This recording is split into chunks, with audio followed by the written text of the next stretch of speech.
Hanuman then approached Vibhishana and asked, No audio. Streaming. You can keep talking something. So you can keep reading. So we'll see. Okay. Hanuman then approached Vibhishana and asked how the army could possibly cross the ocean. After thinking for some time, Vibhishana suggested. Okay. After thinking for some while, Vibhishana suggested that Rama personally ask the ocean god to reveal some means of crossing. The ocean had been excavated by a great king in Rama's line, and thus the deity would no doubt wish to render his some service in return. Rama was pleased with Vibhishana's advice, and he spread a seat of kusha grass on the seashore. He sat there and began to pray to the god to reveal himself. As Rama sat on the beach, Ravana's spy flew over the Vanara army. He determined its strength and power and returned with all speed to Ravana. Falling before the demon king, the spy submitted. Like another sea, a deep and immeasurable flood of monkeys and bears is moving towards Lanka. They are spread out for 100 miles in all directions. At their head are the two powerful princes, Rama and Lakshmana. Even now, they are camped on the seashore, determining some means of crossing over it. Ravana became perturbed.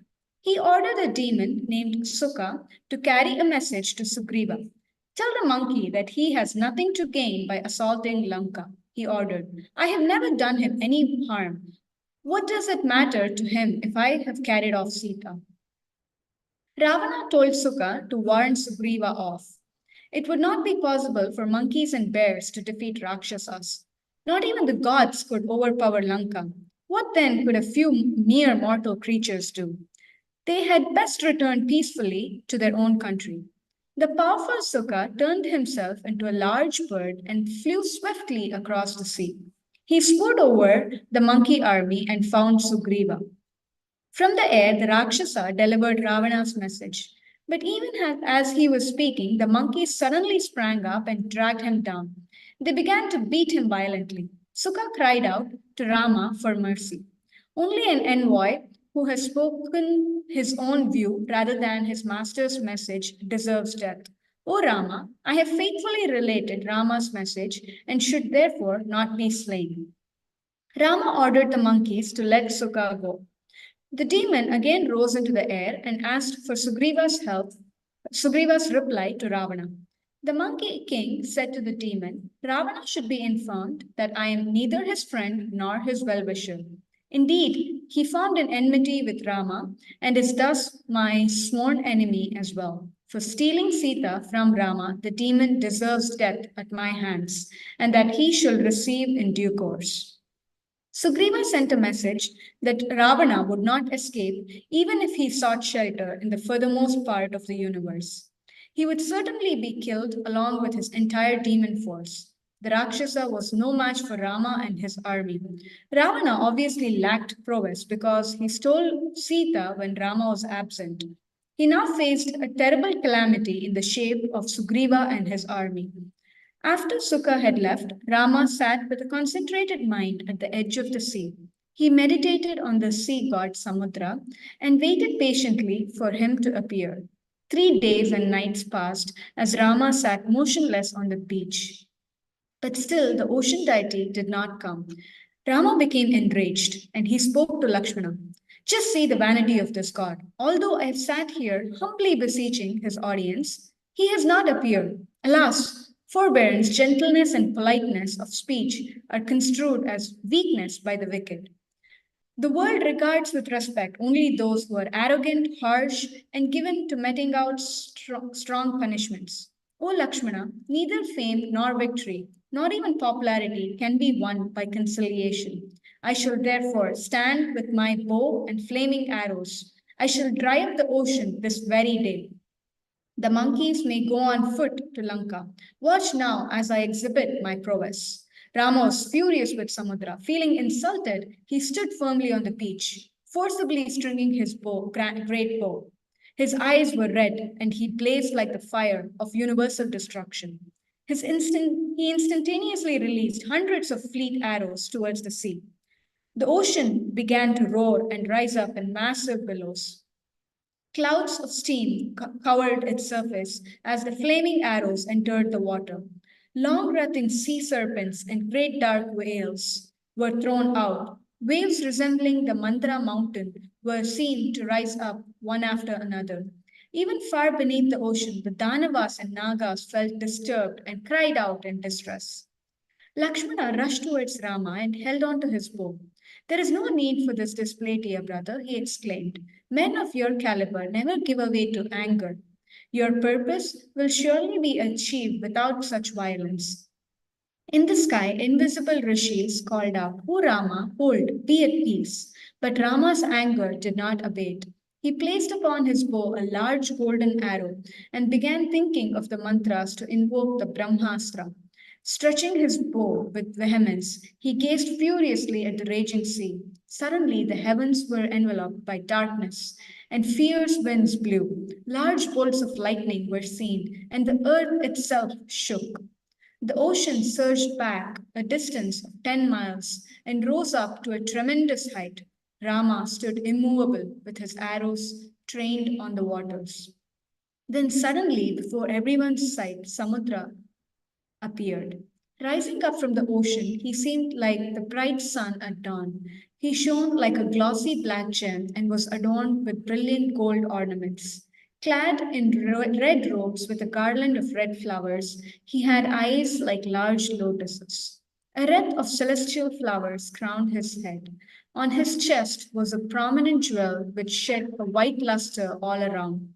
Surrounded by many river goddesses, he came before Rama and placed before him a large heap of shining jewels taken from the ocean depths. He spoke in a sonorous voice. Every element has its natural state, O Rama. My nature is to be fathomless and unaffordable. I did not wish to deviate from my constitutional position, neither from infatuation nor from fear. Nevertheless, I shall tell you the means by which I may be crossed by your army. The monkey named Nala is a son of Vishwakarma, the heavenly architect. He can construct a bridge over me, which I will sustain. Samudra assured Rama that he would be able to cross him without fear. The deity would ensure that the fierce creatures inhabiting his depths would not be aggressive. Rama still stood with his arrow at ready on his bow. However, he was now pleased with the sea god, and he said, This unfailing shaft must be removed. Tell me, O abode of Varuna, where I should send this arrow. Samudra asked Rama to fire the arrow upon a part of his water to the north. There were numerous sinful demons inhabiting that region, and Samudra did not like his waters being polluted by this touch. Rama assented and shot his fiery arrow to the north, drying up the whole section of ocean. Samudra then disappeared from view.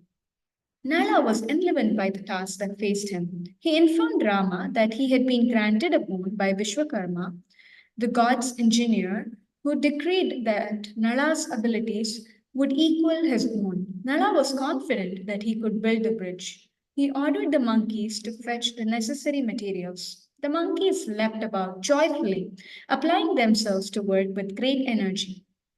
Soon there were thousands of trees and massive heaps of rocks piled on the beach.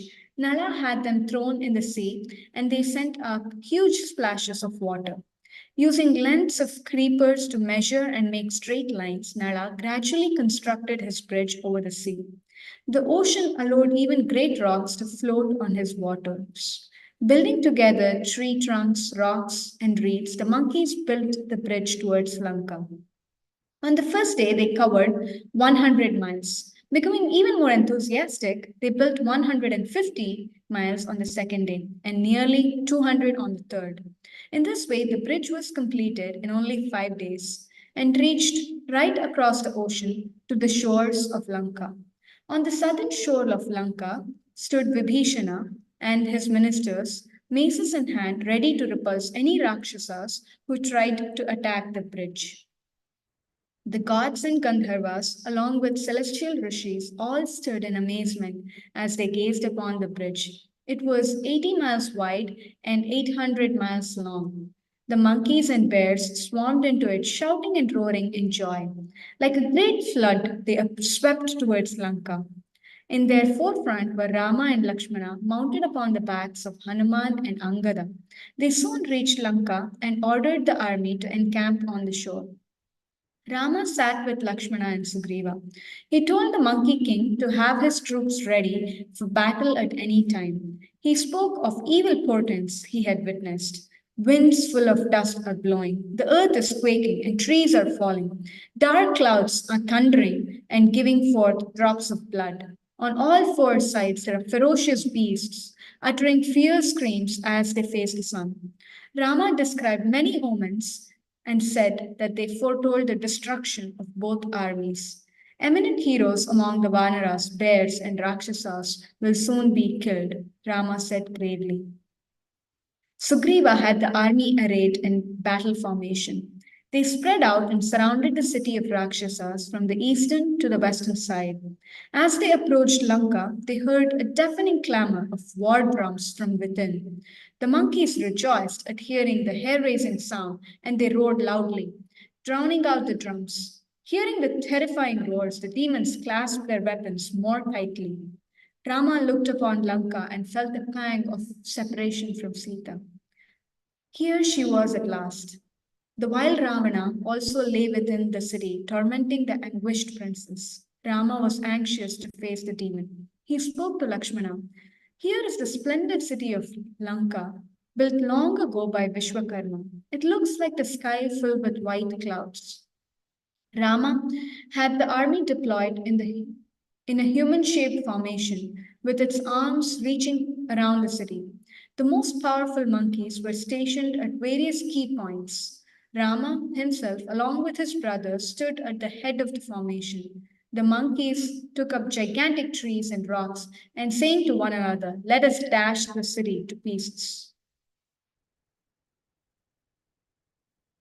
Chapter 4, Ravana's Evil Trickery.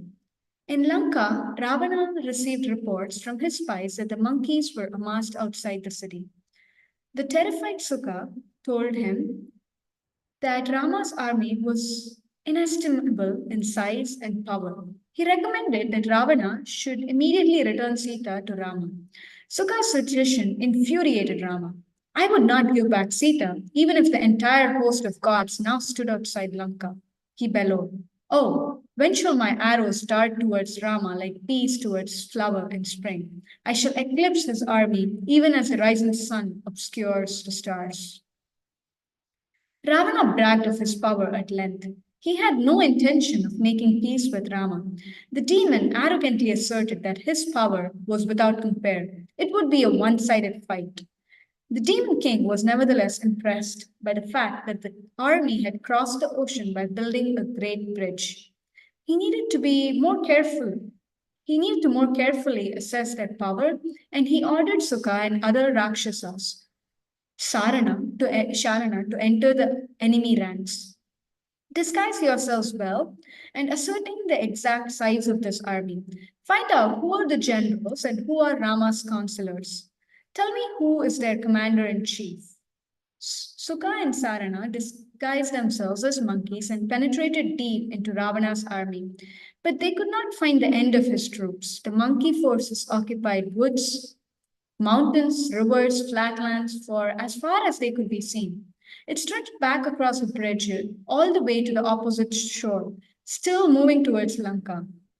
The sound of Rama's army was tumultuous, and it struck fear into the hearts of the Rakshasas. As the two spies wandered amid Rama's soldiers, Vibhishana detected them. He had them captured and brought them before Rama. The monkeys kicked and pummeled them as they were dragged towards Rama, and Rakshasas were terrified and afraid for their lives. They joined their palms and implored Rama, "Dear sir, we are two spies sent by Ravana to find out everything about your army. Please spare us." Rama laughed heartily and replied, "You need have no fear for your lives, O night rangers. If you have seen the entire army, then return to Ravana at once. If not, then I shall have Vibhishana show you whatever you wish to see. Then you may deliver the following message to your king. Rama wanted Ravana to be fully informed of the immensity of the forces that now surrounded his city. Perhaps the foolish demon would see sense. Rama asked the spies to tell Ravana to display all his strength. The next day, he would see his city with its defensive walls and arches broken down by Rama's arrows. At daybreak, Rama said he would let loose his terrible anger on the Rakshasas. The two spies were released and they sped back into the city. They were trembling before Ravana and spoke. It seems to us that Rama and Lakshmana alone could uproot Lanka with its walls, palaces, an entire host of Rakshasas. The glory and power of these brothers is limitless. They are united with an army of Vanaras who appear frightful and who are billowing joyfully at the prospect of war. O Lord, abandon your policy of antagonism while there's still time. Return Sita to Rama. Ravana roared angrily. Again, his weak hearted followers were suggesting something to which he could never agree. Again, he said that Lanka was impenetrable even by the denizens of heaven, never mind a few monkeys. The spies were obviously afraid because they had been beaten by the monkeys. But Ravana would never give way to fear under any circumstances. Followed by Sukha and Saranam, he went up to the top of his palace, wanting to see for himself the monkey army. Standing atop his snow white palace, which was as high as dozens of tall palm trees, Ravana gazed around. Near the walls of the city, he saw an ocean of dark colored mountain monkeys and bears. He focused his gaze upon the head of the army and asked Sharana the names of the chief monkeys. Sharana replied, the colossal monkey who stands facing Lanka and roaring like a furious bull is Sugriva, their king. The one by his side, who looks and thunders like a dark storm cloud, is Nila, his commander. Near him, the massive monkey who is pacing about and repeatedly yawning in fury is Angada, the crown prince. And there is Hanuman, who single handedly laid waste to Lanka. You have already met him. Sarina went on to describe all of the powerful monkey generals, pointing them out one by one. The awestruck Rakshasa praised the power of Rama's army, which he felt was unassailable. Ravana looked carefully at the foremost monkeys. They were all standing firm with their faces towards the city. Brandishing thick trees and rocks resembling mountain peaks, they shouted and roared, eager for the battle to commence. Behind them stretched the vast army covering every visible part of the island of Lanka. Ravana saw Rama with Lakshmana shining together like the sun and the moon. Near them, Vibhishana stood, holding his mace and surrounded by his four ministers. The demon king, agitated at heart and indignant, spoke harshly and angrily to his two spies, who stood with their head bent low. How have you dared to glorify in my presence the enemy forces? No wisdom or good sense exists in either of you. Indeed, the load of ignorance is borne by you both alone. By sheer good luck, I have been able to retain the sovereignty of Lanka with stupid ministers like you. I should have you both put to death at once. My anger is hardly abated, even when I think of all your past services. Get out of here. I do not want to see your faces again. Ravana ordered that some other spies be quickly brought. He told them to go among Rama's army and try to ascertain their exact battle plan. They should discover everything about Rama, when he slept, when he ate, and what were his habits. Equipped with this knowledge, Ravana felt confident he could repulse his enemy. The spies, headed by a demon named Sardula, quickly left in obedience to Ravana's commands. Reaching the top of the Suvala mountain, they gazed around at the army of monkeys.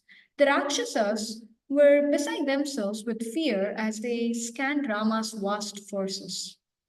As they moved towards the army, they were again discovered by Vibhishana, who was constantly on the lookout for Ravana's emissaries. The monkeys pet the demons severely and dragged them before Rama, but the compassionate prince again ordered the release. The spies returned hastily to Lanka, panting and stupefied with terror. They fell before Ravana. The demon king said to Sardula, "You appear somewhat off color, O mighty Rakshasa. I trust you did not fall into the hands of enraged enemies." Sardula replied in a faint voice, "O Lord, it is simply not possible to spy upon this army. They are guarded on all sides by monkeys like mountains and are headed by the invincible Rama. There's no possibility of even asking them a single question. I had hardly penetrated the army before I was arrested and brought before Rama. The monkeys paraded me about, having me march back and forth in various unusual gaits. They attacked me with knees, fists, palm, teeth, throwing me before Rama in a wrenched state." Sardula described to Ravana the enormous bridge over the sea and how it was filled with monkeys and bears still pouring into Lanka. Like the other spies before him, the Rakshasa recommended that Ravana hand back Sita.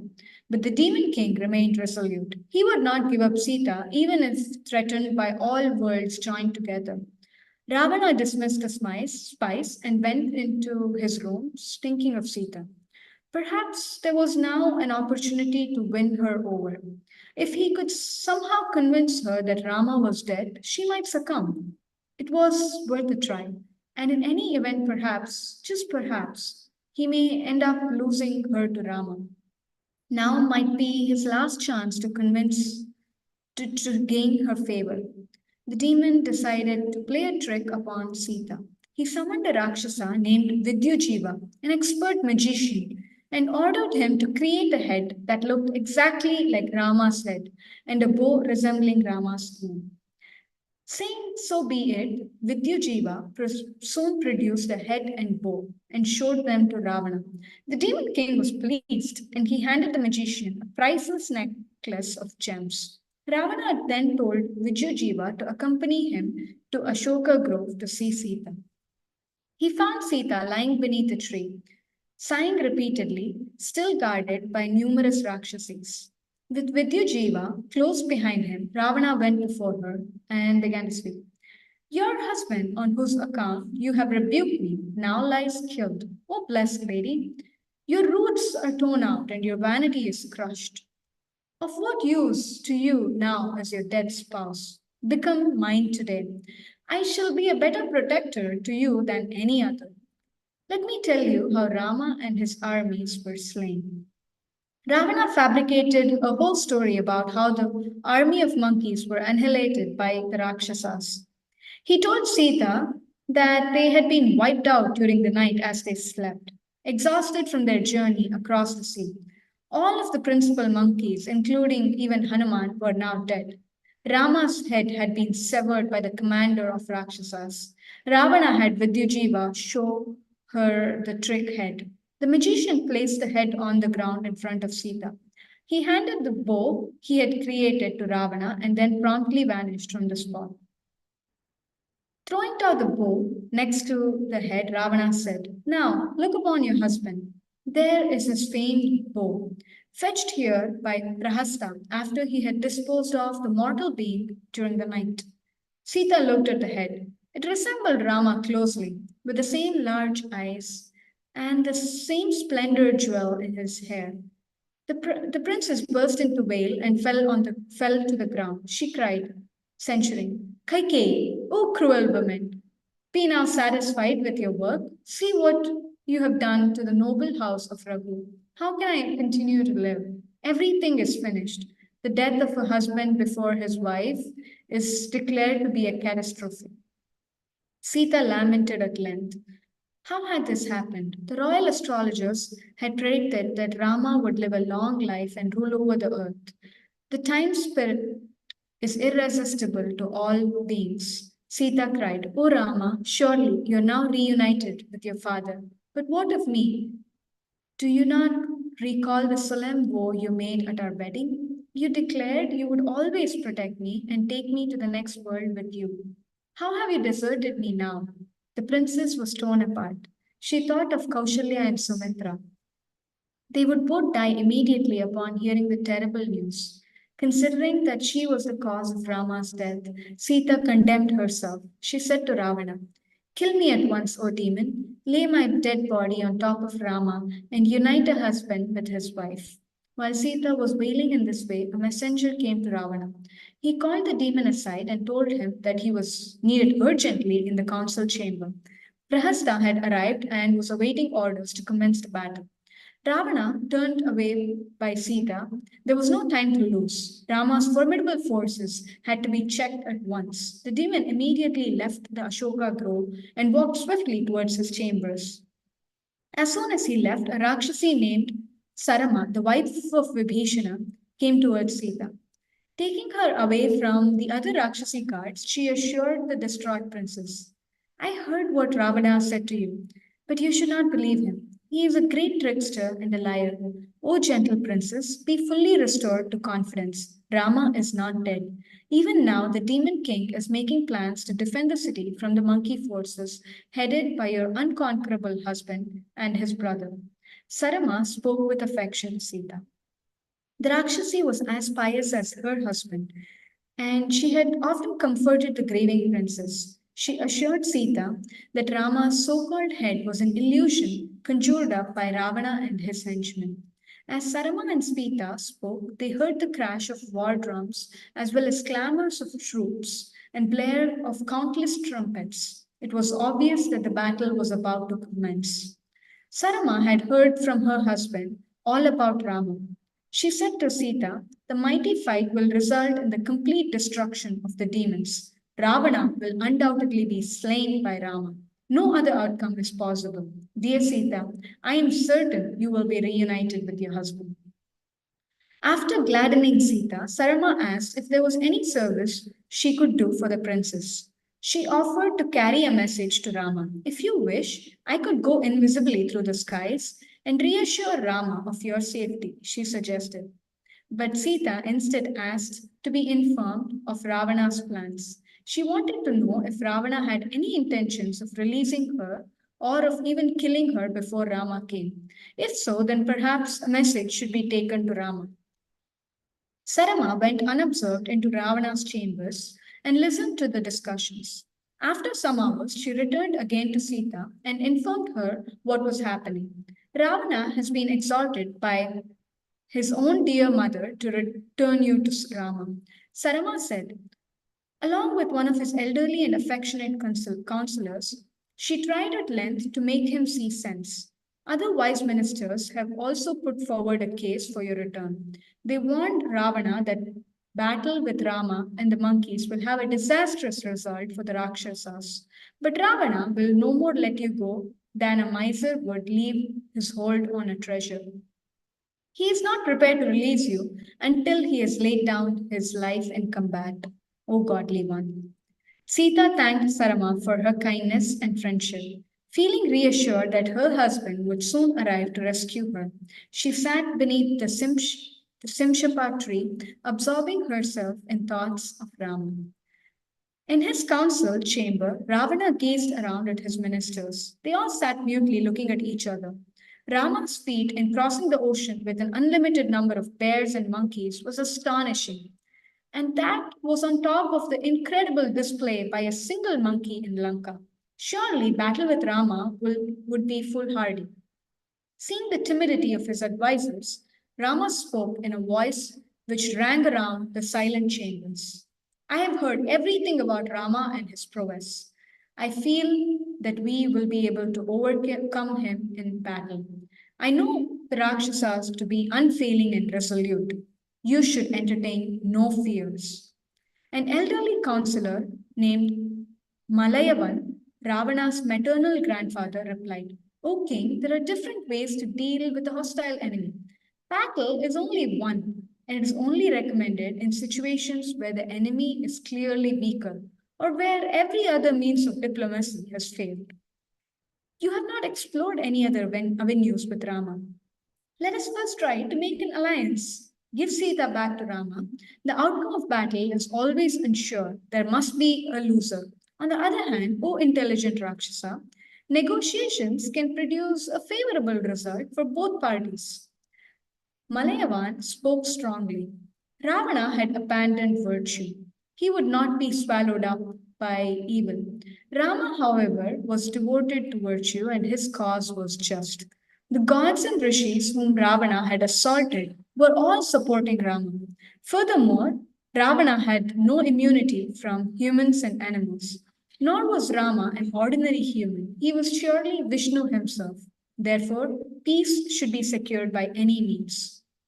Having delivered his sagacious advice, Malayan felt silent, eyeing the ruler of Lanka and awaiting his response. Ravana knitted his brows. He breathed heavily in anger. Clenching his fist, he replied furiously, how have you uttered such harsh and ill considered words? Surely you have come under the sway of the enemy. On what basis do you hold as powerful the wretched Rama, a mere human who has been abandoned by his father and has as his only support a band of monkeys? See him struck down by me in a short while. Having somehow crossed the sea and reached Lanka, he will nevertheless not return with his life. There is no doubt whatsoever. Malayavan made no reply. It seemed that Ravana was bent on his own ruin. After uttering benedictions wishing him victory, the old minister left for his own residence. Ravana set about making all arrangements for Lanka's defense. He posted powerful generals at each of the city's four gates, all of them equipped with the force of hundreds of thousands of fierce Rakshasas. Ravana himself would visit each gate in turn. Satisfied that everything was secure, the demon then retired to his own chamber. Chapter 5 The War Begins. Outside Lanka, Rama had counsel with his chiefs. They discussed how to assail the city. Vibhishana reported that his four ministers had entered the city in the form of birds. They had carefully surveyed everything. Vibhishana described the defensive arrangements. At the eastern gate stands Prahasta, the commander in chief. At the southern gate is Mahaparshva and Mahodara, two almost invincible Rakshasas. Stationed at the western gate is Ravana's cunning and fearful son Indrajit, who is highly dangerous in battles. At the northern gate is Ravana himself. Vibhishana told Rama how many Rakshasas they faced. They numbered tens of millions, all of them equipped with fierce weapons of every description. It was not going to be an easy fight. Rama smiled. He issued orders detailing different monkeys to attack each gate. Sugriva, Jambavan, and Vibhishana should remain at the center of the army. Nila would assault the eastern side, Angada the south, Hanuman the west, and Rama himself would attack the northern gate. He wanted to waste no time in confronting Ravana directly. Rama ordered that the monkeys should fight in their natural forms only. This would be their distinguishing mark. Rama expected that the demons would try trickery in and assume different forms. The monkeys would have the best chance of recognizing each other if they remained in their own forms. Evening was approaching. The battle would commence the next day. Rama decided to ascend the Suela mountain and spend the night there. As he climbed the mountain, he spoke with Lakshmana. We shall be able to survey Lanka from this vantage point.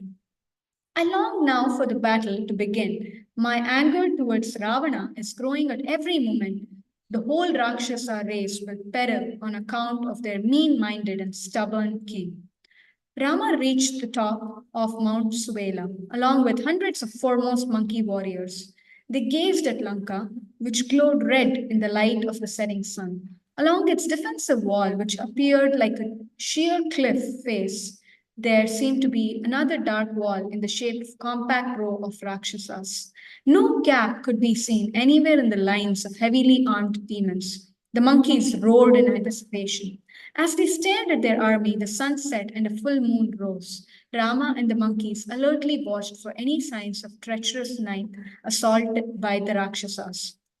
After sunrise the following day, the monkeys closely surveyed Lanka again.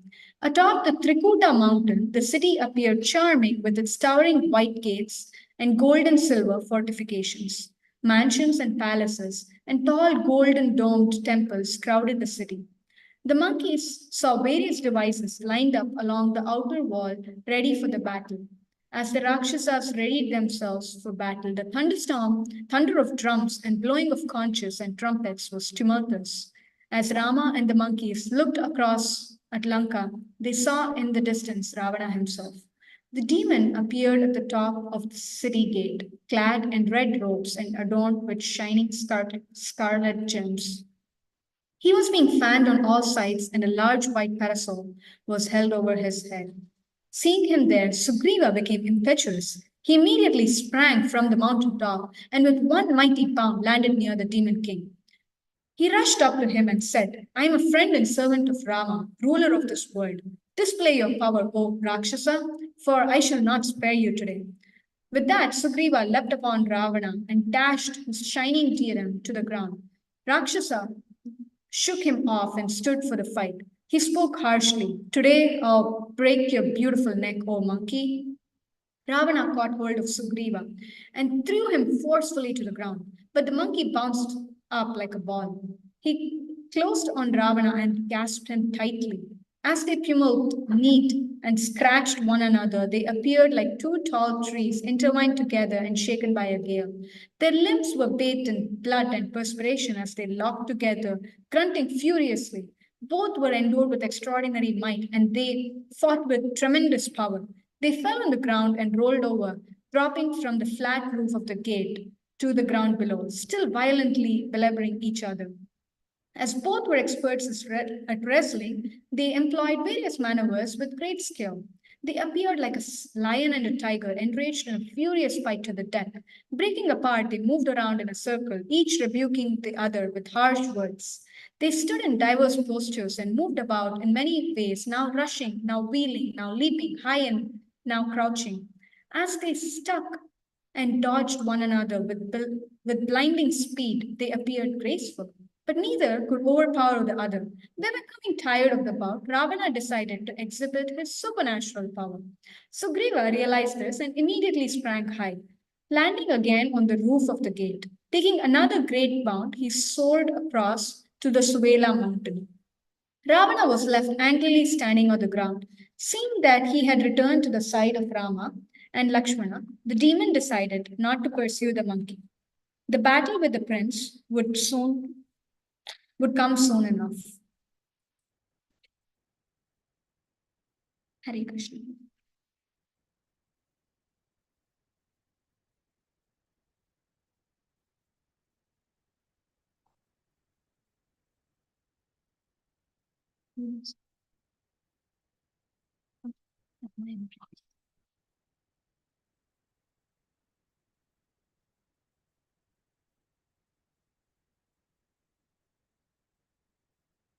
Hare Krishna. Srimad Ramayana chapter 5. Rama embraced Sugriva and examined the wounds Ravana had inflicted upon him.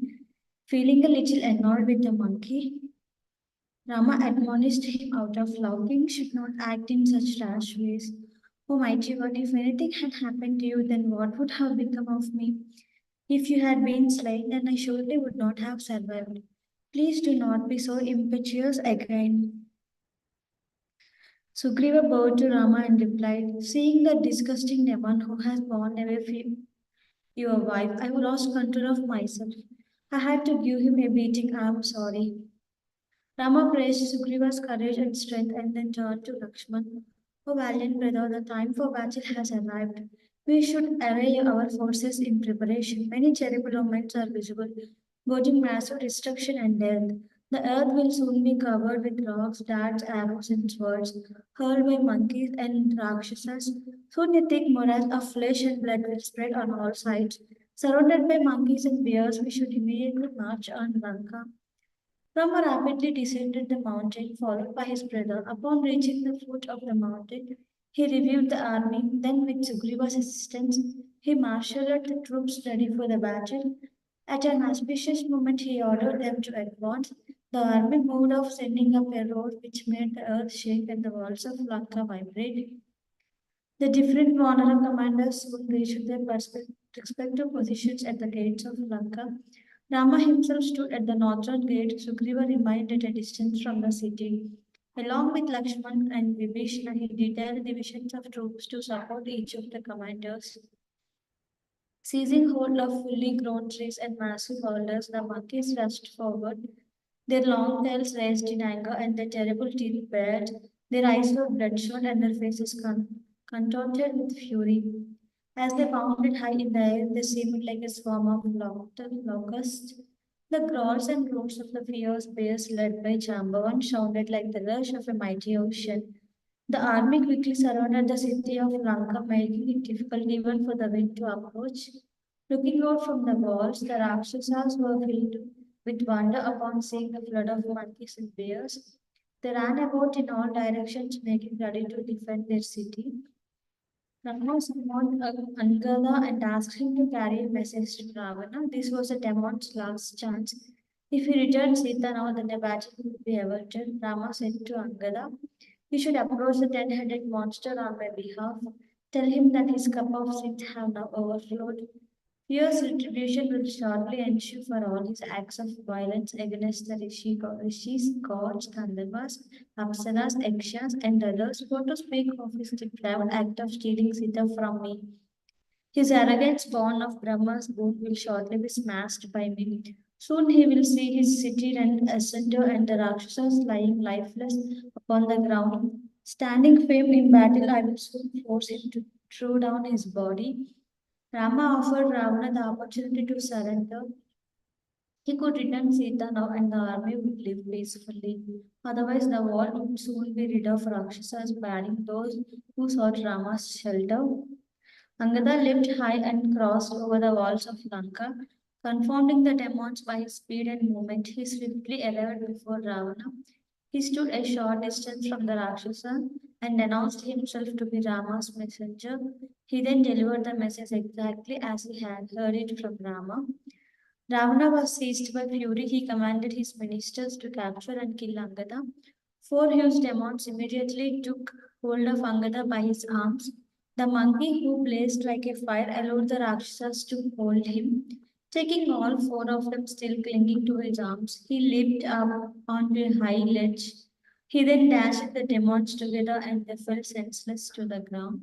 The monkey let out a great shout proclaiming his name and roaring victory to Rama. With a great leap, he returned to Rama, smashing down the wall from which he jumped. Ravana's reply to Rama was very clear. Witnessing this display of power, Ravana became morose. He foresaw his own destruction. The demon sat sighing amid his ministers, but still he gave no thought to the possibility of surrender. Rama affectionately received Angada back, hearing then of Ravana's real response, he resolved to fight and immediately gave the order to charge. Mounted upon the back of a monkey, Rama led the attack himself. The entire earth around Lanka was rendered brown by the mass of monkeys and bears. They filled the moats and completely covered the defensive walls as they rapidly scaled them. The air was filled with cries of victory to Rama and Sugriva. Many mighty monkeys rose quickly to the tops of the walls, screaming ferociously. They poured onto the ramparts and tore into the Rakshasas with their teeth and nails. Ravana ordered his troops to rush against the enemy. A great clamor was raised. Thousands of drums were beaten with golden sticks, creating a terrible din. Rakshasas of hideous features, blur conches, and trumpets and rallied Ravana's vast forces to the fight. With their dark limbs adorned with brilliant jewels, the Rakshasas seemed like so many clouds lit by lightning. They joyfully rushed forth like the waves of an ocean swollen with the rains of universal destruction. The trumpeting of elephants, the neighing of horses, the clatter of chariots, and the shouts of demons made the earth and sky resound. The Rakshasas struck the monkeys with their flaming maces, javelins, pikes, and axes. The monkeys grasped hold of the demons with their powerful arms and hauled them down from the walls. They aimed terrible blows at the Rakshasas with their fists and feet. The demons replied with darts and arrows. As they fought, they shouted out their respective names all around Lanka. They were monkeys, bears, and Rakshasas located in fierce combat. The earth quickly became covered with a mire of flesh and blood. Great heroes among the Rakshasas mounted brilliant chariots and came out of the city. With their dazzling coats of mail, they shone like fire. Others sailed forth on the backs of gigantic elephants, while others charged out on great steeds. They were supported by tens of thousands of Rakshasas on foot. Their frightening faces twisted in fury, shouting victory to the king. The Rakshasas issued out for battle like a black river gushing out of the city gates. Some of them took to the air and swooped down upon Rama's army, wielding huge scimitars. Others fought on foot, raising their frightful weapons and screaming in anger. The Vanaras met them, surging toward them with shouts of joy. The two armies appeared like heaven and earth colliding in the sky. Great duels took place between the heroes on both sides. Angada fought with Indrajit even as Shiva had contended with the demon Andaka. Hanuman fought a furious battle with the huge Rakshasa Sharaba, while Vibhishana battled with a violent Rakshasa called Suparshva. Sugriva closed with Pragasha and Lakshman with Durmukha. Four of the most powerful Rakshasas charged Rama, who stood on the battlefield shining like a smokeless fire. A fierce and confused fight raged. All of the combatants sought a quick victory and they fought with tremendous force. A stream of blood flowed across the ground, floating dead bodies that looked like logs with hair resembling weeds. Heads, arms, legs, and trunks rolled about. The clamor of the fight was deafening. It struck terror in the hearts of all those who were not heroes in battle. Sharava hurled at Hanuman a blazing lance which pierced the monkey in the breast. Not tolerating the attack, Hanuman sprang out to the demon's chariot and with his bare hands smashed it along with the Rakshasa himself. Sugriva took up a massive saltry and brought it down upon Pragasha's chariot, killing the Rakshasa outright.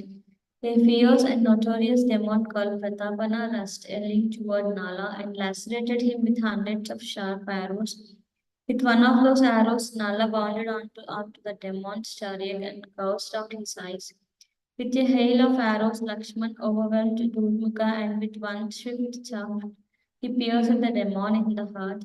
Rama quickly lopped off the heads of the four Rakshasas who surrounded him. The powerful Mainda, a commander among the monkeys, leaped into the sky and fought the Rakshasas who flew overhead. Catching hold of the powerful demon called Vajramusti, he smashed him to the ground along with his chariot and four great steeds. Nikumba, the son of Kumbhakarna, shot 100 swift arrows at Nila. The monkey took up a chariot wheel and rushed toward the Rakshasa, who stood laughing in his chariot. Nikumba loosed another 100 fierce shafts at the advancing Nila. Not minding the arrows, Nila whirled the iron wheel and jumped onto the Rakshas's chariot. Even as Vishnu serves the heads of demons with his chakra, Nila cut off the head of Nikumba as well as that of his charioteer. Virjunmali, a leader among the Rakshasas, attacked Susena with his gold encrusted arrows. Roaring again and again, he pierced the monkey with hundreds of sharp arrows. In a rage, Susena took up a mountainous boulder and hurled it at the demon. Vidunmali hastily leapt from his chariot as a boulder descended and smashed it to pieces. The demon stood on the ground, mask in hand. Susena seized a huge rock and darted towards the Rakshasa, who swung his fierce mace at the monkey and caught him on the breast. Unmoved by the blow, Susena brought the rock down upon the demon's head with the force of a thunderbolt. Vidyunmali fell lifeless to the ground like a tree smashed in a storm. Many valiant Rakshasas were crushed in this way by mighty heroes among the monkeys and bears. The battlefield was strewn with spears and maces, as well as javelins, lances, and arrows. Smashed chariots lay amid the carcasses of horses and elephants. The headless trunks of Rakshasas and monkeys bounded here and there, spurting blood and finally falling to the ground. Vultures and jackals moved about the field, feasting on flesh and blood. As night fell, the Rakshasas felt their strength and enthusiasm increase. The fight continued into the night with the combatants hardly able to recognize one another. Voices were heard to call out, "Are you a monkey or a Rakshasa?" Shouts of "Stand and fight" and "Why do you flee?" mixed with the cries of wounded and dying soldiers. The monkeys could see the golden armor of the Rakshasas glinting in the moonlight, and they sprang upon them, cheering them with their sharp teeth and pounding them with their fists. Powerful monkeys dragged down the elephants and horses mounted by demons. Monkey heroes picked up Rakshasas, crushed them in their embrace, and then dropped them lifeless to the ground to be devoured by jackals. Rama and Lakshman stood together like two brilliant gods. They killed numerous Rakshasas with swift arrows, including those who branched invisible through the sky.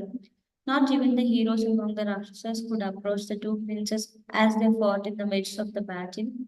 A terrible sound arose as the Rakshasas beat countless kettle drums and large wooden tom-toms and blew thousands of conches and trumpets. This sound, mixed with roars of pain and the clash of weapons, created a horrifying uproar. It was difficult to move across the ground due to the countless corpses lying there. Monkeys and Rakshasas lay on the battlefield with lances and arrows protruding from their lifeless bodies.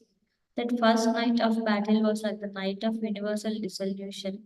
Millions of warriors were slain, ghosts and nocturnal fiends raged over the battlefield, reveling in the scenes of carnage and death. The Rakshasas rallied and headed by six of their mighty chiefs riding in a line. They rushed in a body toward Rama and Lakshman. Rama released thousands of flaming arrows which lit up the ground like flames. Almost instantaneously, he struck down the six foremost Rakshasas with six straight flying arrows. With other golden feathered arrows, he tore to pieces hundreds of other Rakshasas who came near him.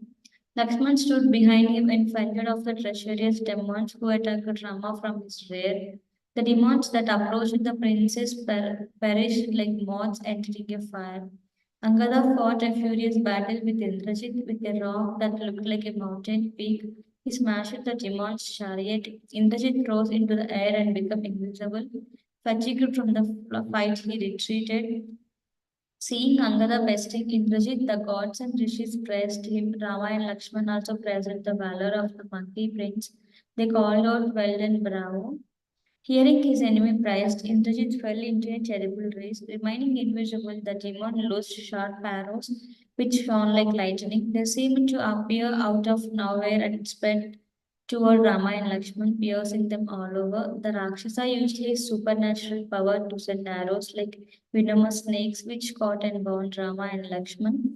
The two princes fell to the ground and meshed in a tight network of writhing serpents with glowing ethereal bodies.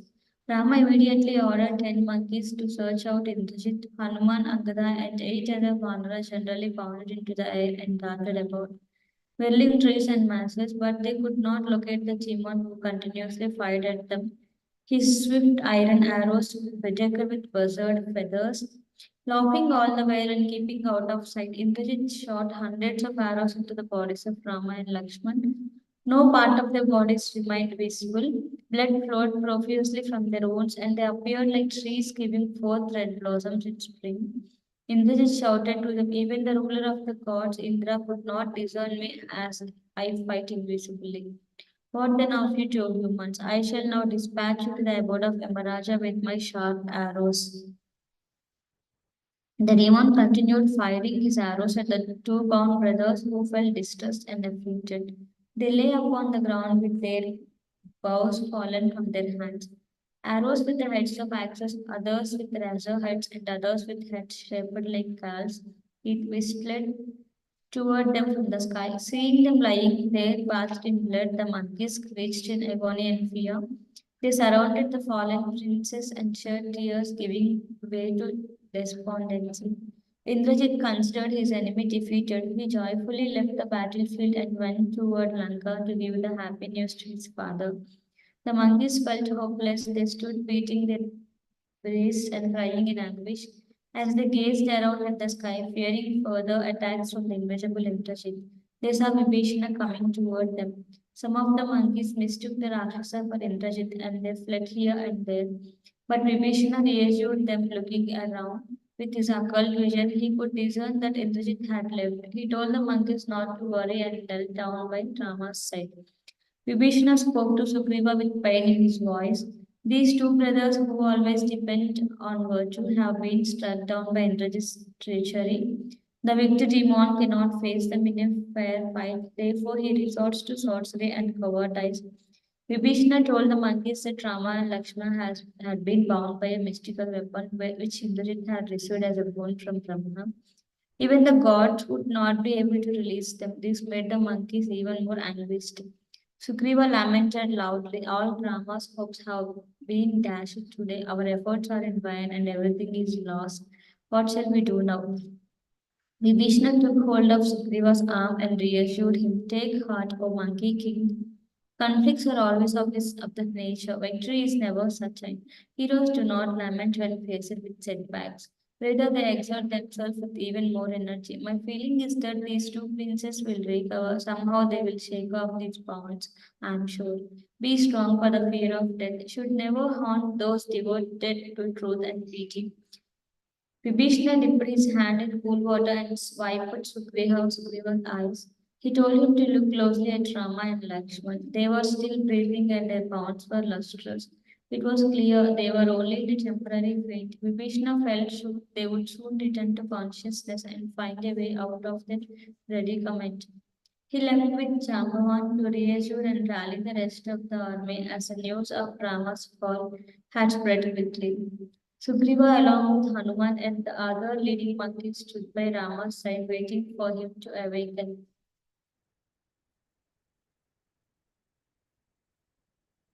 Chapter 6, Garuda to the Rescue. Indrajit entered Lanka surrounded by the chief Rakshasas, all of them bellowing in joy. The Rakshasa prince went quickly to his father's palace and told him the news. Our two mortal enemies lie killed on the battlefield, struck down by my sharp arrows. Dispel your fear, O king, victory is now ours. Ravana sprang to his feet and embraced his son. He was elated and immediately called for the Rakshasas guarding Sita. He instructed them to take the princess in the Pushpaka chariot and show her Rama and Lakshman. He felt sure that Sita would now accept him as her husband. The Rakshasas left at once and brought Sita. They placed her on the chariot along with Trijata, who was friendly with the princess. Ordered by Ravana, the chariot rose high above Lanka and went over the battlefield. Sita then saw Rama and Lakshman lying in a pool of blood and covered all over with arrows. She was stricken with agony, suspecting their death. She held on to Trijata and cried vehemently. How was this happened? Learned astrologers foretold that I would never be widowed. They predicted that I would be the wife of a fierce ruler of the world and would have powerful sons by him. Today they have all been proven false. Sita was completely bewildered. Her body shook as she grieved, comforted by Trijata. She thought of Kaushalya and Sumitra. How would those godly ladies live after hearing that their sons had been killed? Indeed, the whole of Ayodhya would plunge into despair. Surely destiny was unfathomable and all powerful. If Rama and Lakshman could be struck down in battle, then even death itself could be killed. Trijata carefully surveyed the scene below. She spoke gently to Sita. From the appearance of the monkeys, I deduce that your husband still lives. An army whose leader is slain is cast about like a rudderless boat on a high sea. These monkeys are standing firm in their battle array. Clearly, they expect Rama to recover. I also see that Rama and Lakshmana are still possessed of bodily lust. They are surely still living. Do not lament, O princess. Sita embraced Trijata, saying, may your watch prove true. She felt a little reassured and prayed that the princess would soon be restored to strength. The chariot returned to Lanka, carrying the mournful princess back to the Ashoka grove. The monkeys surrounding Rama softly called out his name, trying to awaken him. Slowly, Rama opened his eyes and looked around. He saw Lakshman lying unconscious by his side, his face streaked with blood. Rama spoke in a voice choked with sobs. What purpose of mine will be served by recovering Sita? When my gallant brother is lies slain in battle, I might find another wife like Sita, but I could never find a companion like Lakshman anywhere in this world. This prince followed me to the forest, sharing with me every happiness and distress. I shall now follow him to Yamaraja's abode. Rama condemned himself. It was his fault that Lakshman had been killed. What was the use of his van boasting that Ravana would be slain and Vibhishna installed as the ruler of Lanka? Now everything was finished. Rama told Sugriva to return to Kishkinda. He thanked him and all the other monkeys and bears for their service. Now they could go home. The monkeys stood with tears falling from their eyes. Sugriva burned with fury. He looked toward Lanka. The Rakshasas would pay for his outrage. He would personally annihilate every last one of them, including Ravana and Indrajit. Then he would recover Sita and bring her back to Rama. Clenching his fist, he said to Angada, "Take Rama and Lakshman back to Kishkinda. Expert physicians may heal them with celestial herbs. For my part, I shall remain here until the business is finished. No Rakshasa will survive today." As Sugriva spoke, there suddenly arose a fierce wind. The clouds appeared with flashes of lightning. The ground shook and trees toppled over. A sound like the steady beat of some gigantic drum was heard. The monkeys cast around and saw in the sky Garuda, Vishnu's great eagle carrier. The powerful bird glided down, landing near Rama. As it descended, the serpent bonds of the brothers immediately fell away. The ethereal snakes that had wrapped themselves around the princess quickly disappeared into the sky. Garuda, who appeared in a half human form with two arms, bowed before Rama with folded palms. He knelt by the brothers and gently wiped their faces. At once their wounds were healed and their bodies became brilliant. Lakshman opened his eyes and sat up. All of the monkeys cheered loudly and leaped about with screeches of joy. Garuda raised the two brothers. Rama embraced him with affection, saying, "It is fortunate indeed that you have appeared here, O gallant bird. We have been saved from a great calamity at the hands of Indrajit. Pray tell us, who are you glowing with celestial brilliance and adorned with heavenly jewels and garlands?" Garuda told Rama his name. "Surely you know me, O Rama, as I am always your servant. Consider me your own breath moving outside of your body. I heard that Indrajit had employed the Naga sons of Badru. He converted those powerful serpents into arrows by means of sorcery. I came here quickly with the desire to dispatch my venomous prey, but they fled away simply upon seeing me. Grant me leave to pursue them." Rama again embraced Garuda and gave him permission to leave. The bird assured Rama that the Rakshasas would soon be overcome. Indrajit would not again be able to employ the serpent weapon. Then, after going unexpectedly around the two princes, he rose into the skies, shining like the sun and filling the whole region with the wind raised by his wings. Rama and Lakshman stood ready for battle. The monkeys and bears roared in joy, uprooting huge trees and brandishing them. They swam toward the gates of Lanka, shouting for the Rakshasas to come out and fight. Beating clay drums and blowing their own conches, the army raised a massive tumult which terrified the Rakshasas, who gazed from the city walls in amazement. Ravana sat in his palace. He had spent the night celebrating, having sent messengers all around Lanka to declare that Rama and Lakshman were dead. As dawn approached, he was thinking of Sita. Now she would surely be his. He straightened his disheveled clothes and prepared to go to the princess. Suddenly, from outside the city, he heard the crashing of drums and the shouts of Rama's army. "What is this?" he exclaimed in surprise. He got up with a start and shouted for his ministers. How could the monkeys rally with their leader slain? Something was wrong. The demon ordered his ministers to find out what was happening. Spies left at once and went to the top of the city walls. From there, they saw Rama, Lakshman, and Sugriva at the head of the army. Besieging the city, the spies reported to Ravana. The two human brothers are standing like a pair of lordly elephants. They have broken their fetters. All around them stand the monkeys and bears roaring for battle. Ravana turned pale. This was a disaster. Surely the Rakshasas were in danger now. Raman had escaped from a weapon which had even overpowered Indra. It seemed that some invincible power protected this human. The Rakshasa king turned to his commander in chief, Dhumraksha, and ordered him to march at once to fight with Rama. "Take with you the mightiest of the Rakshasas," Ravana commanded. "Use any means whatsoever. Rama must be defeated." Dhumraksha left Ravana's palace roaring exultantly and longing for battle. He was surrounded by demons with fierce creatures who clutched spiked masses, razor sharp spears and heavy iron cudgels. Clad in golden mail and mounted upon chariots drawn by fiends, they rushed out of the city gates. They were followed by waves of other Rakshasas, some riding massive black steeds and others on elephants as large as hills. Laughing loudly, they went out the western gate where Hanuman was stationed. As the Rakshasas advanced, they saw numerous terrible omens. Ferocious birds of prey circled screaming over the demons. They descended upon Dhumraksha's standard and fought together, sending a shower of feathers onto the demon. A headless trunk wet with blood rose from the ground and ran across the path of the charging Rakshasas. The earth shook and blood fell from the heavens. Darkness enveloped the four quarters and the wind blew strongly into the demons' faces.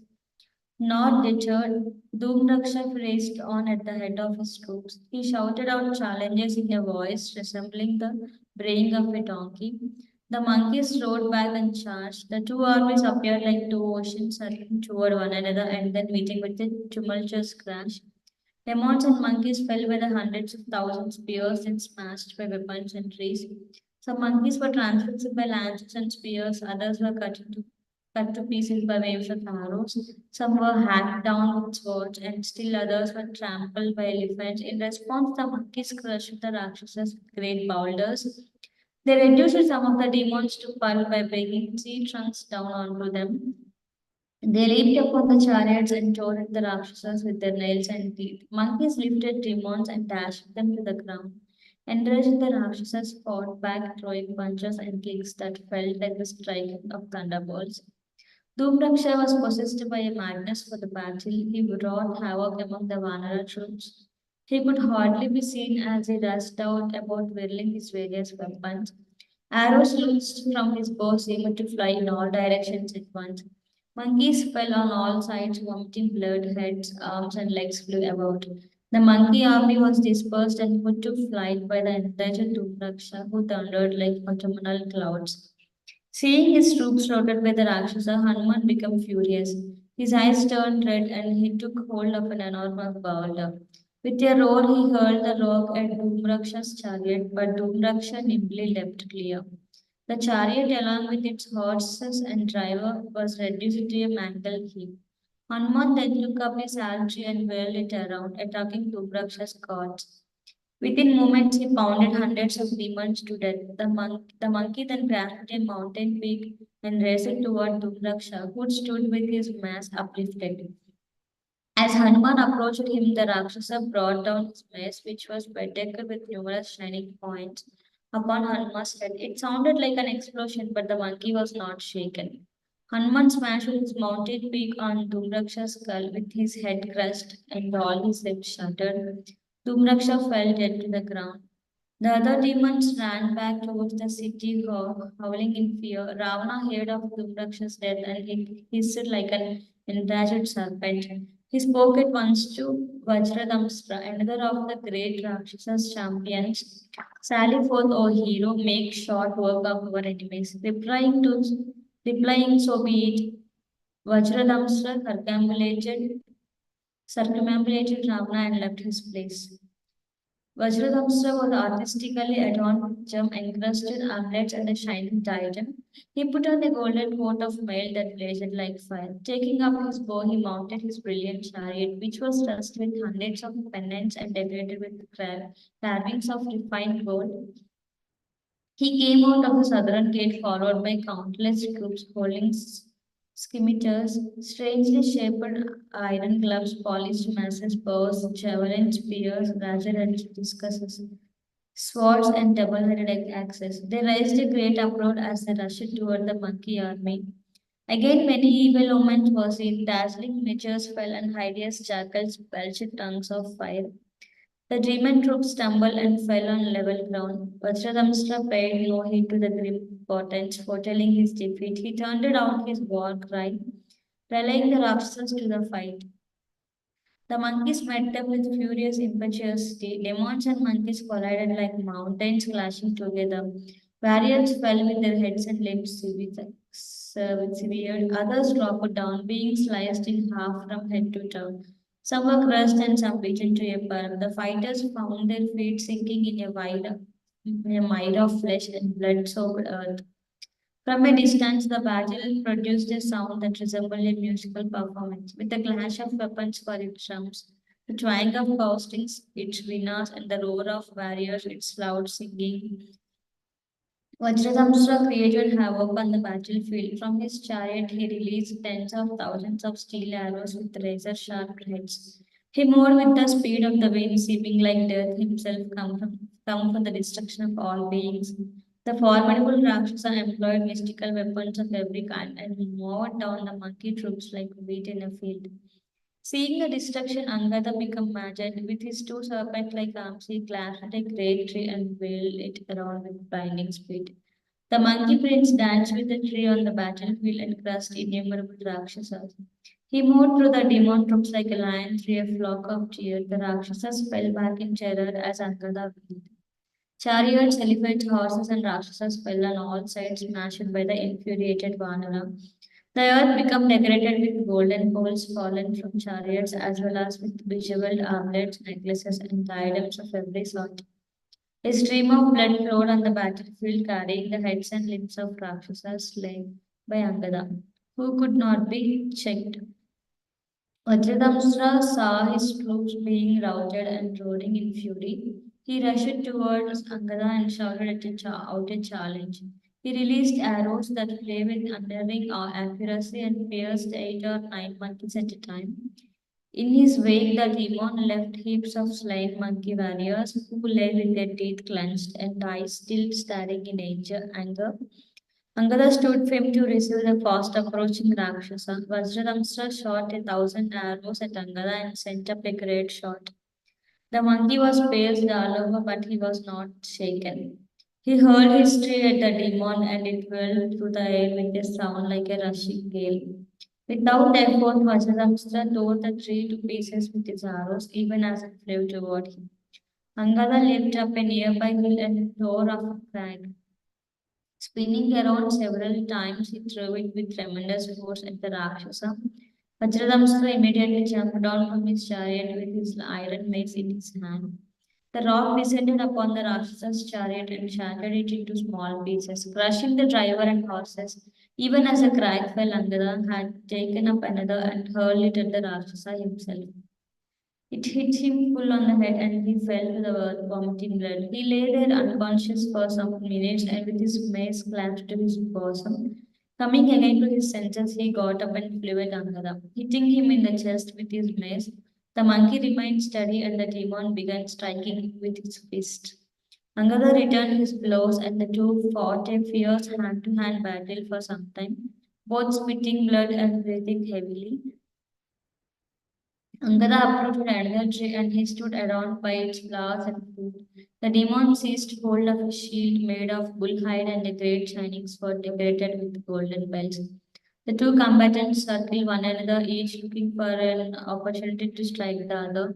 They closed and separated again and again, raining down fierce blows. Both became exhausted and sank to their knees.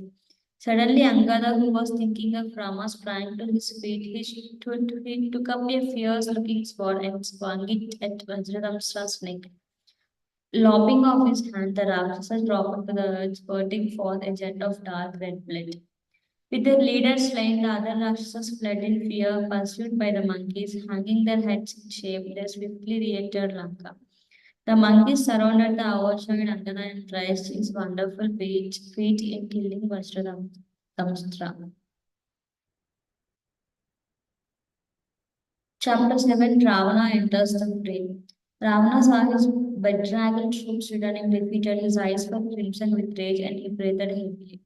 He ordered the next of his powerful commanders, Doordarshan, to march out for battle. The demon had faced the gods and Danavas in battle and he feared nothing. Mounting his jewel-encrusted chariot, which had 8 iron wheels that stood as tall as 2 men, he raced out of the city. His voice resounded like thunderclaps as he rallied the Rakshasa forces who followed him in the hundreds of thousands. Like the other Rakshasa chief before him, he observed numerous ill omens, but he too ignored the portents and rushed toward the monkeys. Another terrible carnage ensued. Rains of sharp arrows and weapons from the Rakshasas were met with volley of rocks and trees from the monkeys. The combatants fell upon one another in a frenzy, each seeking to violently kill his adversary. No mercy was shown in the furious fight. A great dust cloud rose above the battlefield, which screened the sky and enveloped the fighters. They could hardly pursue one another, and monkeys struck monkeys, while demons cut down other demons. Soon hundreds of thousands of vanaras and rakshasas lay stretched out on the ground, prey for vultures and jackals. Durdarsha exhibited a wild rage. Standing on his chariot, he loosed venomous shafts that tore the monkeys apart, breaking and routing the ranks of Rama's army. Seeing this, Hanuman advanced toward him. Durdarsha immediately showered him with innumerable sharp arrows, but Hanuman received the shafts like a mountain receiving rainfall.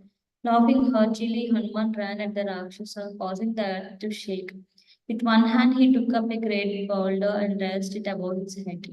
As Hanuman stood with the uplifted rock, Durdarsha shot crescent-headed arrows that smashed it to pieces. Hanuman laughed again and uprooted an Ashwakarna tree as big as a mountain. He wheeled it around and ran at the demon who was stationed some distance from him.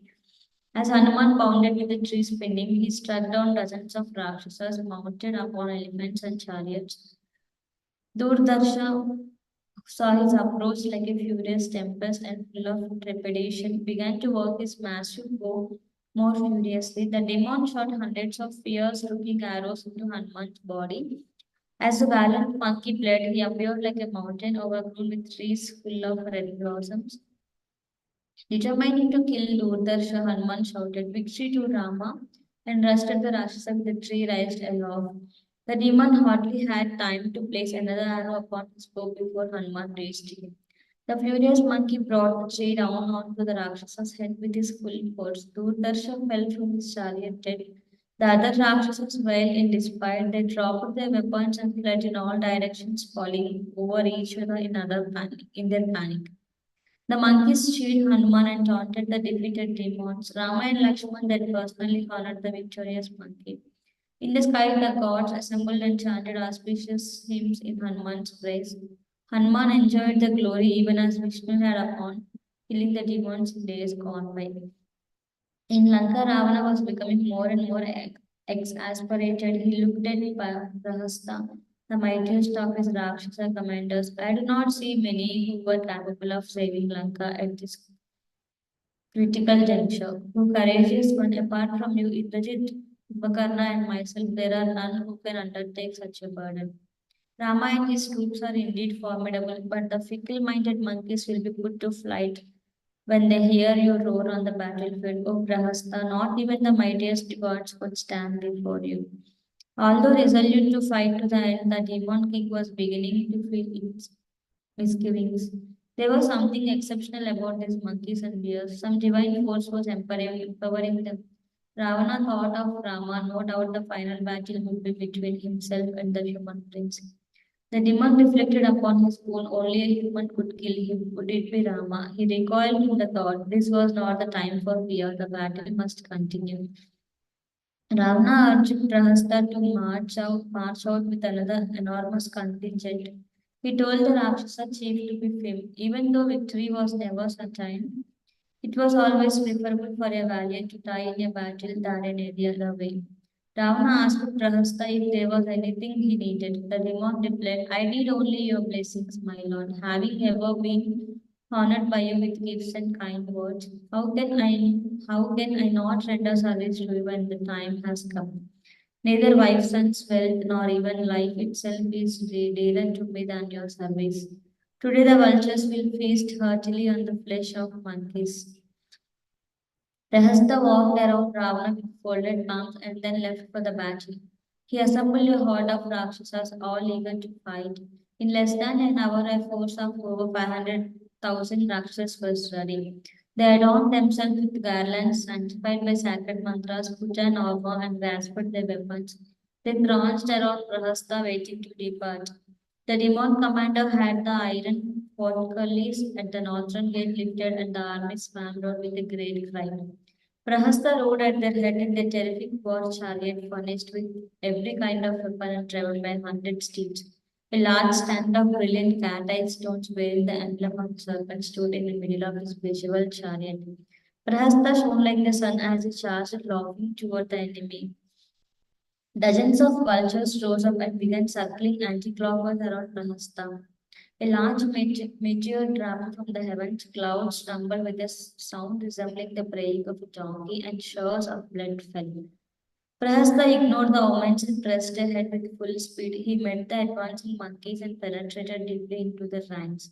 They immediately surrounded the Rakshasa and assailed him with rocks and trees.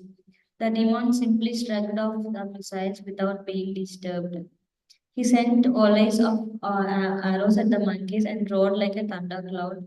His vast Rakshasa force fell upon the monkey troops with shouts of joy. Monkey and demons were again destroyed in large numbers. Some monkeys were run through with pikes and lances, some cut down with razor sharp disputures, and some hacked to pieces with axes. Still others were clubbed to death with iron mallets, while others were crushed with huge maces. The monkeys smashed thousands of Rakshasas with mountainous cracks and trees. They struck down the Rakshasas with their bare hands and pounded them to death. A tumultuous clamor arose as heroic fighters roared in exultation or screamed in pain. Prahasta himself caused terrible havoc among the monkeys. He knew the secrets of all kinds of mystic weapons and sent arrows in such numbers that they resembled dark clouds. All around his chariot, waves of monkeys fell to the ground, pierced in the vital parts. The battlefield resembled a swirling river with heaps of slain warriors as it binds. Lances and spears, its trees, and torrents of blood for its vast sheet of water. The river rushed toward the sea of death, sweeping away all in its path. Seeing Prahasta annihilating his troops, the Vanara commander-in-chief Nila rushed toward the demon. Prahasta saw Nila approach and he drave his bow to full length, releasing deadly shafts that pierced the monkey, not minding his wounds. Nila took up a tree and struck the Rakshasa as he stood upon his chariot. Prahasta roared in fury and sent hundreds of arrows at Nila. The monkey could not check the sparks and he received them with closed eyes. Nila fell to his knees and embraced himself against the arrows impact. With his mind absorbed in thought of Rama, rallying himself, the Vanara chief took up a sal tree. He brought it down with tremendous force onto Prahasta's chariot, smashing it to pieces and killing the horses. Prahasta clutched hold of a fearsome iron mallet and leapt down from his shattered chariot. He ran at Neela and a fierce fight ensued at close quarters. Prahasta struck Neela on the forehead with his terrible weapon. Blood flowed in waves from the monkey's head. He hurled a boulder onto Prahasta's chest, but unmoved by the trunk, the Rakshasa again lifted his massive iron mallet and rushed at Neela. Even as the Rakshasa closed on him, Neela took up a mountain pig and smashed it onto his head. The demon's head split apart and he fell to the ground, deprived of his splendor and his life. The Rakshasas were thrown into complete confusion. With their commander-in-chief slain, they did not know which way to turn. The jubilant monkeys overran them and put them to flight. Downcast and defeated, the Rakshasas re-entered their city. Rama and Lakshman warmly applauded Leela and then the monkeys rested, awaiting the next wave of Rakshasas. Ravana was shocked to hear news of Prahasta's death, his mind tormented with grief and anger. In an anguished voice, he said to his ministers, our army should be held in the highest regard. They have killed Prahasta, who was capable of exterminating Indra's army. It seems it is time for me to make my appearance at the battle. With a steady stream of blazing arrows, I shall consume the army of monkeys. Today I will throw down Rama and Lakshman. Ravana looked around at his ministers, they cheered his decision and felt encouraged. Now the monkeys would surely be crushed. Without losing time, Ravana sent for his chariot, honored with auspicious hymns and conch blasts, and to the accompaniment of beating kettle drums. Ravana mounted his splendid vehicle. He went out of Lanka, surrounded by innumerable dark Rakshasas who resembled big mountains. The demon appeared like Shiva in the midst of his costly followers. He saw ahead of him the immense monkey army springing up with trees and rocks in readiness to receive them. As the vast Rakshasa army poured from the city, Rama turned to Vibhishana and asked him the names of the principal fighters.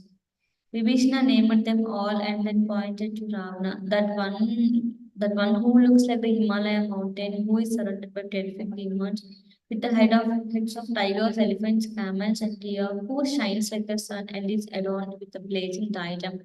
He is the sovereign lord of all the Rakshasas, Ravana. Rama gazed at Ravana and exclaimed, "There at least is the evil one I seek. I can hardly perceive his actual form path as it is in a brilliant effulgence.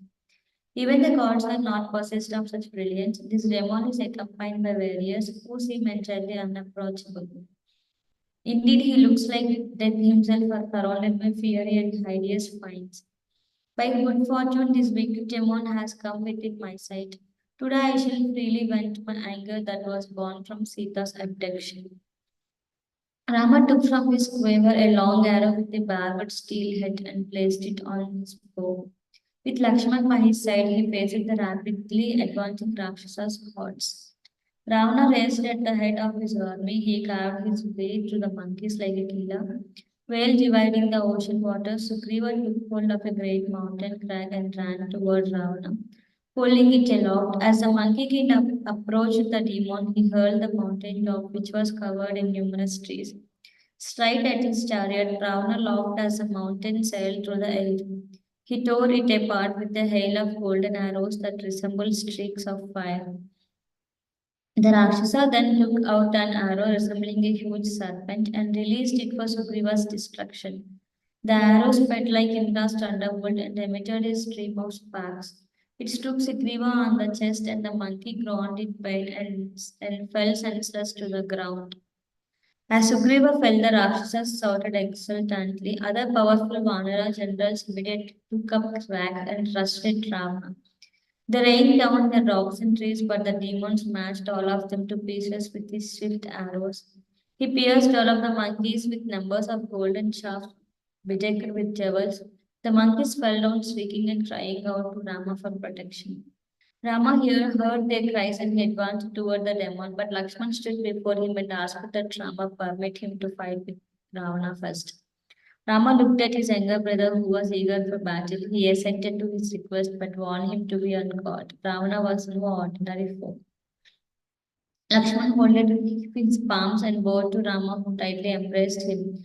The young prince then moved off and surveyed Ravana fighting the monkeys. As he watched, he saw Hanuman approach the ten-headed Rakshasa. The fearless monkey shouted at Ravana, "We are proud of your boon, O demon. No fear exists in your gods, demons, Yakshas, or Gandharvas, but be aware. There is danger to you from monkeys. My fist will now expel from your body your very life breath. Try your best to fight with me, for your death is now close." Hanuman raised his fist and moved toward Ravana, who shouted back at him, "Strike me at once without fear, O monkey, and for yourself lasting fame. Having seen the limits of your power, I shall immediately destroy you." Hanuman laughed and reminded Ravana of the fight in the Ashoka grave end of Aksha and the other powerful Rakshasas he had slain.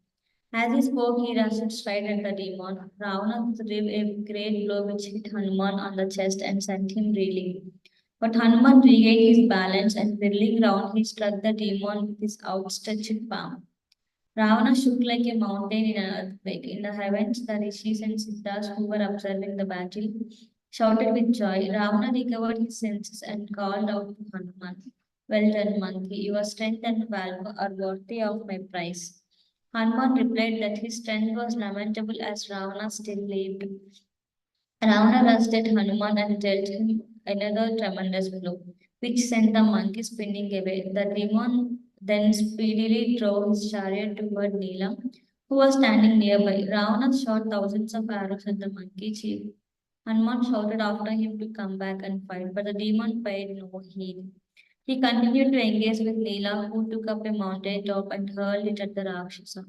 With seven crescent-headed arrows, Ravana cut the rock to pieces. Neela threw great trees at the Rakshasa, one after another. Sal, Asvakarna, and mango trees in full blossom flew with speed toward Ravana. The demon launched sharp arrows that tripped all the trees to stretch. He then covered Neela with a hail of sharp pointed shafts. Neela sprang clear of Ravana's arrows and reducing himself to a very small size, he leaped onto the top of Ravana's standard. The monkey sprang from the standard to the end of Ravana's bow, then on to his diadem and back again to the standard.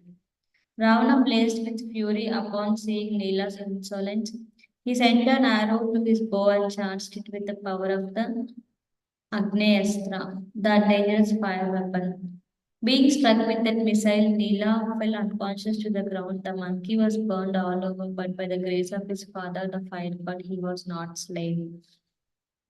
Ravana then looked around and saw Lakshman. He directed his charioteer to go quickly toward the prince. Lakshman saw him approach and called out to him, "Here I am to do battle with you. O king of the Rakshasas, leave aside the monkeys and fight with me." Ravana shouted back, "It is fortunate indeed that you have fallen within my sight. Today you shall meet your end at my hands.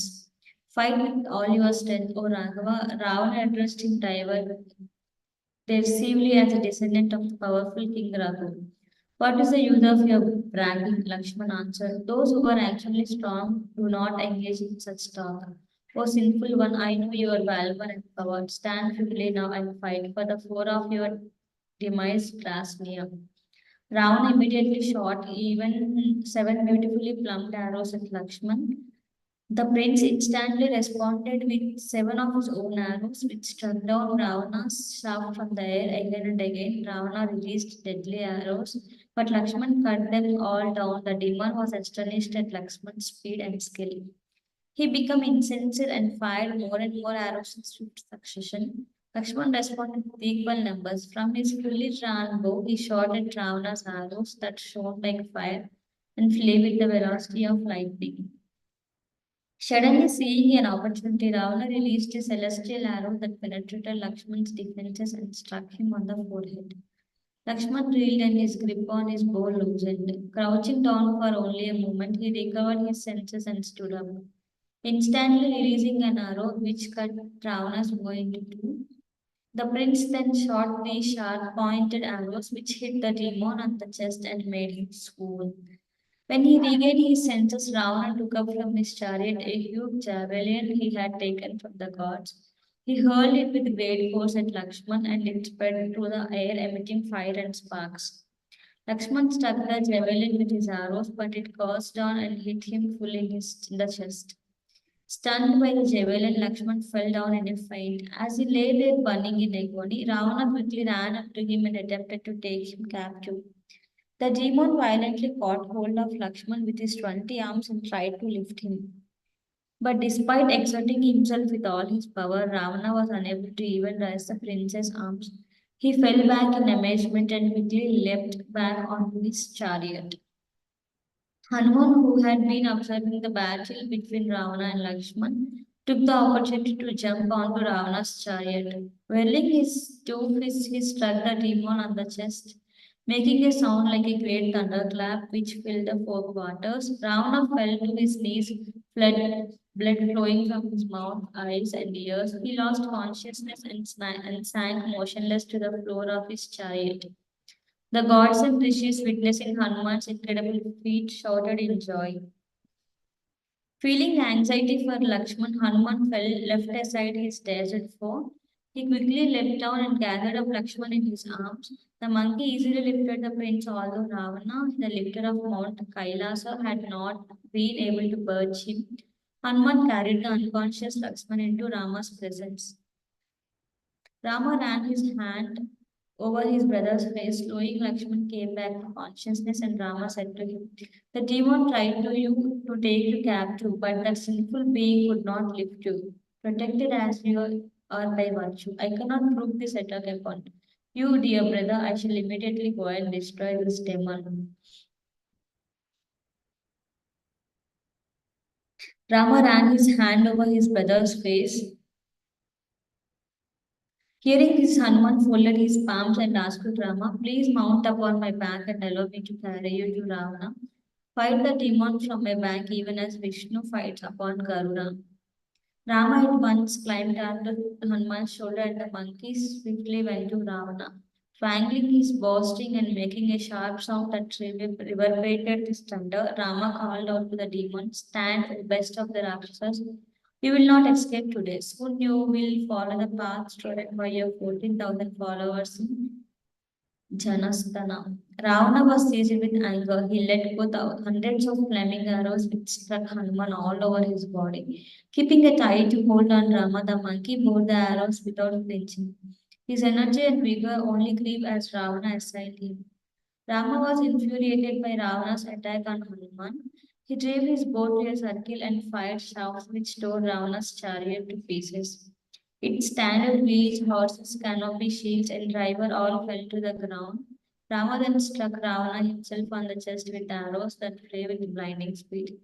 The demon who had withstood Indra's thunderbolt was rocked by Rama's arrows, and he dropped his bow.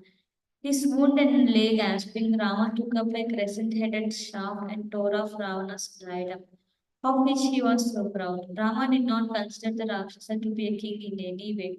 With another arrow, he broke apart the demon's bow. He then spoke to the half-conscious Ravana. You are clearly exhausted from the battle, as you are unable to properly defend yourself. It is not right that I kill you this time. Therefore, a valiant one return to Lanka. Once have you rested, come out again, and you shall witness my strength in battle. Ravana scrambled to his feet with his chariot shattered, his diadem ripped off, and his bow destroyed. The Rakshasa was a sorry sight. He turned and flew toward Lanka with his vanity crushed. The other Rakshasas followed him, and the battle ceased for the time being. Rama and Lakshman comforted the wounded monkeys, and they all rested, awaiting the return of Ravana and his troops.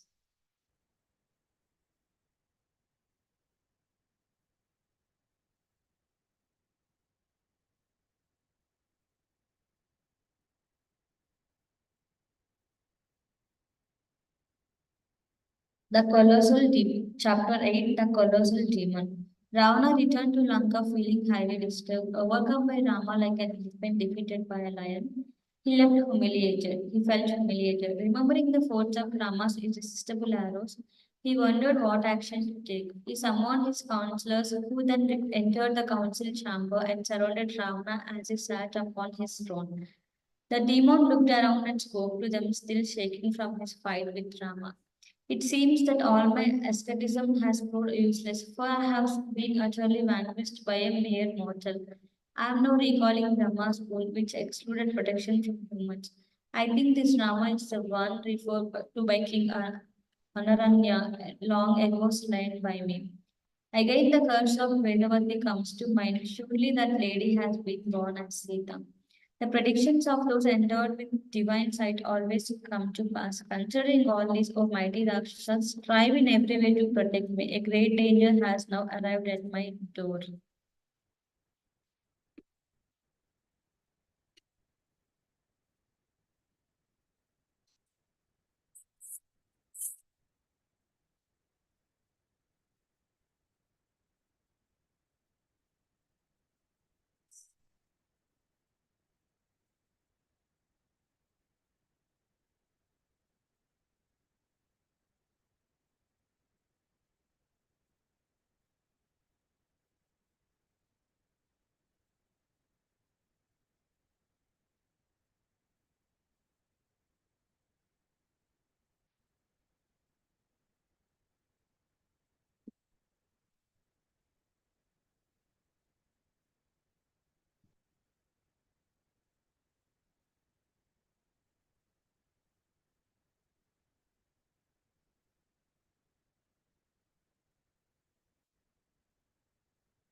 But Kumbhakarna did not stir. The Rakshasas then took hold of maces, mallets, boulders, and flat swords.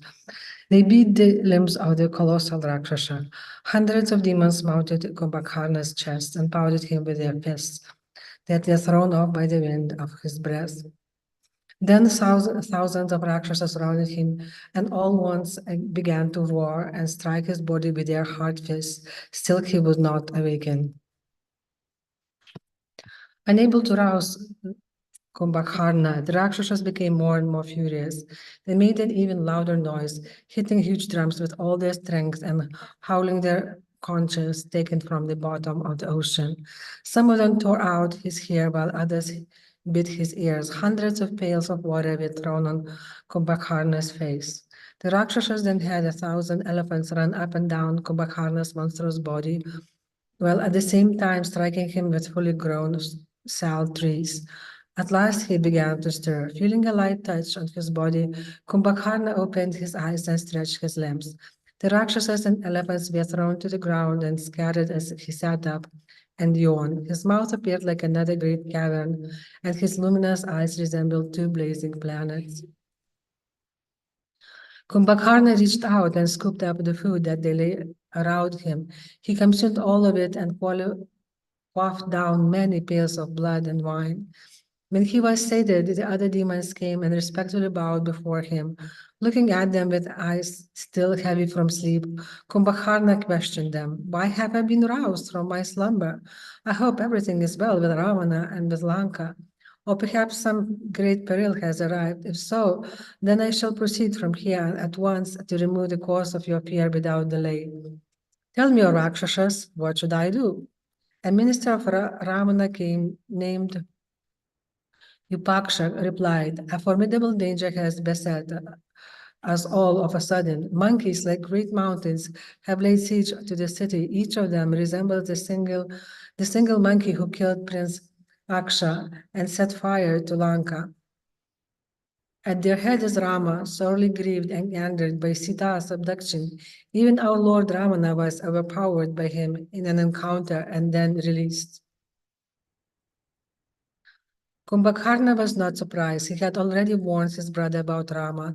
It seemed that the time for the inevitable battle had arrived. Rama's power would now be tested to the full. Kumbhakarna spoke in a voice that boomed around the cavern. "This very day I shall wipe out the entire army of monkeys. The Rakshasas may gorge themselves with their flesh. I myself shall drink the blood of Rama and Lakshman." Kumbhakarna sprang to his feet and washed his face. He called for more drink and quickly swallowed 2,000 pails of strong wine. Slightly inebriated and anticipating an excitement of battle, the Rakshasa left his cave and marched towards Ravana's palace, shaking the earth with his every step. He was surrounded by Rakshasas who ran with joined palms and continuously sang his praises. From outside the city, the monkeys saw Kumbhakarna rising above the city walls like a mountain peak. They cried in fear and fell stunned to the earth. Some fled in all directions, seized by panic.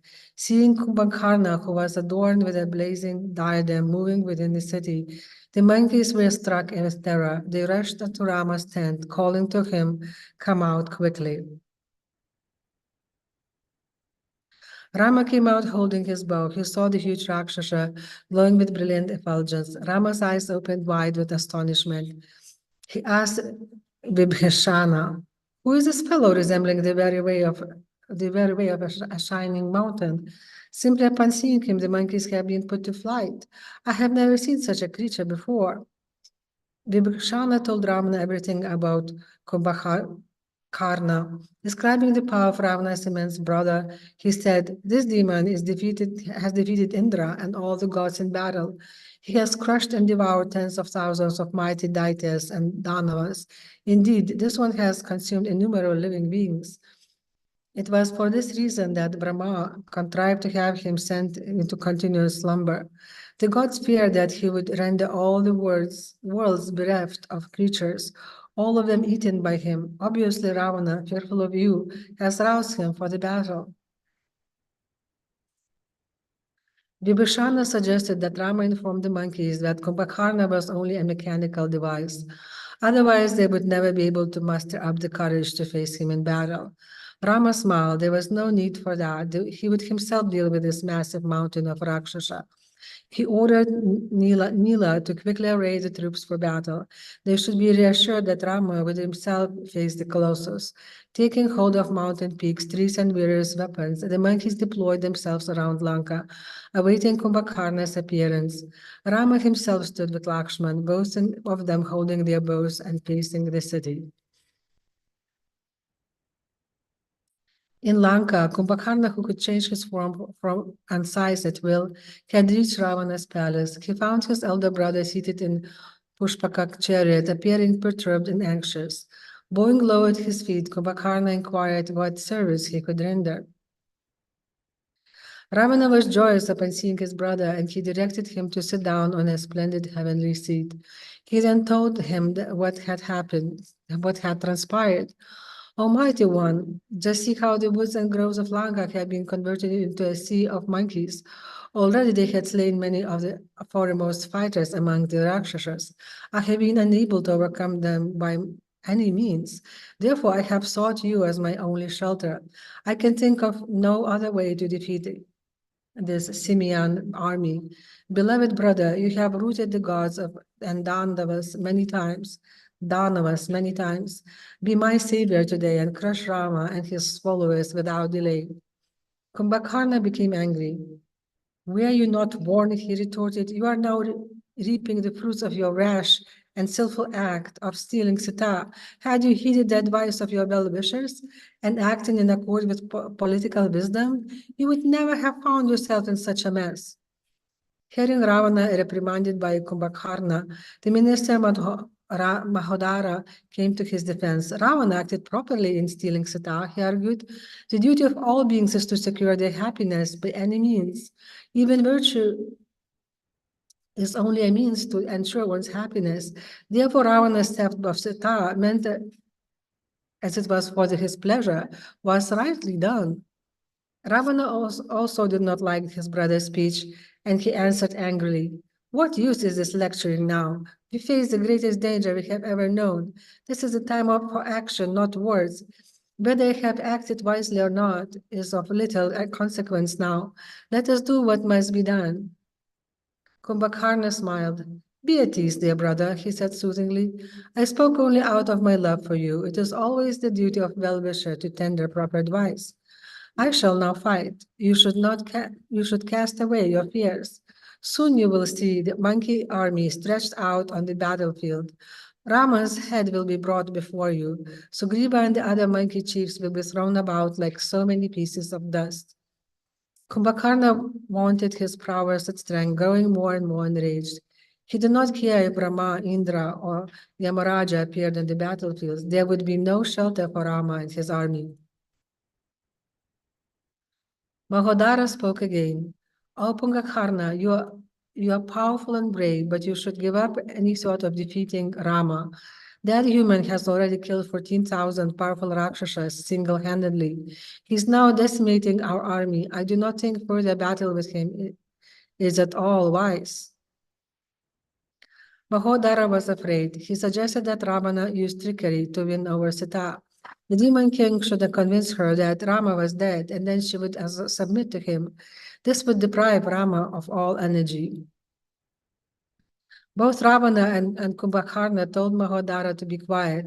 That plan had already failed. There was no avoiding the battle now, short of returning Sita, and that was out of the question.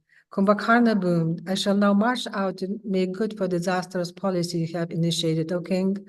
You are surrounded by useless ministers like Mahodara.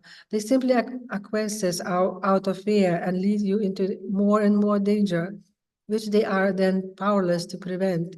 It is fortunate for you that I am here as your protector. Ravana laughed heartily to see his brother's resolve. Surely he would now be saved.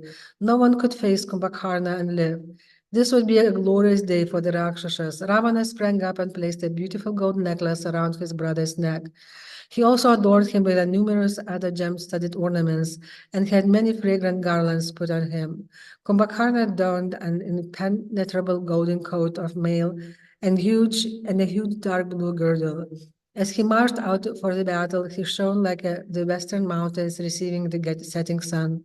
He went first to Ravana's weapon room and took up a great pike which was embellished with gold and which emitted flames even as it lay there. It shone like Indra's thunderbolt and was no less powerful. The pike was wreathed with garlands of crimson flowers and smeared with the finest sandal paste.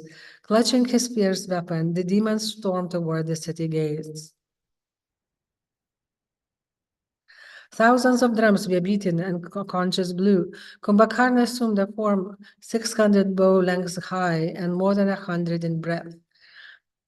He strode toward the battlefield surrounded by gigantic rakshasas, driving chariots and mounted upon elephants. Others followed him on camels, donkeys, lions, serpents, antelopes, and birds. The rakshasas, who all had terrifying forms and faces, raised their maces, swords, lances, bludgeons, and bows, sending up a terrifying roar. As the Rakshasas moved off, there were many grim omens. Massive gray clouds full of thunder and lightning covered the sun, the earth shook, birds wheeled from right to left, and the large vulture perched on Kumbhakarna's pike. The Rakshas's left eye and arm throbbed. A flaming meteor fell from the sky and descended to the ground with a terrible crash. Jackals howled and a strong wind blew into their faces. Kumbhakarna paid no heed to the omens. He stepped over Lanka's defensive wall and laughed out loud.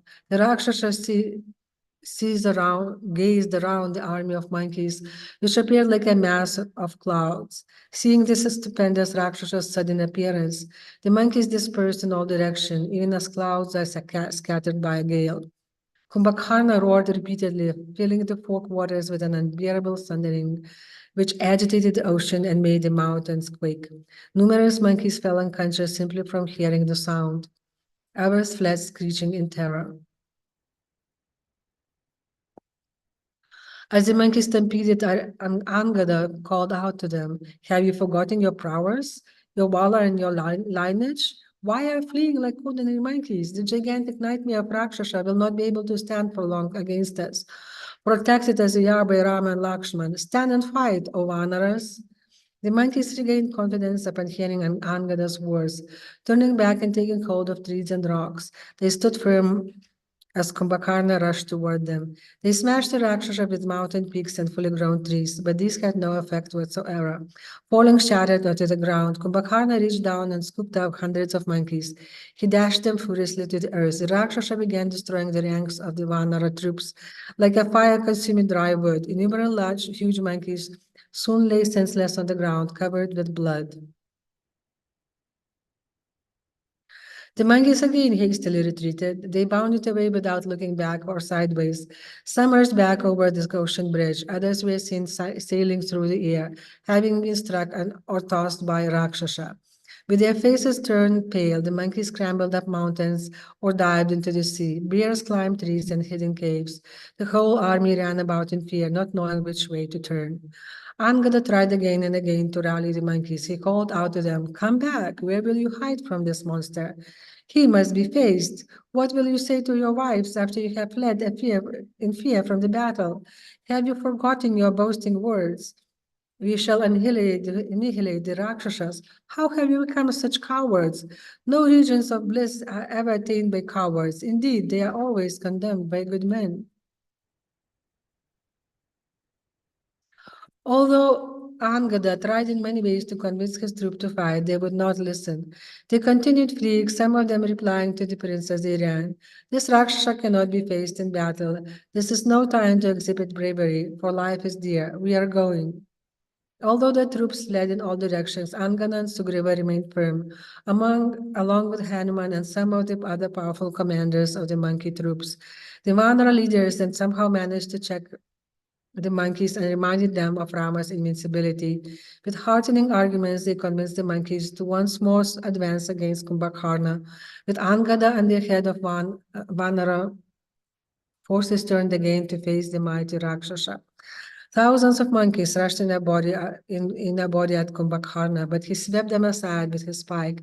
He ran about crushing and devouring the monkeys, even as Garuda would devour serpents.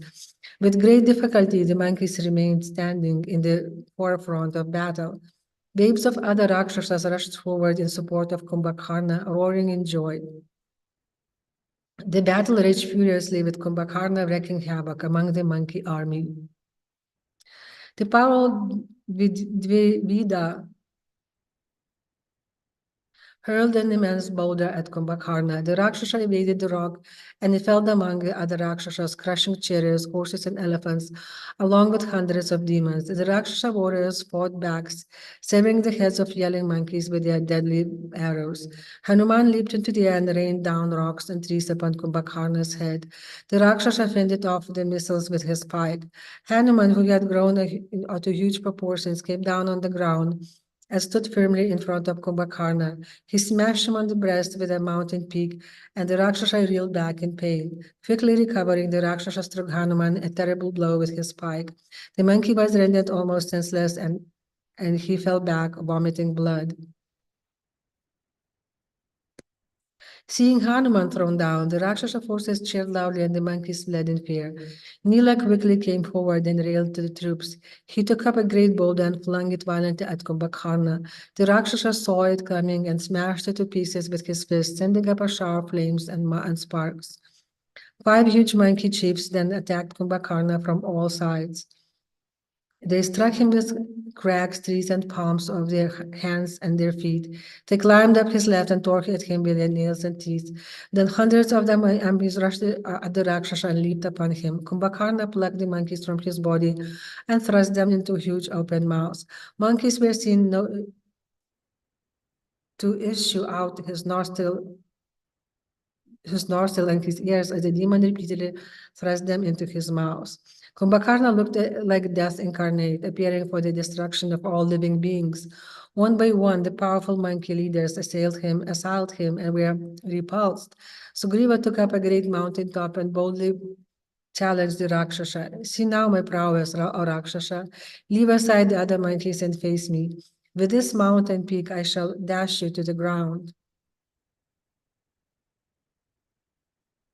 The Rakshasa laughed. I know you, monkey. You are a grandson of Brahma and the son of the mighty Raja. Thus you stand there roaring. Show me then the limits of your strength. Sugriva immediately hurled the vast crag upon the demon's chest. It smashed into pieces and fell to the earth. But the Rakshasa was hardly moved. In a rage, he threw his flaming pike at Sugriva, but Hanuman intercepted it as it flew. The monkey placed the pike across his knees and broke it in two, making the Vanara troops roar with joy. Kumbhakarna became maddened. He stormed across the Himalaya mountain and tore from it a massive peak. Spinning around, the Rakshasa hurled it at Sugriva. The monkey king was caught by the whirling crag, and he fell unconscious. The Rakshasas shouted in triumph, thinking Sugriva to be slain. Kumbhakarna quickly ran over and took up the fallen monkey. Pressing him under his arm, the demon made his way back to the city. If Sugriva were killed or captured, then the entire monkey army would be finished. As the Rakshasa stepped over the city wall, he was greeted by cheering citizens. They showered flowers and scented water on him. Sugriva felt the cool water on his face, and he regained consciousness. He saw himself being carried toward Ravana's palace. Bending his body violently, Sugriva spun around and ripped off the demon's ear with his nails. He then bit off the end of his nose and clawed his side. Kumbhakarna roared in pain and threw the monkey down. Sugriva bounced up like a ball. He sprang onto the rooftop and quickly bounded over the city wall and back to the monkeys. Kumbhakarna stood with blood running down his face. He screamed in anger and turned back toward the battle holding a terrible-looking mace. Rushing into the monkey forces, he continued annihilating them by the thousands. Lakshman then appeared before Rakshasa. He immediately shot 24 flaming arrows into Kumbhakarna's arms. The prince continuously released arrows which covered Kumbhakarna on all sides like a golden cloud. Brushing aside the shafts, the Rakshasa laughed and spoke to Lakshman. You have shown me your prowess, O prince. I am impressed with your valor. Even Indra or Yamaraja would not dare to face me in an encounter. But I wish to fight only with Rama. Where is your brother? By slaying him, I shall put an end to this conflict. My army will then finish the rest of the monkeys. Rama heard the Rakshasa's haughty challenge. He called out, stand ready for battle, and shot from the distance a number of arrows that pierced the huge demon all over. Kumbhakarna at once rushed toward him, clutching his mighty mace. Rama sent volleys of arrows which shattered the Rakshasa's mace even as it raised it for Rama's destruction. Shafts bedecked with golden feathers studded into demon's body by the thousands. Blood poured from his wounds like streams from a mountain. Kumbhakarna ran about in fury, crushing monkeys and demons alike. He seized hold of a tremendous rock and flung it at Rama. The prince released the sharp-pointed arrows, which smashed the crag as it flew towards him. The pieces of the rock killed 200 Rakshasas as the shards fell to earth.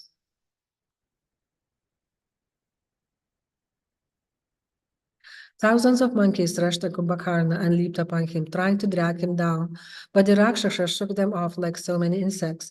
He dashed about, intoxicated with battle and slaying both friends and foe. Rama, determined that the time to kill him had arrived, firmly grasping his bow, he called out, "Take heart and fight, O Lord of the Rakshasas.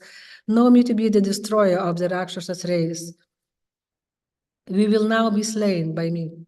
Kumbhakarna whirled around and faced Rama, but suddenly Vibhishana came between them with mace in hand. Seeing him there, Kumbhakarna said, "Yes, my brother, come forward and strike at once. Abandon all filial affection and remain devoted to the duty of a warrior.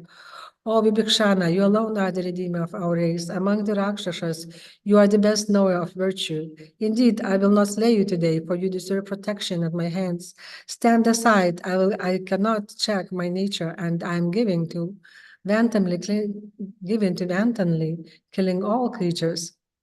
Vibhishana replied, "With the interest of my race in mind, I always tendered advice to Ravana, but neglecting him, I sought Rama's shelter. But neglected by him, I sought Rama's shelter. Hence I stand before you in battle today." Tears sprang to Vibhishana's eyes as he spoke. Rama consoled him and told him to stand aside. The time for Kumbhakarna's destruction had come. Seeing Rama standing firmly before him, Kumbhakarna laughed hideously and said, "I am neither Viratha nor Kabhanda, nor am I Khara, Dushana Vali, or Maricha. I am Kumbhakarna, arrived here as your death. Do not hold me in contempt. Show me the full limit of your power, and I shall then devour you, O Rama." Rama at once released arrows which flew with the speed of lightning and struck the Rakshasa's body. These arrows, which had formerly pierced 7 salt trees and the very earth itself, did not even shake the demon. The Rakshasa took up a massive club and whirled it about, knocking down Rama's arrows as they flew. Laughing again and again, Kumbhakarna stood with his great club uplifted. Rama released an arrow imbued with the force of Vayu. It roared through the air and severed the Rakshasa's arm. That arm, still clutching the club, fell to the earth and killed 1,000 monkeys and Rakshasas. Kumbhakarna shrieked with pain, making the sky vibrate and the mountains break open. He looked like a mountain whose summit had been cut off with a gigantic sword. With his remaining arm, he tore up a large palmyra tree and rushed toward Rama. With each step, the earth vibrated and the trees toppled over in distant forests. Rama released another mystic missile, which cut off the Rakshasa's other arm. It fell with an enormous crash, sending Rakshasas and monkeys scattering in all directions. With blood spurting from the stumps of his arms, the Rakshasa continued to rush at Rama. He bellowed furiously at the monkeys covered their ears, unable to tolerate the noise. Rama shot a pair of crescent-headed arrows imbued with the force of Indra's thunderbolt, and they severed Rakshasa's feet. Not deterred, Kumbhakarna still somehow moved swiftly toward the prince. His mouth was wide open, and he emitted savage, deafening cries which shook the earth. In an instant, Rama filled his mouth with arrows, and the demon was silenced. Rama then took up an arrow which was encrusted with gems and which shone brilliantly, empowering it with the force of Brahmastra. He released it for Kumbhakarna's destruction. As it flew with terrible speed, the arrow illuminated all directions like a blazing comet ascending to earth. It tore off the Rakshasa's head, which looked like a peak of the Himalaya mountains. Adorned with a pair of blazing gold earrings, his head shone as it was carried through the air by the force of Brahma's weapon. It seemed like a rising moon moving through the heavens. It fell upon the defensive wall of Lanka and demolished the great northern gate. The head then rolled along the royal highway. By the power of Brahma's mystic missile, the Rakshasa's body was lifted and thrown into the ocean, creating a tidal wave which swept the coast of Lanka. Hosts of gods and rishis resembled in the sky rishis assembled in the sky and joyously praised Rama. The monkeys surrounded him, roaring in exultation. All the remaining Rakshasas fled, astonished and dismayed. Rama felt elated and shone brightly amid the monkeys, even as the sun shines after an eclipse.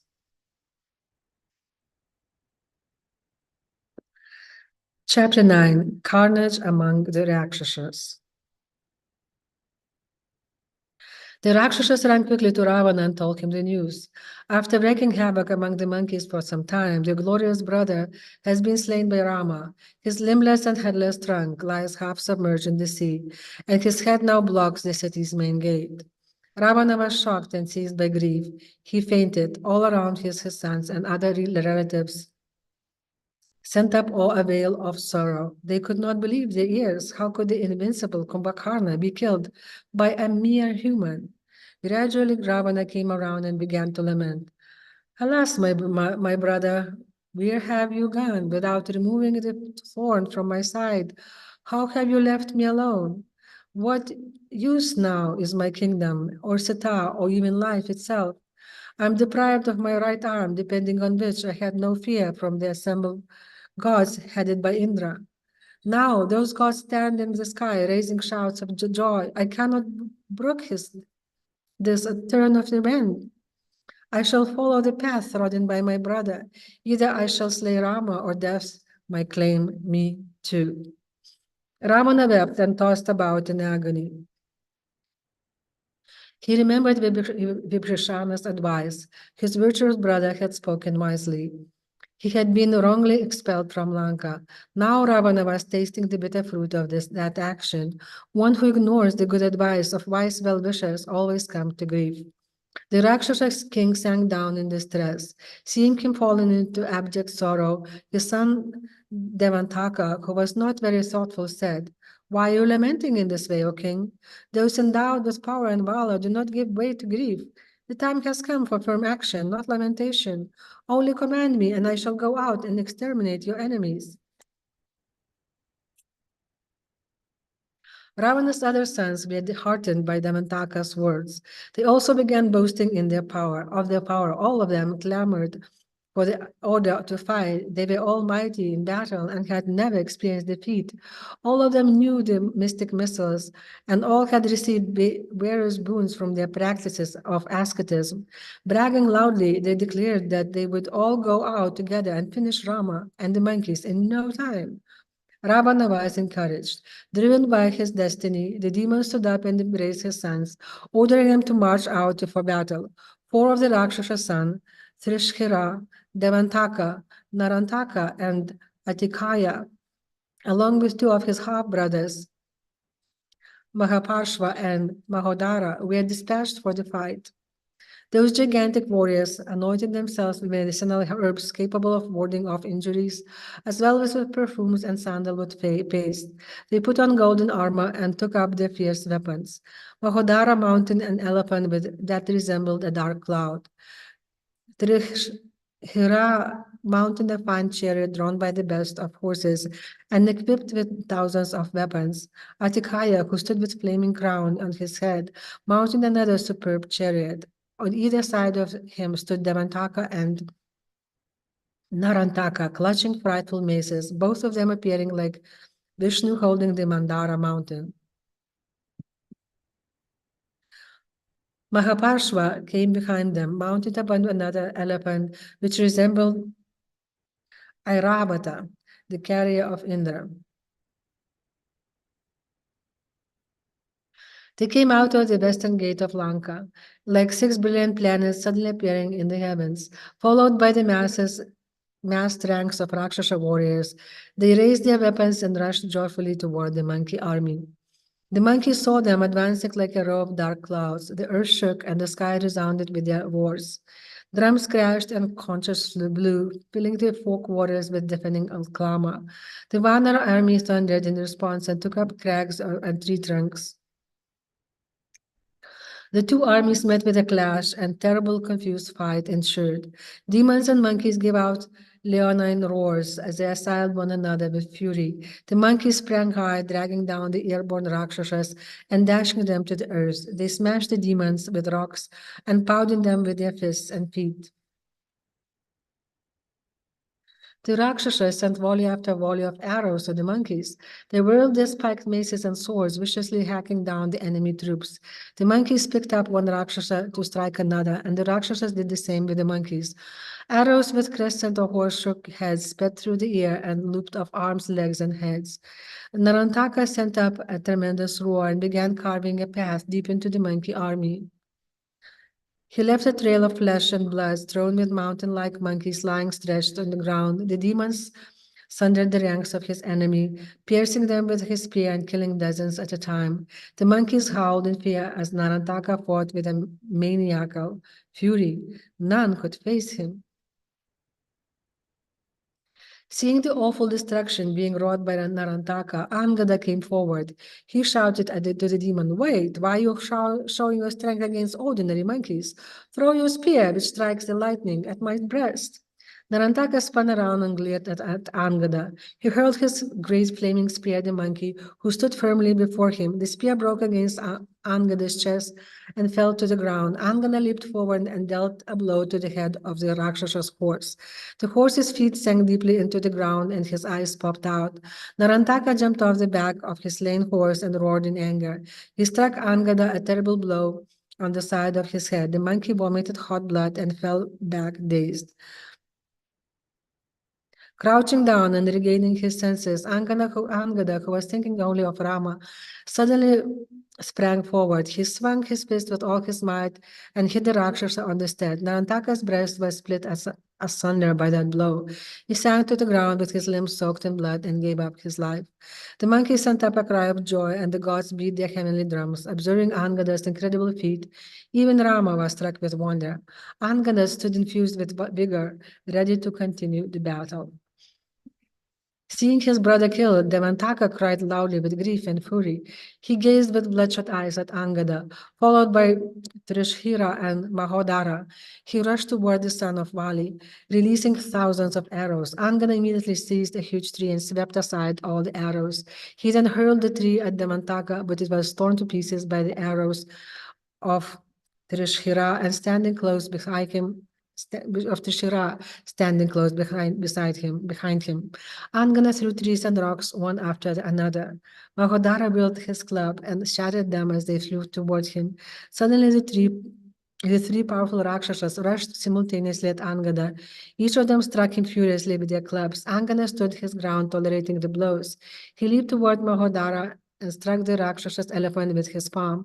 The elephant fell to his knees and toppled over. Angada then tore out a tusk from the dead elephant and struck Devantaka a terrific blow on the head. The demon reeled about, vomiting blood. Hanuman saw Angada engaged with the three towering Rakshasas, and he ran over to assist the prince. Nila also rushed to Angada's aid, hurling a mountain peak at Trishira, but the Rakshasa smashed the massive crag with his arrows. Devantaka swung his club in a full circle and caught the running Hanuman on his breast. Not minding that blow, although it was forceful enough to have rent the earth, Hanuman swung his fist at the Rakshasa. He caught him on his head with a crack resembling a peal of thunder. The demon's teeth and eyes were forced out, and his skull was shattered. He fell like a tree cut at his root.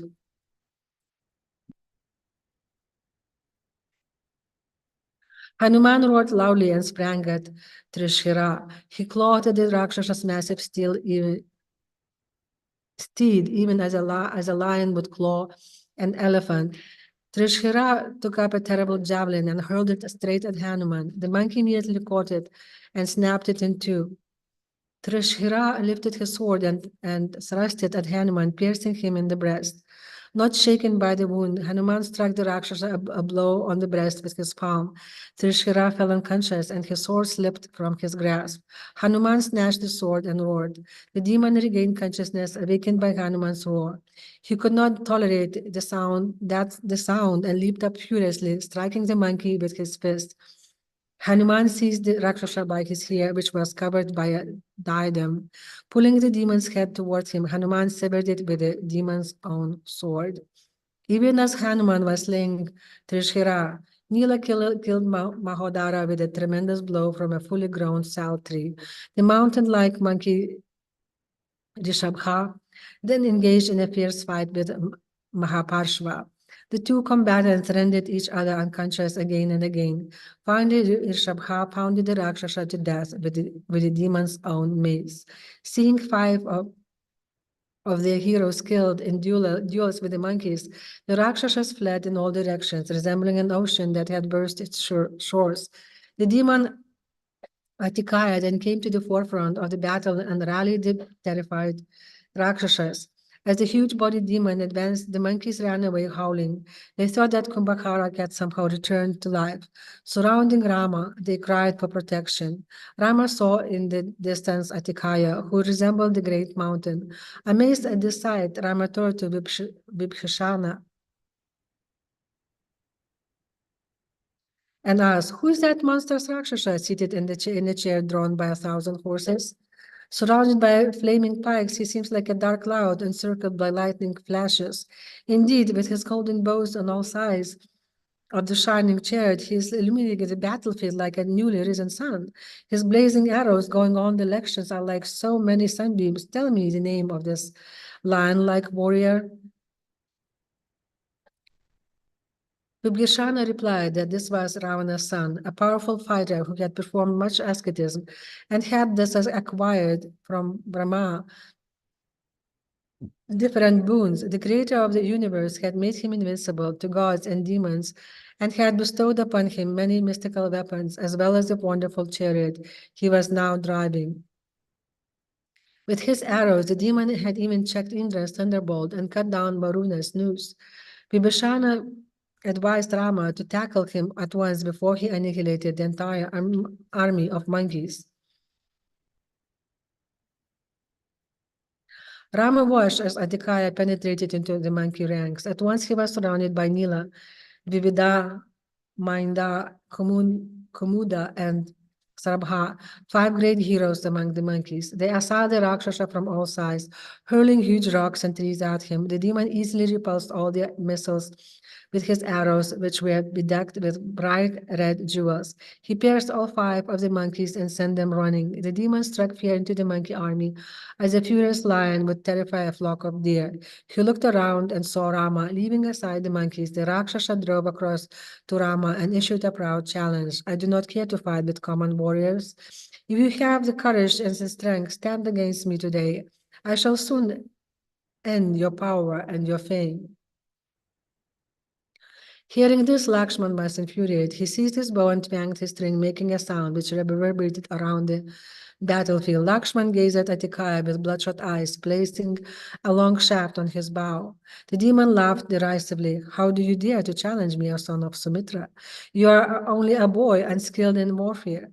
I cannot be paced by Himalaya mountain, nor even by the earth itself. You seek to rouse the fire of universal destruction as it slumbers peacefully. Do not lose your life in this way. Depart swiftly.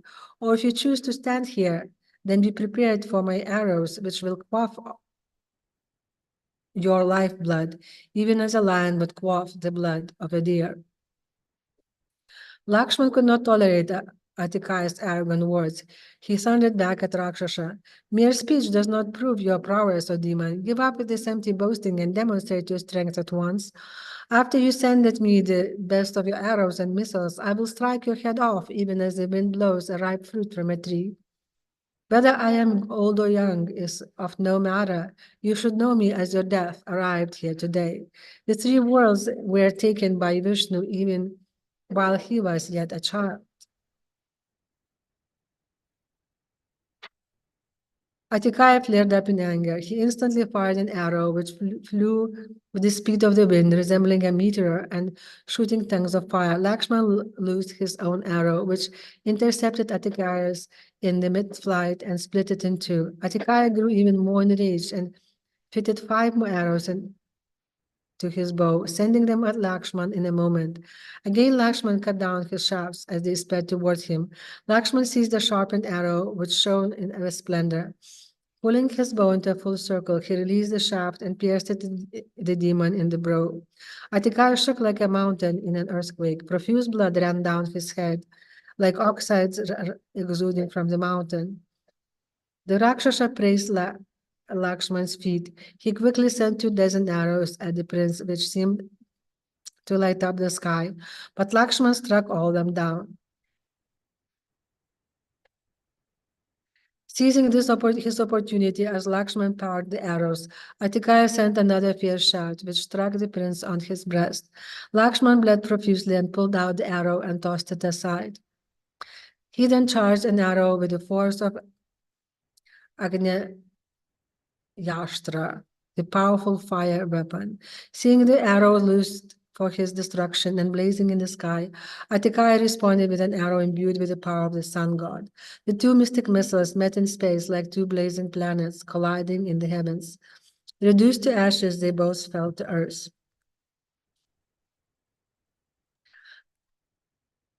Atikaya fired at Lakshman, a weapon presided over by a Maharaja, but the prince countered it with a missile empowered by the force of wind god.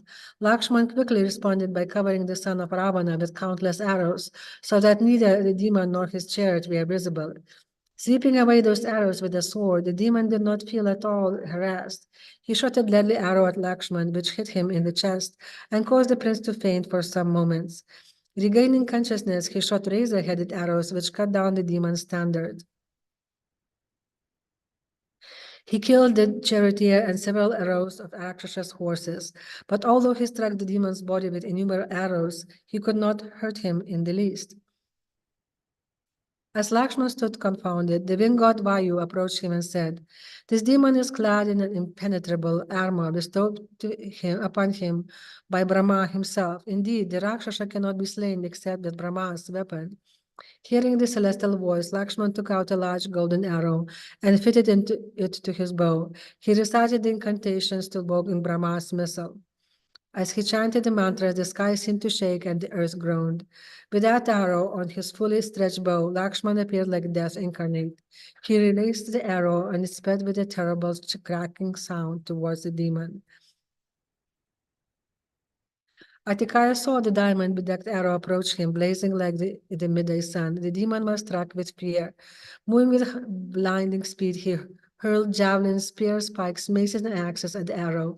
He also struck it with numerous arrows of his own, but the shaft could not be checked. It baffled the demon's weapons and continued to course swiftly through the air. The blazing arrow caught Atikaya in the neck, severing his head and throwing him at some distance onto the battlefield. When Ravana's son was slain, the remaining Rakshasas sent up a wail, crying in discordant tones. They ran about in fear, unable to find the protector. They turned their faces toward the city and hastily retreated. The monkeys surrounded Lakshman and praised him, shouting with joy. The prince smiled and returned to Rama's side. Rama embraced his brother and glorified his wondrous feat. Flowers fell from the sky and heavenly drums sounded. Chapter 10, Rama and Lakshman laid low. Ravana was becoming increasingly anxious. His fear overpowered the grief of losing his son and brothers. He sat lost in thought on his golden throne. One after another, his most powerful fighters were being slain. Even when the two human princes had been overcome and thrown down by Indrajit's irresistible weapons, still they somehow recovered. When Rama had killed even the formidable Kumbhakarna, who was there left who could face the prince and live? Surely he was Vishnu himself, the Rakshasa's supreme enemy. Ravana's eyes narrowed. He now faced a great peril. He ordered his ministers to check every defensive post around the city. Extra guards should be posted. Day and night there should be extreme vigilance. Anyone found neglectful of his duty would be immediately executed. The demon hissed in anger. The thought of surrender did not cross his mind for a moment. Victory or death were the only choices. Brooding on Atikaya's fall, he went into his chambers and sat disconsolately on a golden couch. Indrajit then approached him and said, O Lord of the Rakshasas, why are you held in the grip of sorrow? Do you not see me by your side? How will those two humans survive when they go out again for battle? If they were lucky to escape last time, but their luck has now run out. Behold them today lying prostrate on the ground, torn to pieces by my weapons. Indrajit consoled his father by vowing that he would kill Rama and Lakshman. Ramana felt heartened. He gave his assent to his son, and without delay, Indrajit prepared for battle. The prince donned his impenetrable armor and mounted his great chariot drawn by tigers. Blowing his massive conch, he proceeded along Lanka's main highway. At once many other fierce Rakshasas began to follow. Some rode horses, some boars, and some giant donkeys. Others mounted lions, jackals, even huge scorpions. Other Rakshasas who had hideous, twisted faces mounted crows, vultures, and peacocks. Soon an enormous number of Rakshasas were assembled for battle, headed by Indrajit. Those demon warriors, equipped with every kind of weapon, marched to the sound of kettle drums and conches, making the earth vibrate. Indrajit sat aboard his chariot, which was covered over with a white parasol. He was being fanned by beautiful golden-handed whisks and worshipped by Yatudhanas chanting sacred hymns. As he proceeded for the battle, he shone like Indra amid the gods. Ravana stood up on a high rampart watching his son. He felt confident. No one in all worlds could stand against Indrajit, be that the gods, Danavas, and Daityas. What then of humans and monkeys? After all, Indrajit had already overpowered the two humans. Surely this time there would be no lucky escapes. Ravana shouted a blessing to Indrajit, and as he reached the northern gate. The demon prince turned to his father with palms joined, then raised his hand, and the army rushed out with a mighty roar. As the Rakshasas reached the battlefield, Indrajit halted them and had them surround him. He dismounted from his chariot and lit a fire.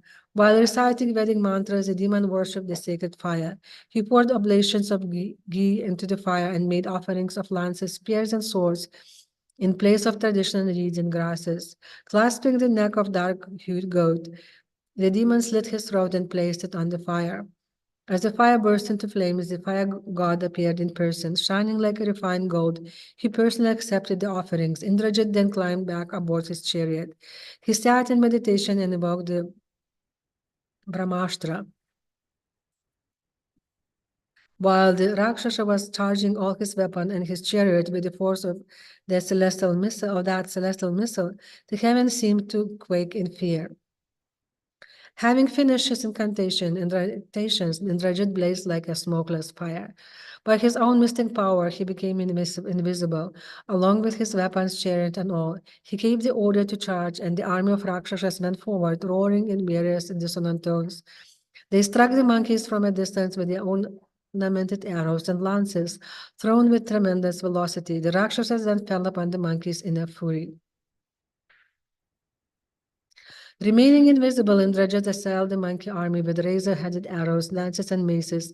The monkeys realized the demon was fighting invisibly and surrounded the place from where his weapons flew. They hurled numerous trees and boulders at him, but the demon cut them to pieces. He tore apart the bodies of the monkeys with his irresistible arrows. With a single arrow, the Rakshasa pierced as many as 5, 7, or even a dozen monkeys.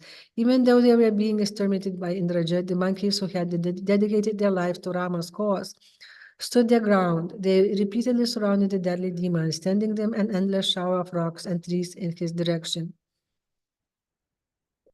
Indrajit moved off invisibly and searched for the chief monkey warriors. One after another, he pierced Nila, Jambavan, Sugriva, Angada, Rishabha, Vida, and many other monkey heroes. He rendered all of them virtually unconscious with his terrible shafts. With great joy, the Rakshasa beheld the Vanara army being overwhelmed on all sides by his cruel weapons. He rose into the sky above the monkeys and continued to rain down countless arrows, like a dark cloud in the monsoon season. With their bodies ripped apart, the monkeys fell shrieking like mountains thrown down by Indra's thunderbolt.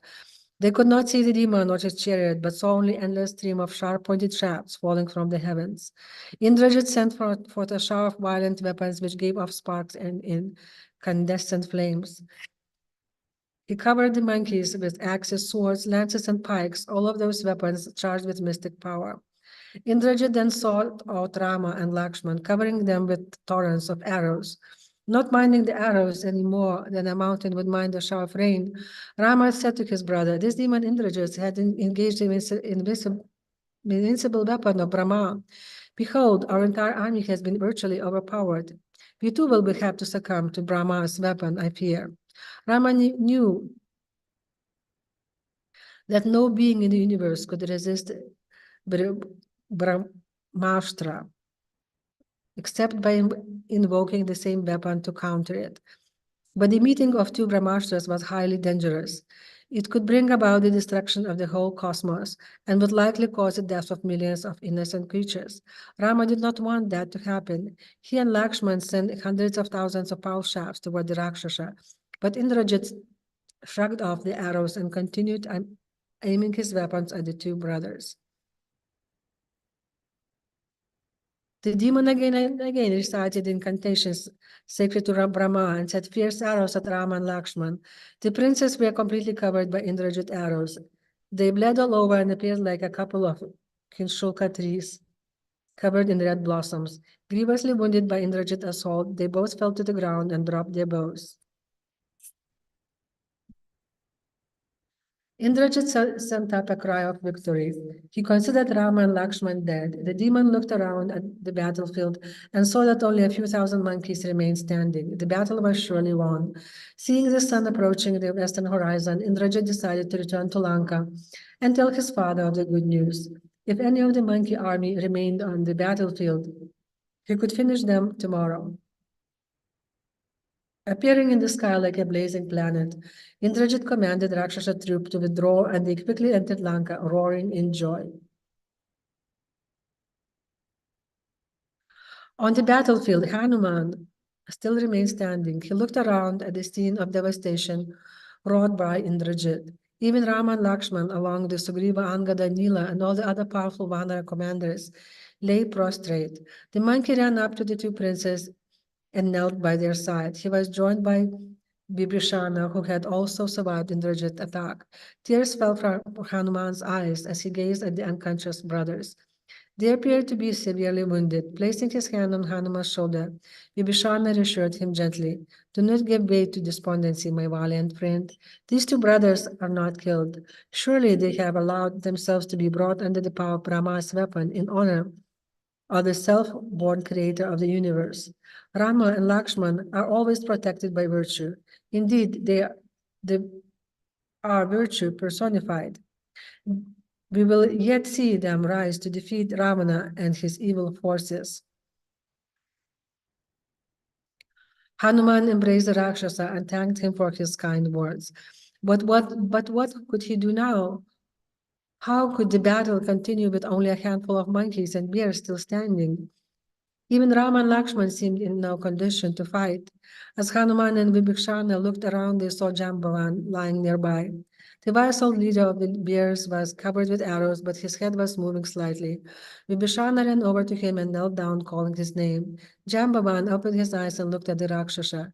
He spoke barely in a whisper. "Oh, Vibhishana, I can hardly see you.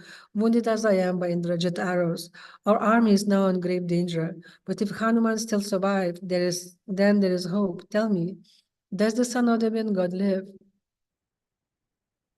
Vibhishana was surprised that Jambavan had first inquired after Hanuman rather than Rama or Lakshman. He called Hanuman over, and the monkey came quickly and knelt before Jambavan. Mustering his strength, the old bear began to speak. My dear Hanuman, is it you alone who can save? It is you alone who can save this army. Only you possess the power to fly from here to the Himalayas. You must go there at once to fetch the celestial healing herbs.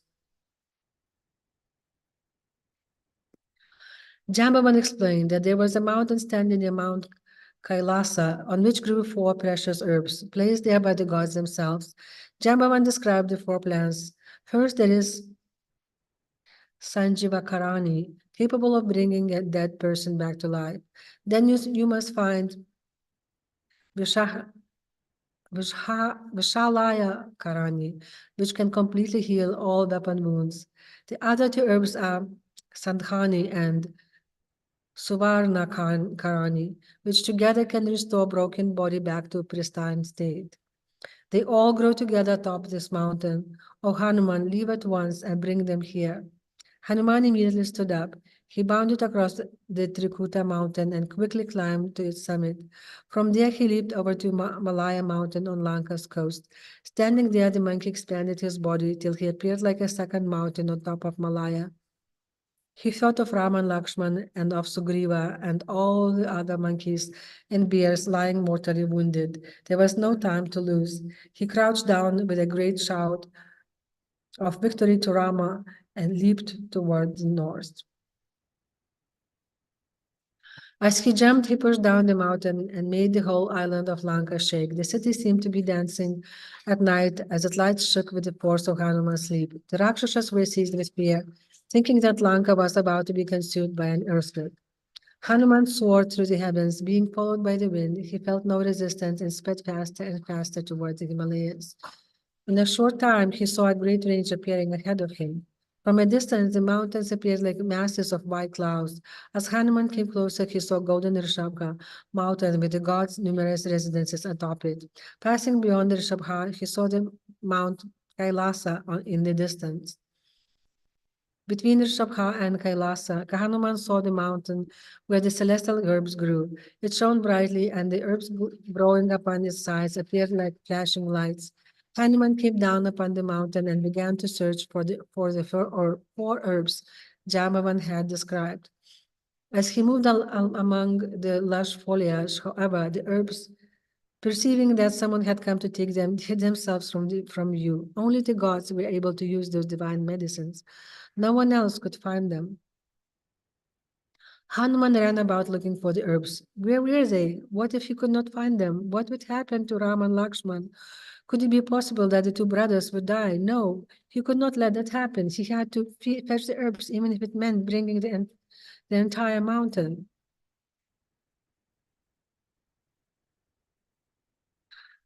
The monkey realized that the herbs had concealed themselves from his view. He became furious and roared loudly, thundering at the mountains. O Lord of mountains, as you have not shown any compassion even to Rama and Lakshman, you shall pay the price today. Watch now as I tear away your shining peak. I shall not return without the herbs. Hanuman plunged his hands into the side of the mountain and broke off the entire section containing all the herbs. Lifting the huge mountain summit above his head, the monkey sprang into the air. Hanuman soared high into the sky, bearing aloft the mountain with its trees, elephants, tigers, deer, and herbs. He blazed with his own splendor, and with a Pauljan mountain held in his hands, he looked like a sun coursing through the sky. Once again, his father Vayu raced behind him, and he soon arrived near Lanka.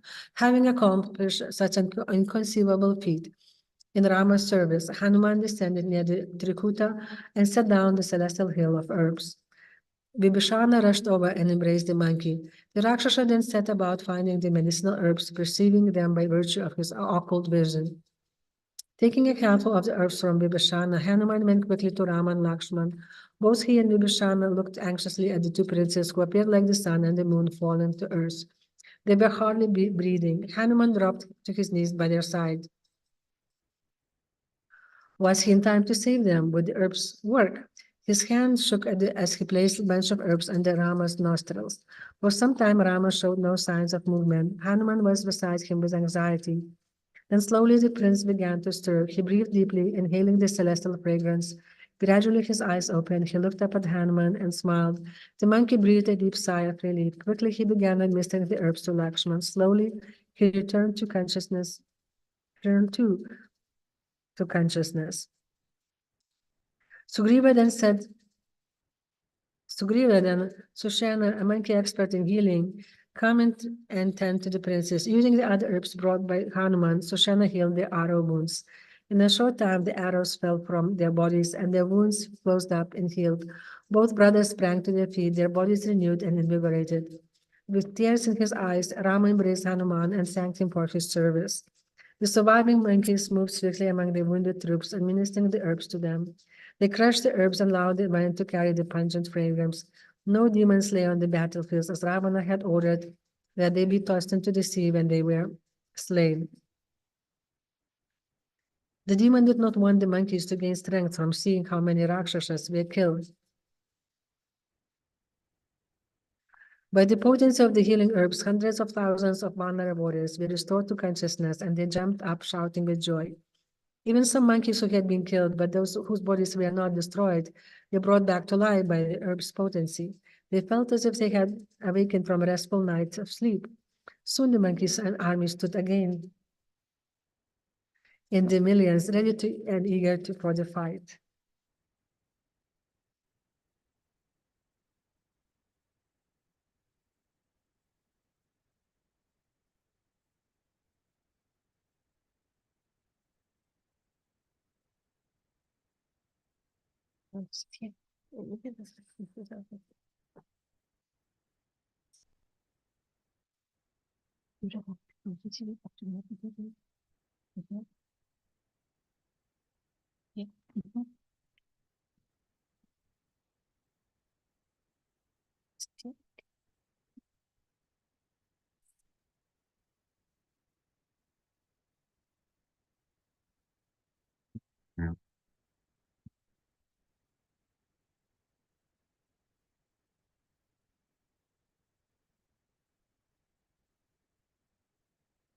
The night was drawing close, and Sugriva, after consulting with Rama and Lakshman, decided to attack Lanka before the Rakshasas were aware of the situation.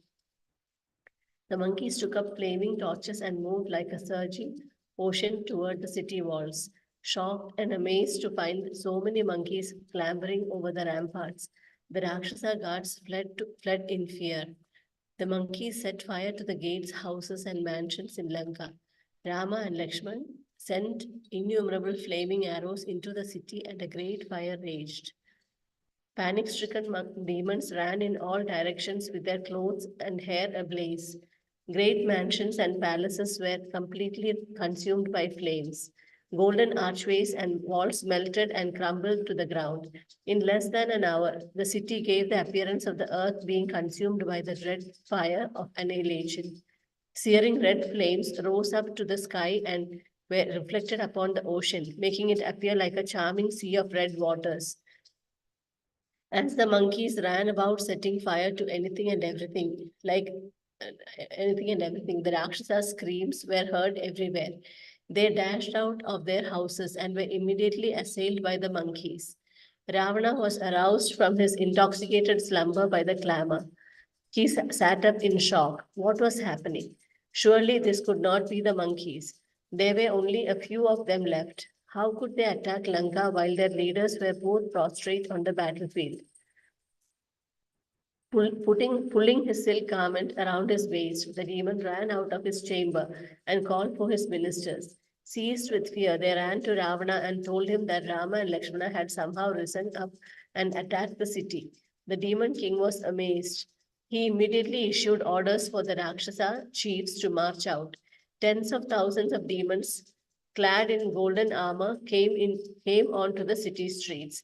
They were led by Kumbha and Nikumbha, Kumbhakarna's two powerful sons. The Rakshasas rushed, roaring toward the monkeys, attacking them with swords, spikes, maces, javelins, and countless arrows that screamed through the air. Numerous garlands, broken wine casks, and burning incenses made the city fragrant as the bellicose opponents tore at each other in a frenzy. Monkeys picked up Rakshasas and whirled them about, striking down other Rakshasas, while the Rakshasas lanced 5 or 7 monkeys at once with their terrible spears. Infuriated monkeys bit off the ears and crushed the skulls of the demons, pummeling them to a pulp with their fists and feet. Powerful Rakshasas tore off the heads of the Vanaras and lopped off their limbs with great scimitars. Everywhere there were shouts of stay, give battle, and you are killed. Gradually, the battle spilled out of the city.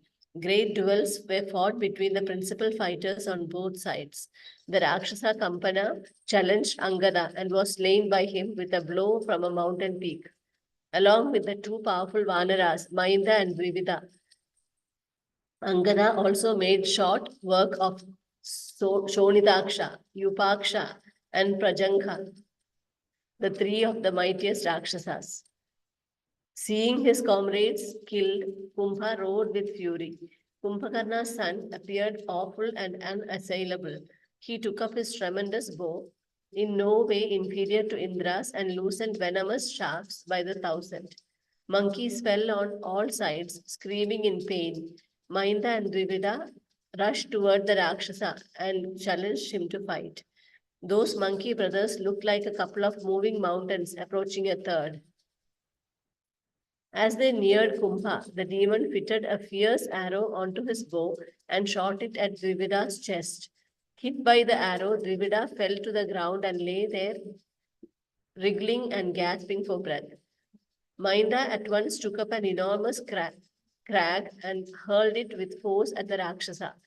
Kumbha shot 5 arrows that shattered the rock and it fell in pieces at his feet. Taking another long shaft, he struck Mainda on the breast and the monkey fell unconscious. Angada saw his two uncles laid low by Kumbha and he dashed across to challenge the Rakshasa. Kumbha laughed, making an ass-like sound which reverberated all over the battlefield. His eyes blazed like two red fires, and he stood in his chariot looking like death personified. As Angada ran toward him, Kumbha shot dozens of deadly arrows which penetrated the monkey's body. Not shaken, Angada sent a shower of rocks and trees at the demon. Kumbha easily smashed the missiles with his arrows, laughing all the while. Kumbha then fired arrows which hit Angada on the forehead and made a stream of blood flow down the monkey's face. Pressing his wounds with one hand, Angada seized hold of a massive tree with the other. He whirled around and tossed that tree at the Rakshasa. It flew with the speed of the wind. Kumbha dropped to one knee and instantly shot 7 steel arrows which sliced the flying trees to pieces. Without pausing for a moment, Kumbha released 7 more shafts which struck Angada on the chest and sent him reeling. Rama saw that Angada was sinking to the ground under the force of Kumbha's arrows. He immediately ordered Jambavan and a number of powerful monkeys to go to Angada's assistance.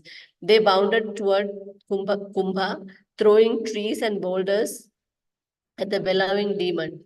Kumbha spun round and shot his fierce arrows, hitting all of the monkey warriors as they approached him.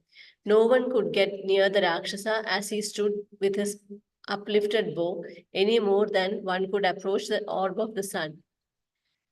Sugriva then came forward to challenge the Rakshasa. He hurled huge rocks one after another at the demon's chariot, advancing continually toward him. Kumbha smashed all the rocks thrown at him with arrows shot in a solid line. He moved with astonishing speed, striking down the rocks with simultaneously sending arrows at Sugriva. The Monkey King was pierced all over, but he did not flinch. He suddenly sprang onto Kumbha's chariot and snatched his bow, even as the Rakshasa fired arrows at him. Sugriva broke the bow in two and hurled it away. The monkey then leapt to the ground and addressed the Rakshasa. O Kumbha, you are the equal of Indra, Kuvera, and even the mighty Badi. Indeed, you are no less powerful than your uncle Ravana or your cousin Indrajit. You have struck down many powerful monkeys today, O demon, and this is most wonderful. But now your exploits will end. Fight with me if you dare. I'll make short work of you. Kumbha was flattered by Sugriva, and his martial enthusiasm increased like a fire fed with oil. Without a word, he leapt down from his chariot and rushed toward the monkey, who stood with his arms outstretched. The two heroes clasped each other and grappled together. The earth shook with their heavy steps. Sugriva leaned backwards and lifted the demon above his head. Spinning around, he tossed Kumbha into the sea. The Rakshasa sank down to the seabed but soon swam upwards again. Suddenly emerging from the ocean, the demon flew up and struck Sugriva on the chest with his fist, with a blow that sounded like a peal of thunder and which emitted a brilliant flash. Sugriva did not budge and at once clenched his own fist, which was as hard as an adamant. He swung around and brought his fist down upon Kumbha's breast like one planet striking another. The demon's heart was split by the blow, and he fell dead to the ground as Mars would drop from the heavens. Nikumbha saw his brother slain and his anger flared. He took up his terrific mace and gazed at Sugriva, as if about to consume him with his wrath. His club was fitted with iron plates and steel spikes, inlaid with gold and bedecked with diamonds and other gems. The demon wore black iron armor studded with jewels, as well as brilliant golden armlets and earrings. With a garland of celestial flowers on his breast, he looked like a cloud flashing with numerous lightning bolts. He brandished his weapon, whirling it around above his head. His mace shot forth tongues of fire, and it seemed to cause the very atmosphere to spin around. The monkey warriors fell back in terror, unable to even look at Nikumba. Hanuman came forward and stood directly before the Rakshasa. He pulled back his arms and bared his massive chest. Strike me at once, O demon, he challenged. With all his strength, Nikumba brought down the mace upon Hanuman's chest. The club splintered into 100 fragments and fell to the ground like so many blazing meteors. Hanuman stood unmoved and he smashed Nikumbha on the breast with his fist. The Rakshasa's armor was shattered and blood shot from his breast. He reeled but quickly recovered and seized hold of Hanuman, lifting him from the ground. Seeing this, the other Rakshasas roared in joy. Taking hold of Hanuman, Nigumba ran toward Lanka. The monkey struck Nigumba on the head and disengaged himself from the Rakshasa's grip. He landed on the ground in front of the demon. Hanuman struck Nikumba down and then hurled himself onto the Rakshasa's body. Pressing down all of Nikumba's limbs, Hanuman took hold of his neck and twisted it ferociously. He tore off the Rakshasa's screaming head and hurled it into the ocean. Observing this incredible feat, the Rakshasa army fled pell-mell in all directions, some rushing into the city, some jumping into the sea, and others flying into the sky. Hanuman raised a great roar of victory, and the monkeys surrounding him shouted for joy.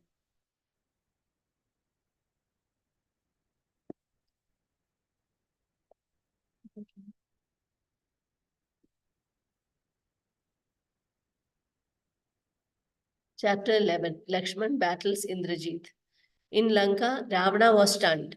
Twice he had celebrated his seeming victory, and twice he had been forced to think again.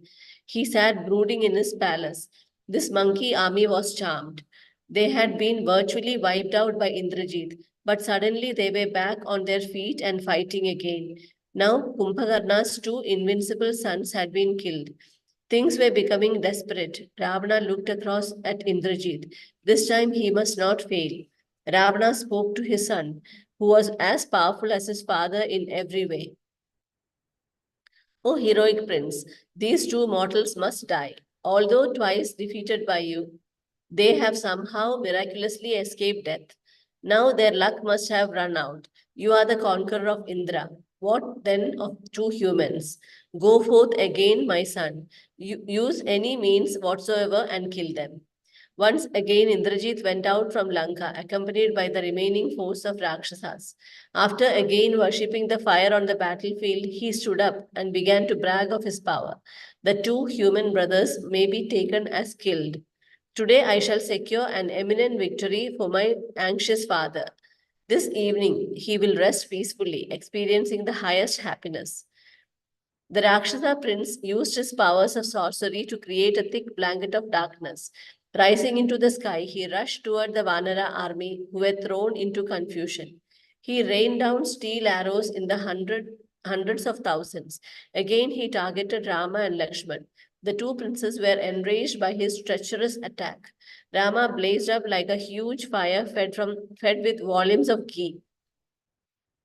He bent his great bow into a full circle and released deadly golden shafts that went toward Indrajit in the sky.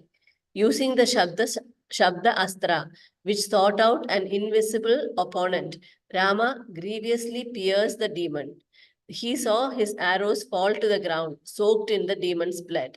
Indrajit drove away from the princes, sending arrows at the monkeys and killing thousands. Seeing this, Lakshman lost all patience. He fitted an arrow to his bow and spoke to Rama. I shall now release the Brahmastra, charging it with the power to kill all the Rakshasas at once. We need tolerate their insolence no longer. Rama reached out and checked his brother. We should not slay innocent creatures unnecessarily, he told him. The Rakshasas in Lanka have been sufficiently punished by our assault on their city. Let us now simply annihilate the remaining warriors. I shall myself immediately kill this Indrajit if he remains on the battlefield for even a moment. Rama declared that the time for Indrajit's destruction had come.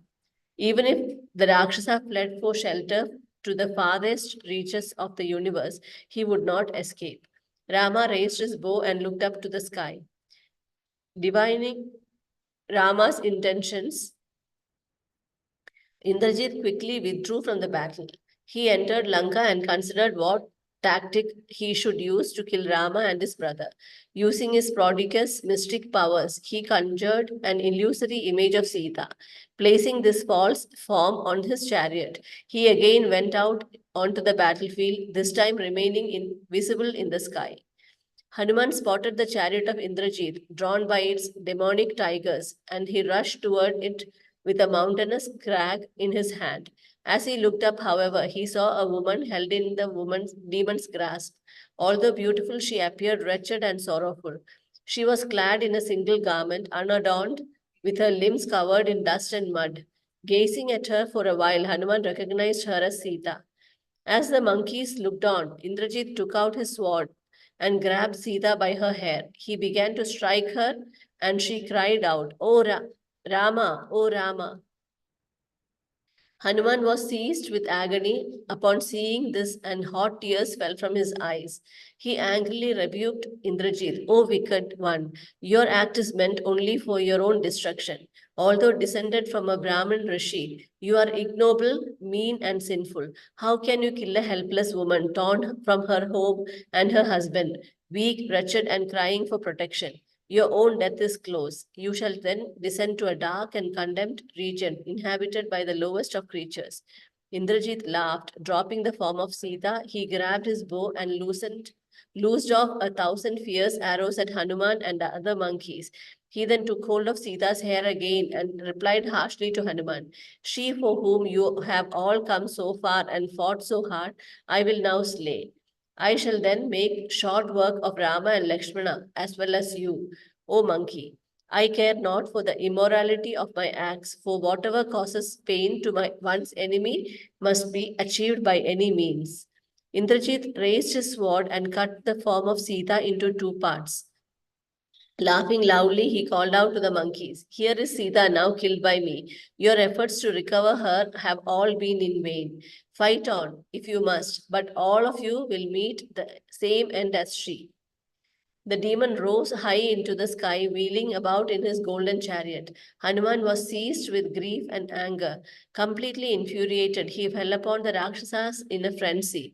Repeatedly roaring, he consumed the Rakshasa army like the fire of universal dissolution. He took up a massive rock and hurled it straight at Indrajit's chariot. But the demon rose still higher and the rock fell short. It dropped to the earth, crushing hundreds of demons and opening a chasm in the ground. Hanuman was filled with despair. Looking around at the monkey army, he shouted to them, Cease fighting. The object of our battle is now impossible to achieve, for Sita lies killed. Let us withdraw and ask Rama what should be done next. The monkeys pulled away from the fight and moved back toward Rama and Lakshman. Seeing this, Indrajit also withdrew, taking the demons with him. He made his way to a sanctuary in a cavern known as Nikumbila. There he began to perform a ritual for assuring victory in the battle. Worshipping the powerful goddess Kali, a fearful form of personified material energy, he made offerings of blood into a sacrificial fire. The demon knew the final battle would soon be fought. He had been granted a boon by Brahma that once having performed the ritual at Nikumbila, he would remain completely invincible in battle until his enemy was defeated. The time for realizing that boon had arrived. Surrounded by other Rakshasas, Indrajit sat before the fire reciting the sacred mantras. On the battlefield, Hanuman came before Rama and told him the terrible news. Rama at once collapsed to the ground and lay there insensible, like a great tree cut at the root. The monkeys quickly brought cool scented water and sprinkled his face. Lakshman, tormented by agony, knelt down and lifted Rama up. He spoke to his brother in a choked voice. What is the value of a virtuous life, O Rama? How can one like you suffer such reverses? If righteousness brought any good results, then this calamity could never have occurred. Indeed, if good and bad fruits accrued to the righteous and unrighteous respectively, then Ravana would have long ago sunk into hell, while you would now be reunited with your spouse. What can influence all powerful destiny? It moves only according to its own will. Our acts are all feeble and their results always uncertain. Lakshmana cried out in pain. Thinking of the sinful Indrajit, his eyes blazed with fury. He urged Rama to rise up and avenge Sita. Together they should at once completely destroy Lanka with all its buildings and citizens. As Lakshman spoke to Rama, Vibhishana arrived. He saw Rama lying in a swoon with his head on Lakshmana's lap. All around the monkeys were given over to grief and were lying on the ground and shedding tears. Vibhishana was gripped by despondency upon seeing Rama's state. He knelt by Lakshman and asked him what had happened. The prince told him about Sita. Vibhishana, after reflecting for some moments, began to nod slowly. The report of Sita's death is as absurd as the drying up of the ocean. He said, there is no possibility that Ravana would allow the princess to be killed. He is consumed by desire to possess her, even though he was well apprised by me of the consequences of keeping her, the sinful demon would by no means return her to you. O Rama, you have been tricked by the devious Indrajit. Know that woman killed by him to be mere illusion. There is no doubt in my mind. Rama opened his eyes and looked up at Vibhishana. The Rakshasa explained that Indrajit must have created the illusion in order to weaken Rama and to buy time. He would now be performing a ritual at the Nikumbila sanctuary. If allowed to finish this ritual, he would be impossible to overcome. There was no time to lose. The monkeys should go at once to the sanctuary and stop the ritual. Vibhishana recommended that Lakshmana go while Rama remained stationed on the battlefield. Still overcome by grief, Rama did not fully comprehend Vibhishana's words. He asked the Rakshasa to repeat what he had said. Vibhishana told him everything again and then said, rise up and take courage. Sita will yet to be recovered. Marshal the troops and send them with Lakshman. Surely Lakshman will be able to bring about Indrajit's end with his deadly arrows. Vibhishana explained to Rama about the boon granted by Brahma. There was a condition that if Indrajit was disturbed during the course of the ritual, he could be killed. That was why he had created the illusion of Sita's death. He obviously considered that this would throw Rama and his army into total confusion for long enough. Vibhishana urged Lakshman on. Go now, O valiant one. When Indrajit is killed, Ravana and his army will be finished for sure. Rama stood up and spoke to Vibhishana. What you say is true, O Night Ranger. Indrajit's prowess is in sorcery and in battle is formidable. He cannot be discerned even by the gods when he rides on his chariot in the sky. This one must be slain at once. Rama turned to Lakshmana and ordered him to leave for Nikumbila. Vibhishana would show him the way and the foremost monkeys headed by Sugriva and Hanuman would accompany him. Lakshman felt delighted in mind. He bent down and touched Rama's feet. Taking up his bow and sword, he soon ready for battle and said in a thunderous voice, "Today my swift coursing arrows will pierce through Indrajit's body and tear him to pieces. That Rakshasa is now as good as dead." Rama uttered benedictory Vedic mantras and the monkeys cheered. Followed by the vast monkey army, Lakshman set off for the Nikumbila sanctuary. After they had covered many miles, Vibhishana pointed to the Rakshasa army laying ahead. Indrajit had placed them all around the sanctuary. In the distance, they appeared like a great black cloud descended to earth. The monkeys and bears took up trees, rocks, and charged straight at the Rakshasa army. The Rakshasas replied with all kinds of weapons, and the sky between the two armies became filled with missiles of various shapes. The monkey army pressed forward and began to overrun the Rakshasas, who had been caught by surprise. The Rakshasas ran about crying in fear. They called for Indrajit to help them. Indrajit became indignant upon realizing that he was being disturbed. Who had been so insolent as to attack him during his sacrifice. With the ritual still unfinished, he stood up and went out of the sanctuary. Seeing the battle raging, he quickly mounted his chariot and went out amid the Rakshasas. Hanuman had taken the lead in the battle and was wreaking havoc among the demons. With an enormous tree, he battered innumerable Rakshasas to death. The Rakshasas surrounded him and rained down a shower of arrows, spears, swords, and javelins. Hanuman laughed off those weapons and continued thrashing the demons with trees and boulders. Indrajit, seeing Hanuman destroying the Rakshasa army, ordered his charioteer to go quickly before the monkey. As Indrajit appeared before Hanuman, the monkey challenged him to a duel. Stand here before me and display your strength of arms. O evil one, you shall not return with your life today. Indrajit took up his bow and prepared to shoot arrows at Hanuman. Seeing this, Vibhishana urged Lakshman to engage with Indrajit immediately. Lakshman twanged his bow, making a terrific sound. Indrajit turned and saw the prince, who called out to him, "I challenge you to battle. Stay before my vision and fight fairly. If you dare, fight fairly if you dare. Death now awaits you, O vile Rakshasa." Indrajit spotted Vibhishana next to Lakshman and began to rebuke him with harsh words. "You are the disgrace of our race, O uncle. How can you display enmity toward me, who am as good as your own son? What do you know of virtue? You have abandoned your own people and sided with the enemy. Pointing out my vulnerability, O degraded one, you have rendered great harm to your own brother. Surely you do not know right from wrong." Vibhishana replied that he did not share Rakshasa disposition. Although born in their race, he did not take pleasure in the sinful acts they enjoyed. Citing texts from the Vedas, Vibhishana said to his nephew, "One should always abandon an unrighteous relative, even as one should quickly abandon a burning house. There is no greater sin than stealing another's wife.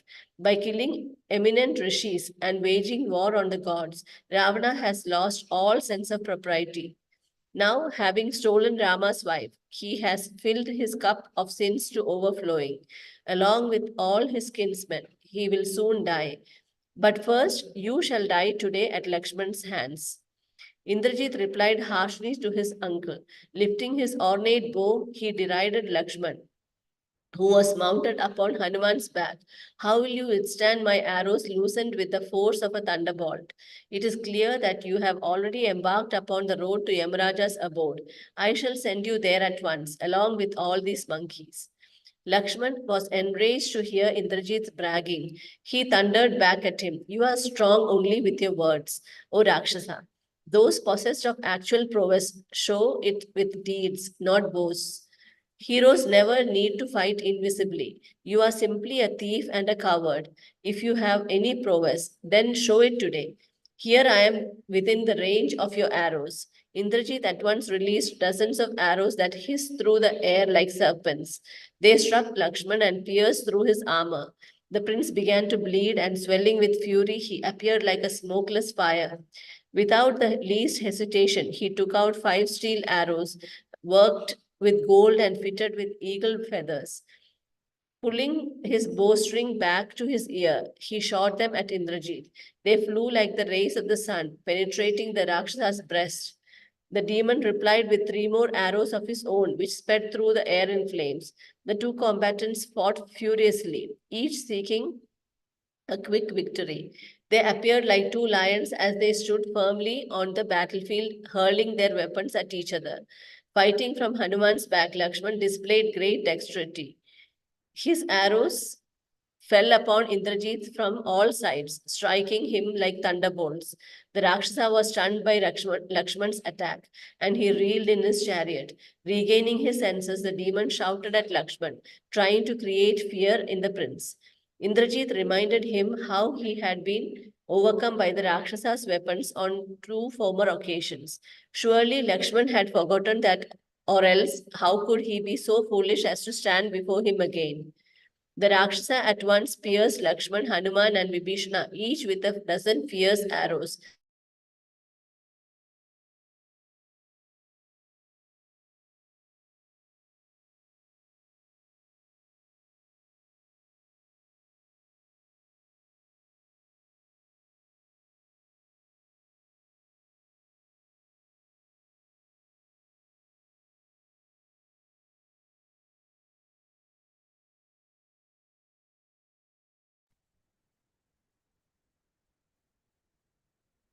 In reply, Indrajit sent 1,000 arrows at Lakshman and shattered his armor. Something came up.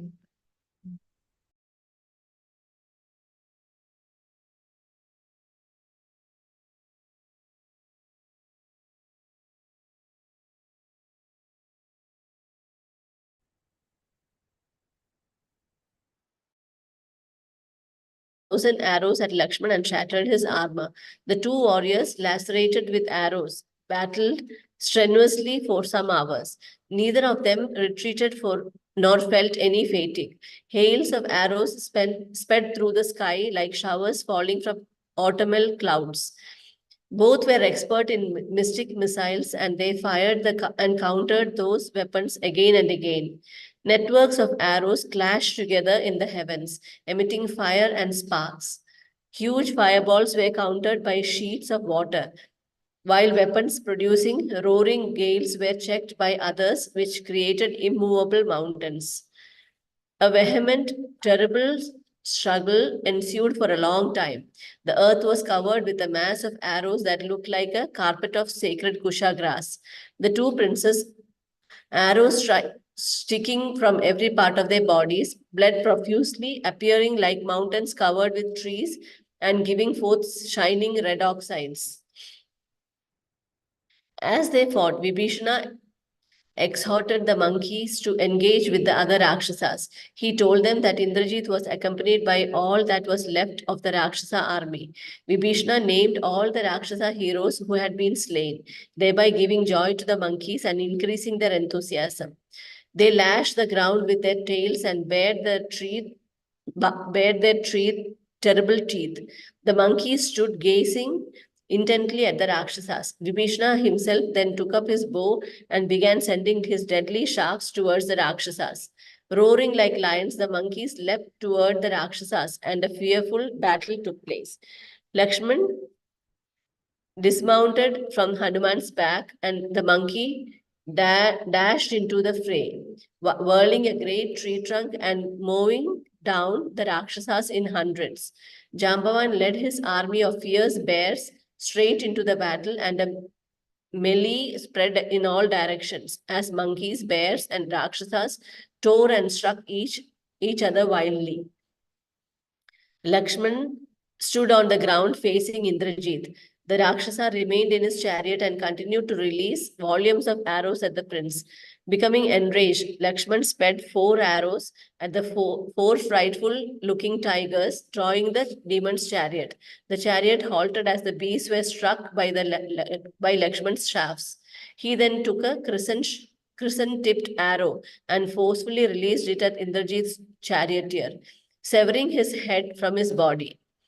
As the charioteer fell to the ground, 4 heroic monkeys bounded over to Indrajit's chariot and fell upon the 4 tigers. And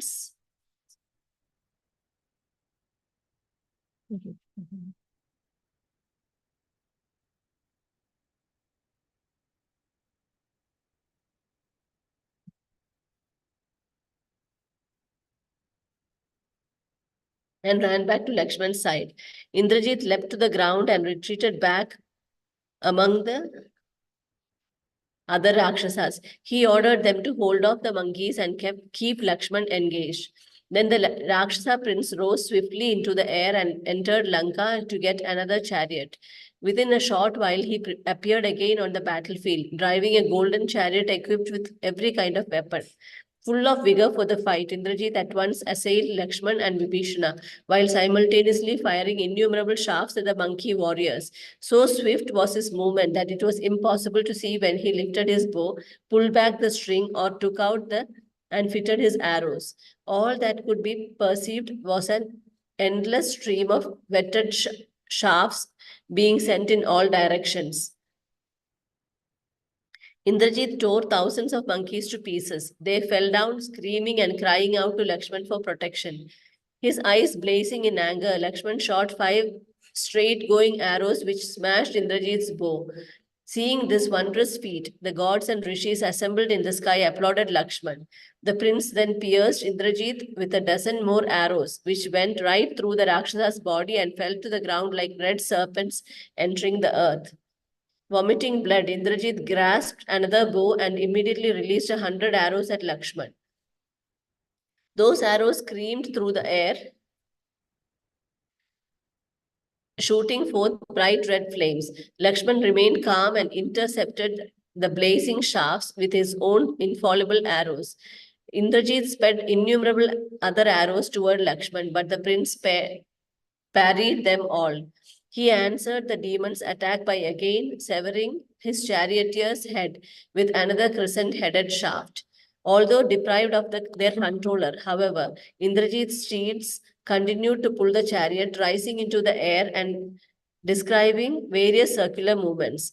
Lakshman displayed astonishing prowess. He completely covered Indrajit's chariot with arrows and then pierced all of the other demons surrounding the Rakshasa prince. Indrajit again descended and shot 3 arrows which embedded themselves in Lakshmana's forehead, making him appear like a 3-peaked mountain. Lakshman at once replied with 5 searing shafts that thudded into Indrajit's head. The 2 opponents, bleeding profusely from their wounds, looked like a couple of Kinshuka trees in full blossom. As Indrajit reeled from his attack, Lakshman quickly shot 4 deadly arrows which killed the demon's 4 horses. The Rakshasa leapt down from the chariot. As he jumped, he hurled a golden lance at Vibhishana that resembled a bolt of heaven.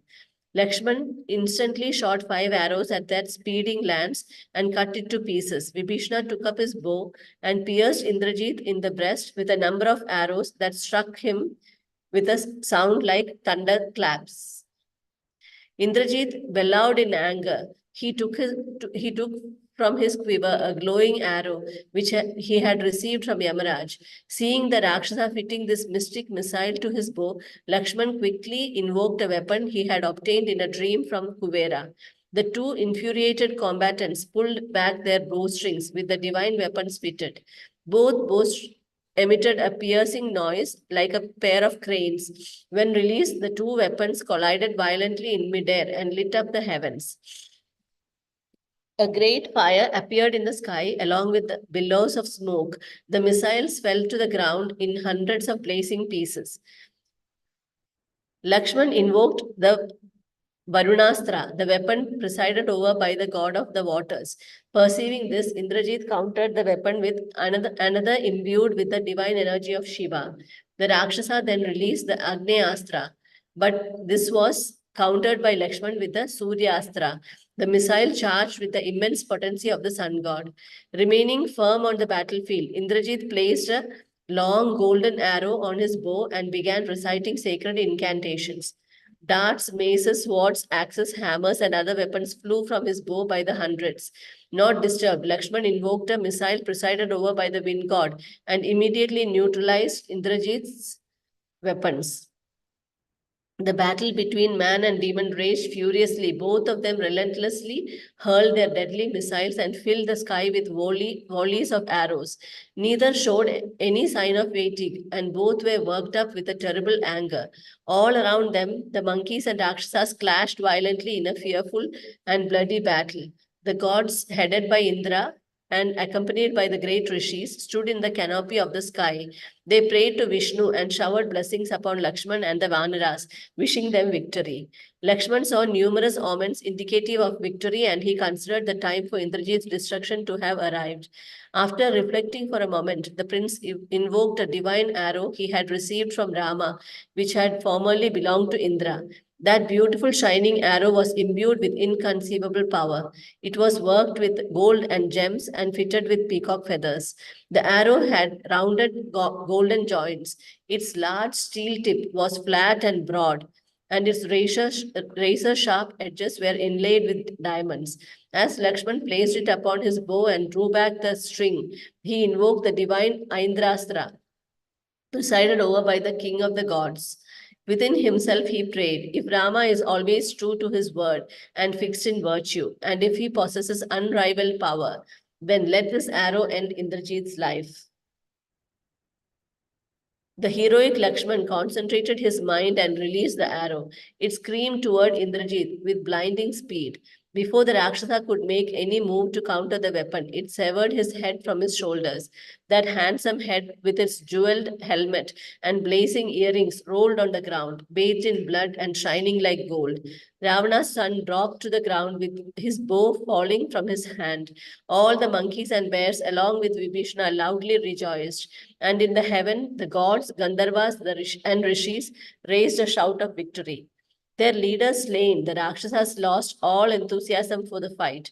Terror-stricken, they flung down their weapons and fled in every direction. Some rushed into Lanka, some hid in mountain caves, and others dropped into the sea. Seeing Indrajit lying dead, they all vanished from the battlefield, even as the rays of the sun disappear when the sun has set. The Rakshasa prince lay on the ground like an extinguished fire. A roll of celestial drums sounded in the skies, and the singing of Gandharvas and Apsaras could be heard. The sky became clear and the sea calm. As the dust settled on the battlefield, golden flowers rained from the heavens. Siddhas, Charanas, and Gandharvas appeared there and gazed upon the dead Rakshasa.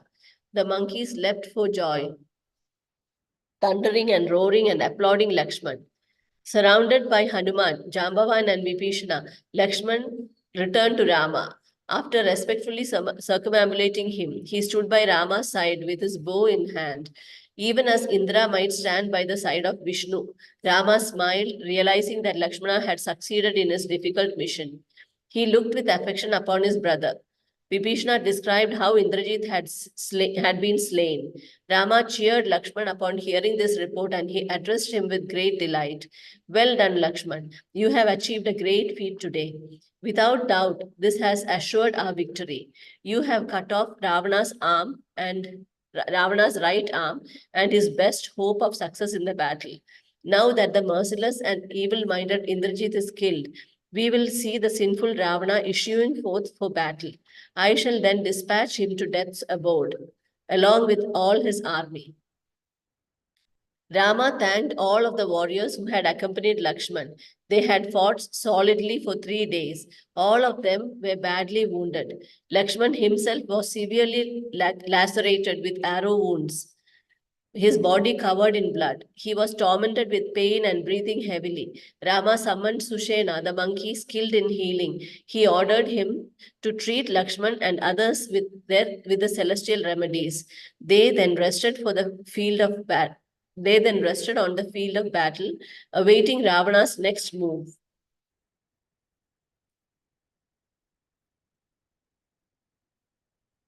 Chapter 12, Ravana exhibits his prowess. The terrified Rakshasas ran to Ravana and informed him of Indrajit's fall.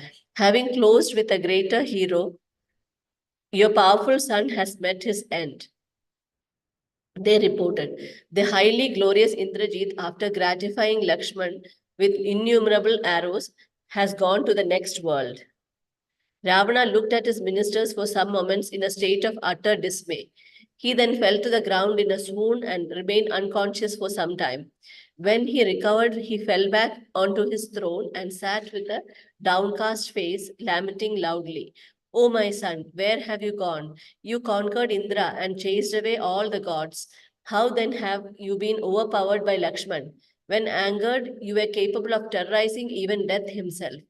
Your arrows could smash down the peaks of Mount Mandara. Time is truly all powerful, for today you have been thrown down by that unconquerable force, even as you stood on the battlefield, weapons in hand." Ravana was inconsolable. He praised his dead son in many ways. Surely Indrajit had now reached the regions reserved for heroes. Now that he was dead, the gods, rishis, and guardians of the worlds would rejoice, their thorn being removed. Thinking of Mandodari, Ravana cried out in agony, "Your mother, the blessed queen, will surely lose her life today. Soon I will hear the cries of the Rakshasa women as they toss about on the ground. What perverse destiny has brought about your end before mine? Oh, my dear Indrajit, how could you leave me here while Rama and Lakshman still alive?" Seized by unbearable grief, the demon king fell from his throne and rolled about on the golden floor of his palace. A violent anger then took possession of him, and he breathed heavily. Jumping to his feet, he knitted his brows and roared furiously. Flames blazed forth from his wide open mouth.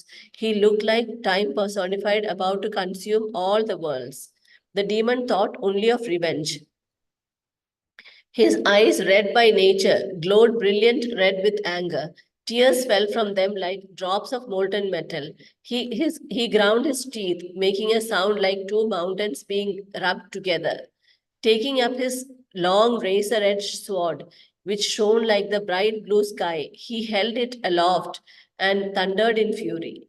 Pleasing the self born creator of all the worlds by rigorous austerities, I received from him an infallible boon. Not even the gods and demons combined can kill me in battle. What then of a couple of humans? Bring my bow, fetch my impenetrable armor. Today I shall march out and make short work of Rama and his entire army. Looking as if he might destroy the universe itself, Ravana glared all around him. His ministers shrank back in fear, uttering plaintive sounds. The demon king said to them, "My dear son played a hoax upon Rama by killing an illusory Sita. That hoax shall now become reality. I shall finish Sita, who is so dear to Rama."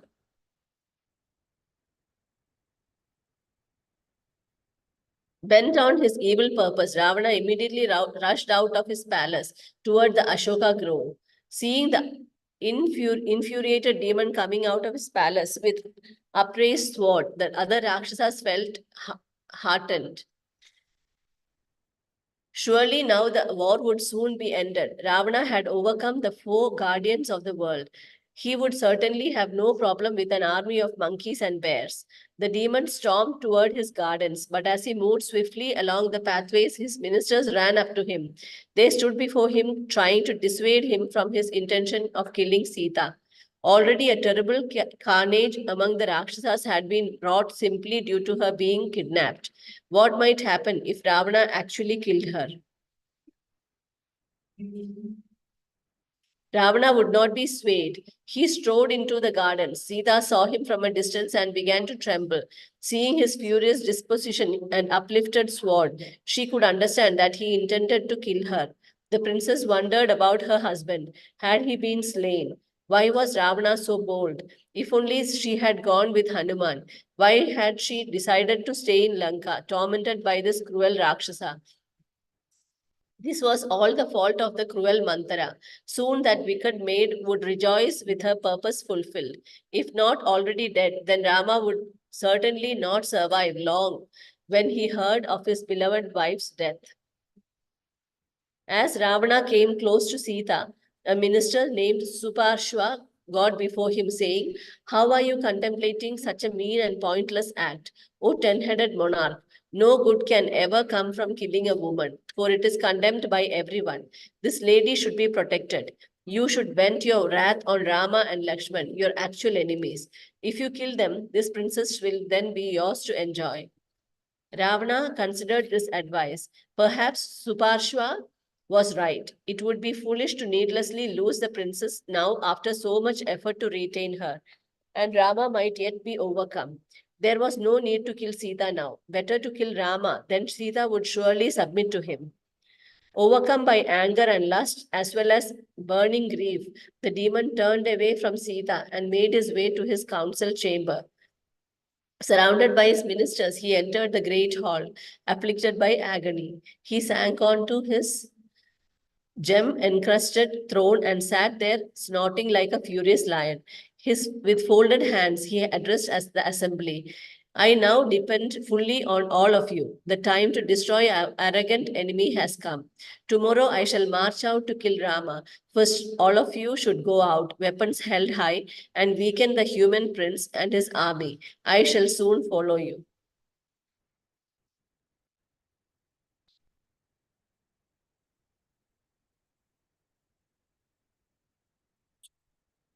Ready to read?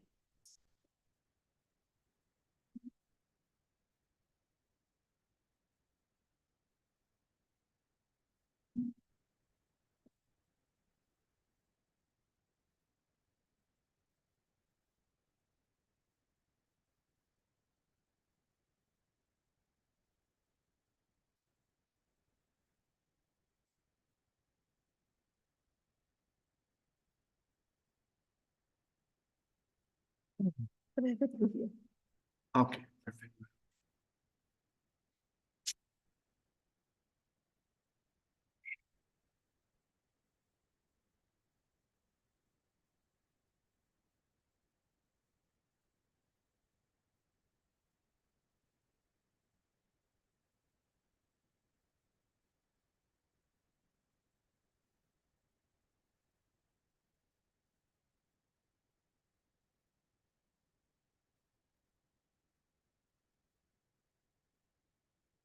The Rakshasas roared in joy.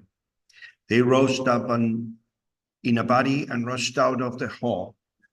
Mounting horses, chariots, elephants, and other carriers, they stormed out of the city.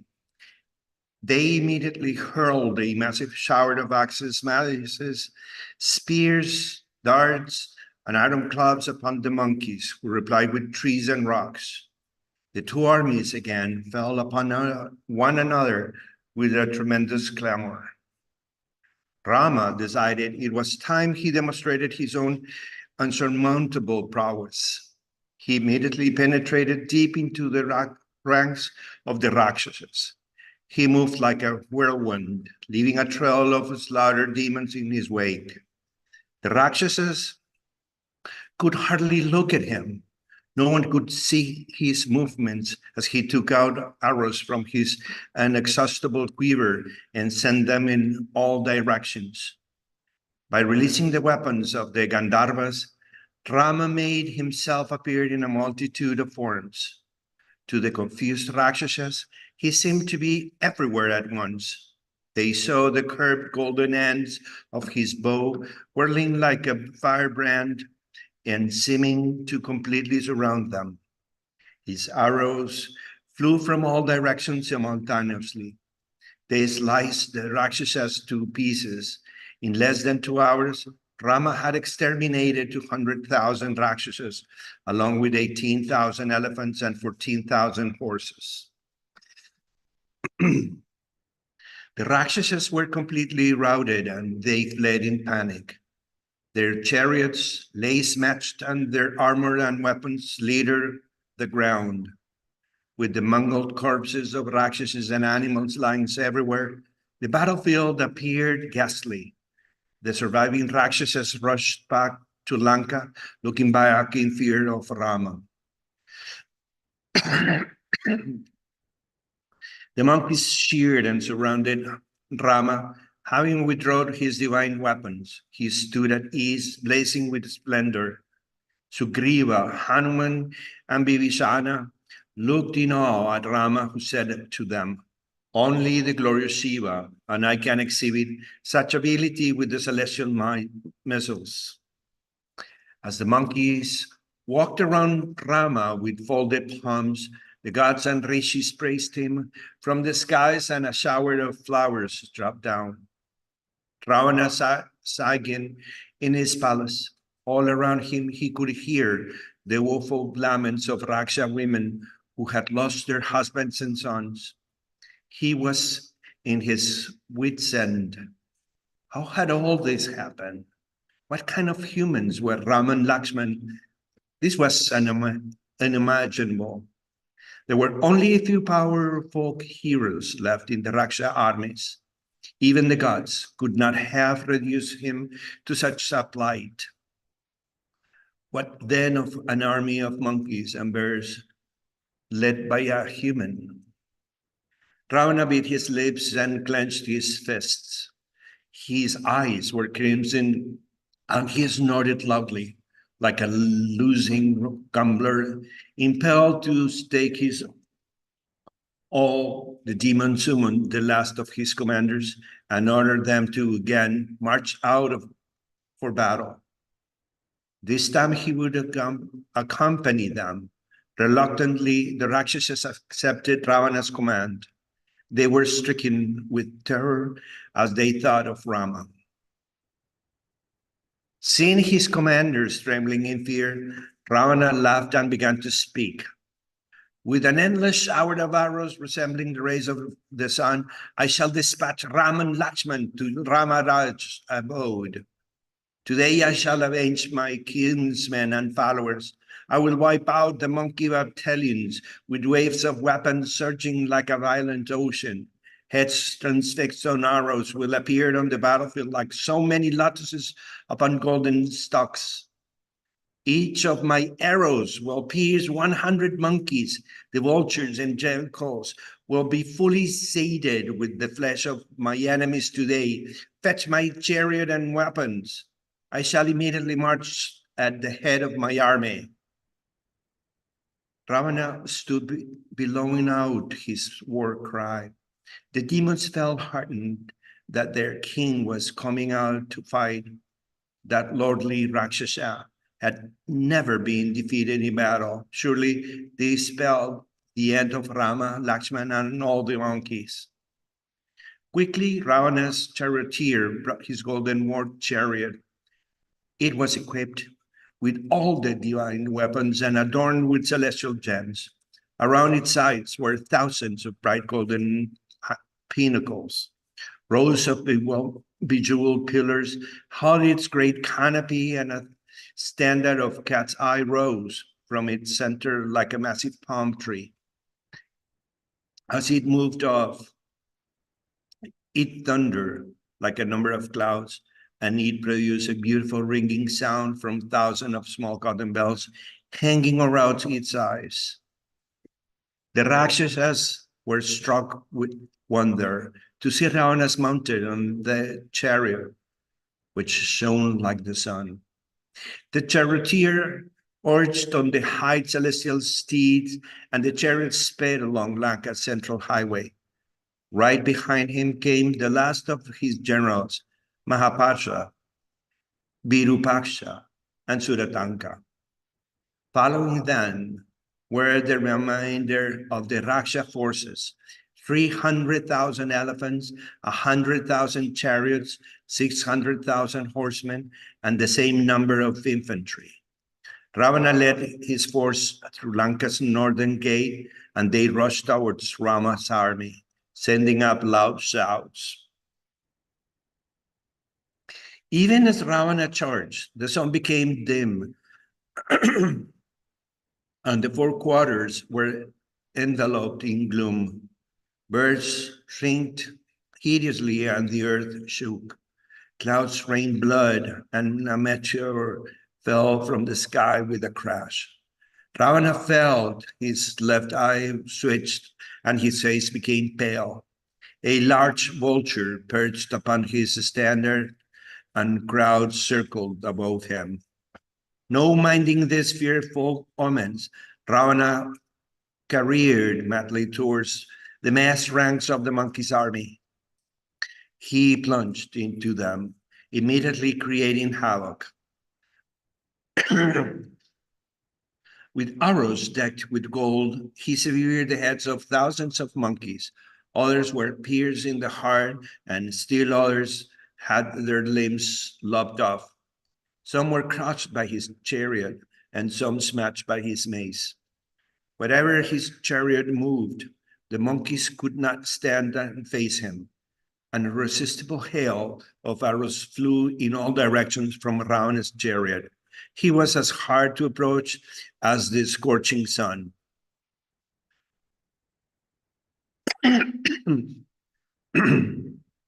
Soon the battlefield was strewn by the corpses of slain monkeys. As Ravana plowed into the Vanara forces, they fled, tortured by his weapons. The demon king dispersed the simian rank like the wind dissipating clouds. Having cut through the monkeys, Ravana searched for Rama. Sugriva became maddened upon seeing the destruction of his army. He threw himself into the battle and began annihilating the Rakshasas on all sides.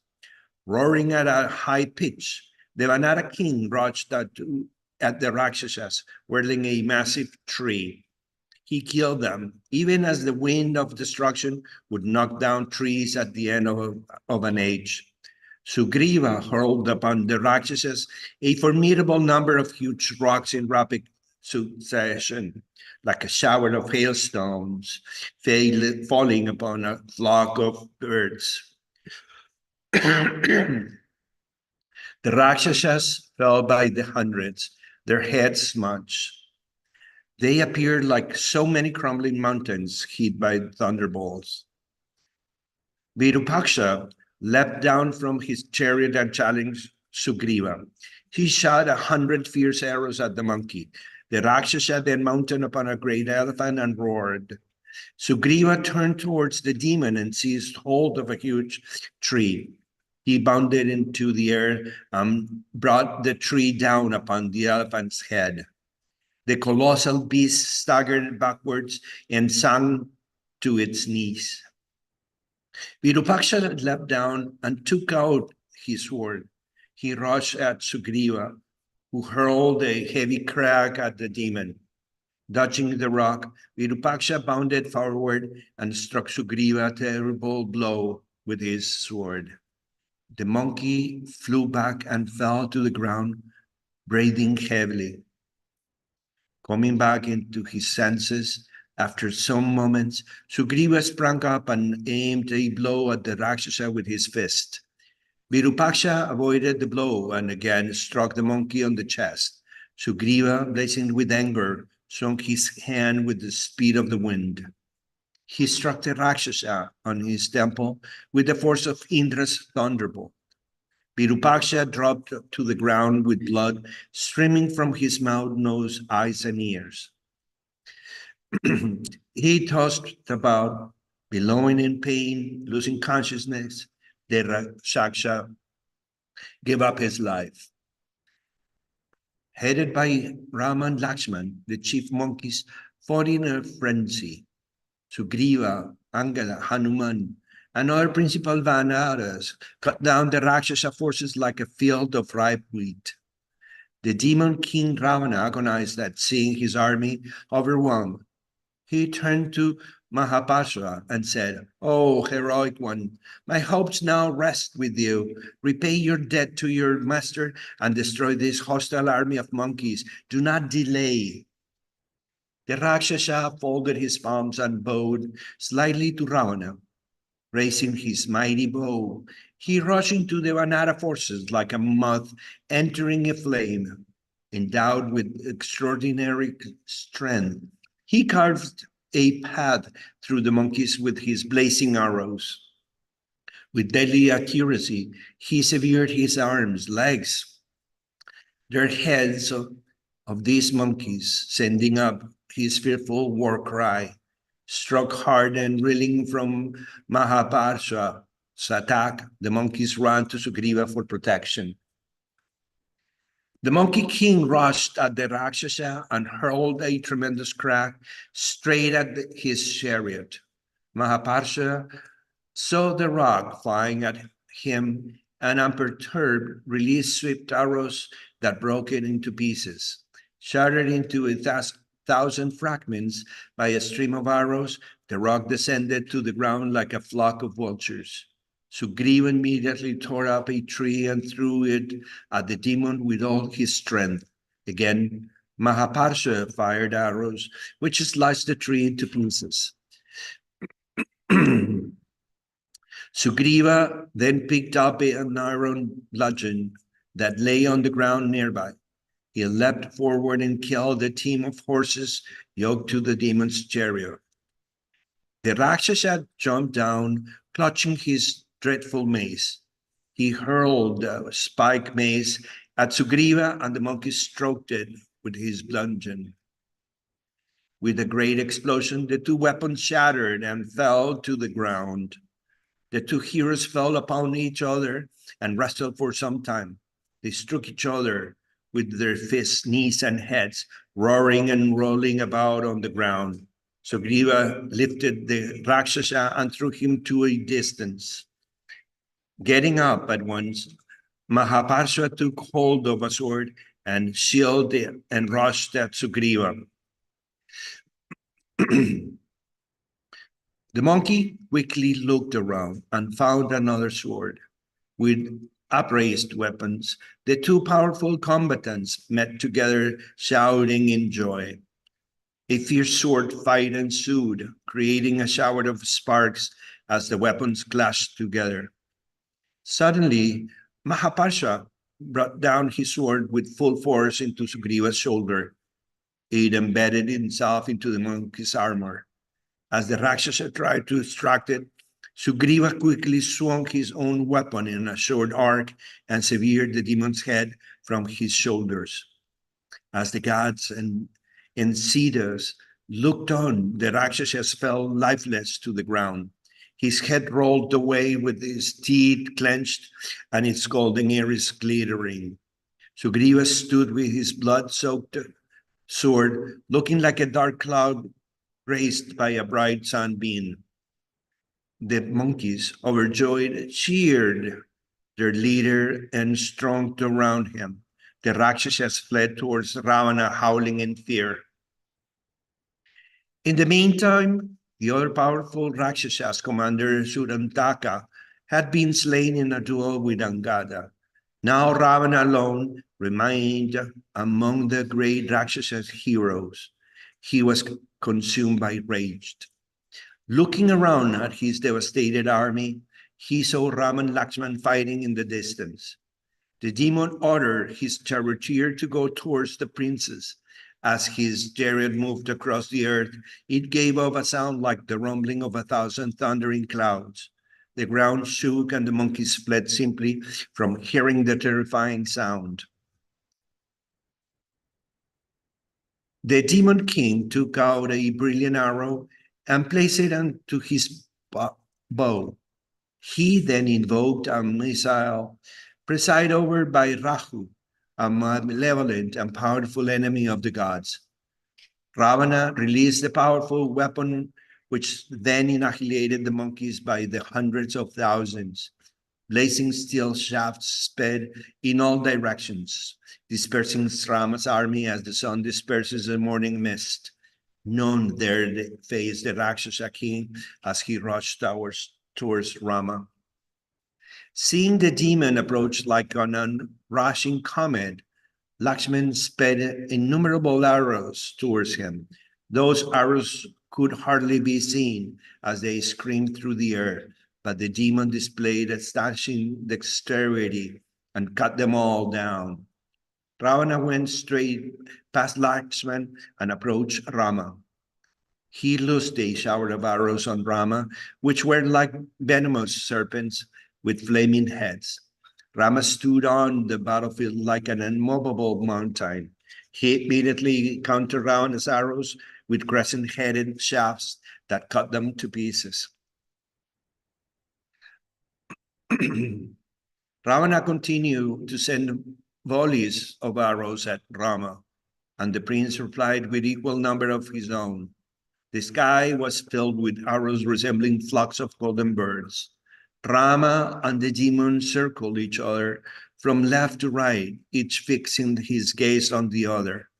They appeared like death personified, and Yamaraj himself, meeting for a violent encounter. They completely covered the sky with their arrows and caused a shadow to envelop the battlefield. Both kept their bows bent to a full circle, and both moved with great speed, keeping their weapons trained on the other.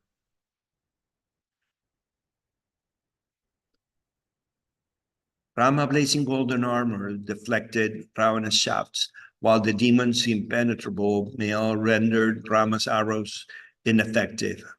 Seeing his arrows falling uselessly to the ground, Ravana sent a dozen fierce shafts which pierced Rama's brow. With those golden arrows protruding from his head and producing profuse blood, Rama appeared to be wearing a shining crown decorated with a red garland. Impervious to the pain, Rama invoked the Rudrastra, presided over by Shiva, and sent a fearful hail of flaming arrows to the demon. They struck Ravana on every part of his body, seeking out his vulnerable points. But the demon's celestial armor again repelled the shafts, and they entered the earth, hissing like a furious snakes.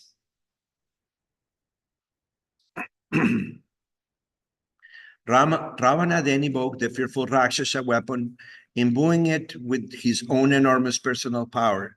As he released it, all kinds of strange missiles sped towards Rama. Some had the heads of terrible lions with wide open mouths, and others had the heads of wolves, jackals, donkeys, boars, dogs, alligators, and venomous serpents. Ravana's mystic weapon produced a frightening and discordant sound. It assailed Rama from every side. Unshaken, Rama moved with great agility and dodged the shafts as they fell. He dropped to one knee and took out a blazing golden arrow. Fitting it into his bow, he invoked the Agni Astra. With that weapon, he produced arrows of every description.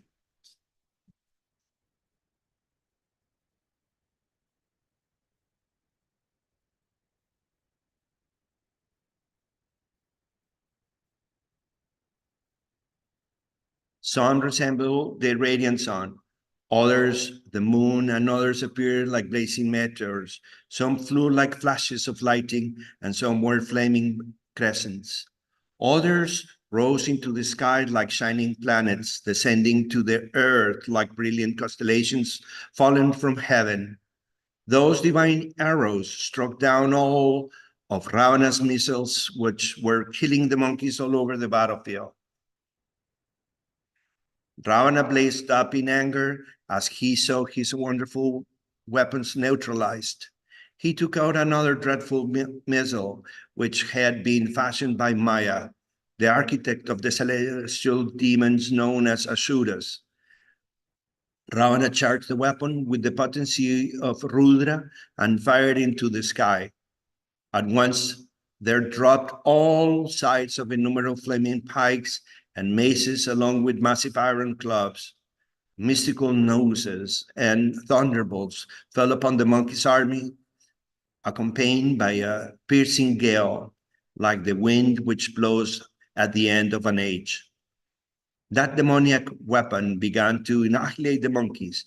A vast number of blazing missiles directed themselves at Rama, who responded by invoking the Gandharva weapon. Immediately, countless arrows swept like a sheet across the entire battlefield. Without striking any of the monkeys, the arrows struck and disabled Ravana's missiles. All of them were cut to pieces and they fell to the earth. Without a second's delay, Ravana employed the Suryastra. It brought into being a stream of large brilliant discuses which flew from Ravana's bow. As they rose into view, they lit up all directions as if 100 suns had risen on the battlefield. Rama stood firm and pierced every one of the discuses with his own shafts, charging them with a force equal to that of Ravana's weapon. They split apart the flaming missiles and rendered them harmless as soon as they left Ravana's bow. As Rama countered his missiles, Ravana sent 10 barbed arrows, which pierced the prince all over his body. Enraged, Rama instantly responded with 100 of his own arrows, which thudded deeply into Ravana's limbs. Lakshman then came forward and challenged the demon. Raising his bow, he sped a number of shafts at Ravana that cut to pieces the demon's standard, which bore the emblem of a man's head. With a single crescent-headed arrow, Lakshman severed the head of Ravana's charioteer. Then, with 5 more well-aimed arrows, he broke apart the Rakshasa's gleaming bow. At the same time, Vibhishana leapt forward and struck down with his mace the demon's steeds, which were as tall as hills. Ravana quickly left his chariot and gazed at his younger brother with flaming eyes.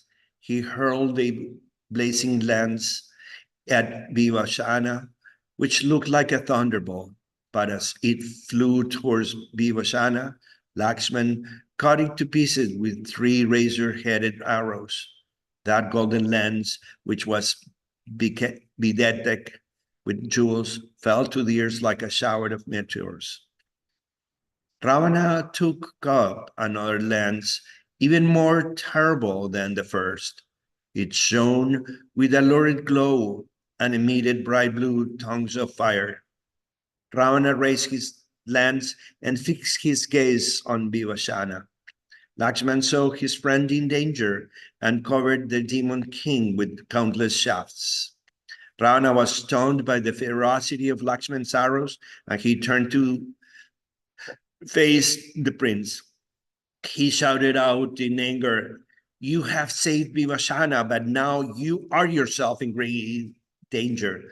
O proud one, stand ready. This lance made by Maya Danava for the destruction of the gods will pierce your heart, leaving your body only after taking your life." Ravana leveled his infallible lance at Lakshman. It was adorned with 8 golden bells and gave off a loud chiming as the demon pulled it back. With his bludgeon-like arm, Ravana hurled the lance with full force. It sped through the air, cracking like thunder, and spread a shower of brilliant sparks in its wake. Seeing it approach, Lakshman uttered an imprecation. "May you prove ineffectual. May your attempt to take my life fail. May all be well with Lakshman." As the prince spoke, the lance struck him full on the chest. Grievously hurt by the weapon, Lakshman collapsed unconscious to the ground. Raman was seized with sorrow to see his brother reduced to that state. His eyes filled with tears, and his mouth became parched and dry. As furious as the old devouring fire of universal destruction, he glared at the demon. Rama ran over to his brother. The lance had pierced his armor and stuck into his body.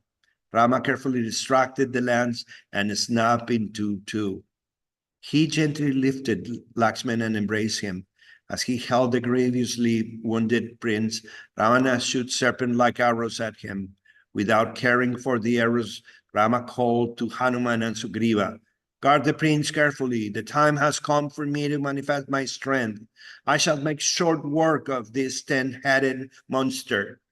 Here is my unfailing promise. The world will soon be devoid of either Ravana or myself.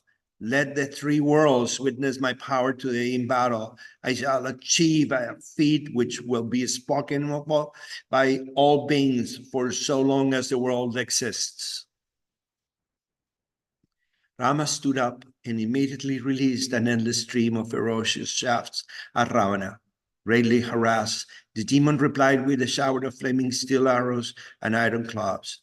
Rama countered Ravana's missiles as they sped through the air, striking each and every one of them down.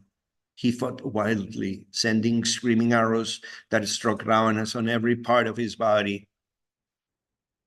The demon fell back as Rama closed on him. He was entirely covered by Rama's golden plumed shafts. Ravana could hardly do anything in response as Rama unleashed his fury. Completely overwhelmed, the Rakshasa turned and took to his heels. Chapter 13, the final battle. As Ravana retreated in fear, Rama went back to Lakshman. He dropped down by his side and crawled the prince's head in his hands. Lakshman seemed dead. The wound in his chest looked terrible, and Lakshman didn't appear to be breathing. Choked by tears, Rama spoke aloud, giving vent to his grief. Oh, how painful it is to see my beloved brother in such a state. My strength is deserting me as I look upon him laying here. Even if I win this fight, I will feel no joy at all without Lakshman. In this spring has followed me through the thick and thin. If he has now departed for the regions of death, then I too shall follow him. Rama lamented loudly for some time. What would he say to Sumitra if he returned without Lakshman? How could he face Bharata and Shatrugna? Surely they would censure him for failing to protect his younger brother. It would be better to give up his own life than hear the reproaches of those most dear to him. Rama fell weeping to the ground. Hanuman raised him up and comforted him. He called for Sushena, the Vanara physician. Perhaps Lakshman would respond to his treatment of celestial herbs. Sushena approached the fallen prince and examined him carefully. He looked up at Rama and said, "Your brother still lives. See how his body is lustered. He has not departed, and I can detect the movement of his life air and the beat of his heart, but he needs urgent treatment." Sushena asked for more of the celestial herbs, which Hanuman had fetched from the Himalayas. The herbs were brought quickly, and Sushena administered them to Lakshman. By the divine power of the herb Sanjivakarani, the prince slowly returned to consciousness. Then Sushena carefully administered the herb Vishalyakarani and Santayani, which together healed Lakshman grievously wounded and repaired his bones. Slowly he sat up and looked around. Rama was overjoyed. He pressed Lakshman to his bosom with tears in his eyes and said, "By good fortune, you have been saved from the jaws of death. If you had died, I would not have been able to carry on this fight." Lakshman, pained to hear his brother speaking that way, replied, "You have taken a solemn vow to kill Ravana and install Vibhishana on the throne of Lanka. You should not make that vow for any reason. Oh, great hero, fulfill your vow at once. Let us, the evil Ravana lying dead on the battlefield, cut down by your arrows." Rama seized his bow. A terrible anger took hold of him. Lakshman had spoken well. The time for the arrogant demon's destruction had arrived. As Rama looked around, he saw Ravana seated aboard his golden chariot. Having rested, the demon was again rushing at Rama as the malefic planet Rahu rushes towards the sun. From where he stood, Rama immediately shot a steady stream of arrows that shone like fire. They rained down upon the demon, who in turn loosed off torrents of shafts that hissed like serpents as they flew at Rama.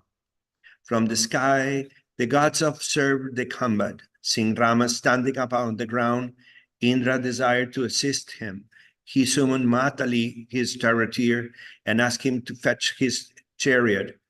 In a moment, Indra's radiant chariot appeared, drawn by its 1,000 steeds. Indra ordered Matali to take it to Rama, and the charioteer at once descended onto the battlefield next to the prince. With folded palms, he respectfully addressed Rama. Here's my Lord Indra's chariot, O Raghava. Here also is his mighty bow and other infallible weapons, as well as his invisible golden armor. Please use all those to attain victory over Ravana, the enemy of the gods. I shall act as your charioteer. Rama gazed with amazement at the wonderful vehicle. It was bedecked with glowing gems and wreaths of celestial flowers. A tall pole of cat's eyes stood in its center, bearing a brilliant golden standard. The chariot was suspended about length above the ground, and a crystal staircase came down to Rama's feet. He circumvallated the chariot and then climbed aboard.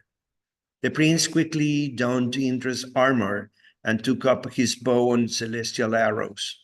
As he stood upon that divine chariot, he looked like the sun illuminating all the quarters. At Matali's command, the heavenly steed surged forward, and the chariot moved off with a rumbling sound that filled the earth and the sky. Ravana, realizing that Rama was being assisted by his mortal enemy, Indra, became even more enraged. He fired a celestial missile, which unleashed hundreds of thousands of dreadful-looking serpents, their wide-open mouths vomiting fire. Breathing with hissing, they came from all sides and sped towards Rama. As the venomous snakes descended upon him, Rama at once invoked a weapon presided over by Garuda. A shower of arrows shot from his bow, turning as they flew into golden eagles with fierce talons and sharply curved beaks.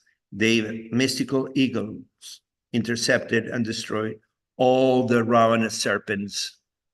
The demon roared furiously. He struck Matali and all of his steeds with a forcible torrent of shafts with glowing steel heads.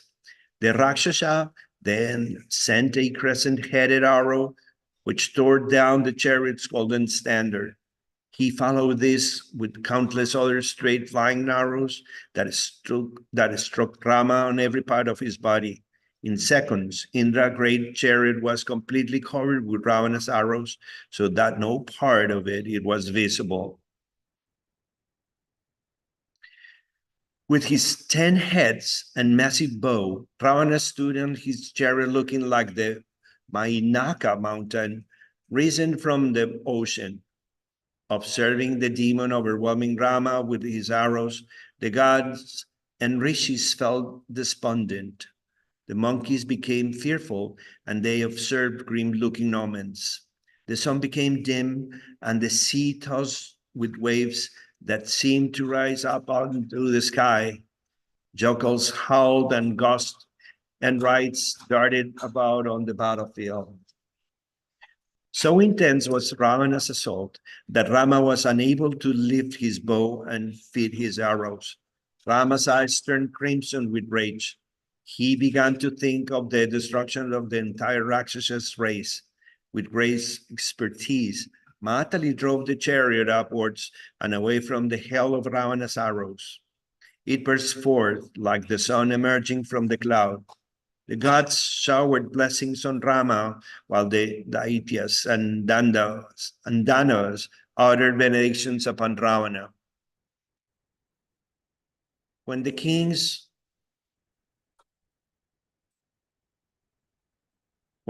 of the Rakshasas saw his adversary again stationed before him, he took up a fearful-looking dart. That terrific weapon had spikes resembling mountain peaks. It had a flaming point which glowed with a brilliance that could not be looked upon. That dart was dear to Ravana and had been carefully kept and worshipped by him, reserved for a time when he faced a deadly enemy. It was irresistible to gods and demons alike. Ravana raised it with his serpent-like arm and roared with full force. The earth shook and the mountains trembled, sending their lions and elephants fleeing in fear. Looking at Rama, the Rakshasa thundered, "This dart, powerful like a thunderbolt, would now take your life. Hurled by me, it will strike both you and your brother, leveling you with all the Rakshasas you have slain. Guard yourself again if you can." The demon at once threw the dart. It flashed through the air, covered by a circle of lightning and emitting a defeating scream. Rama instantly sent 100 arrows at the dart, but they were deflected and fell useless to the ground. Without losing a moment, Rama took up Indra's celestial javelin.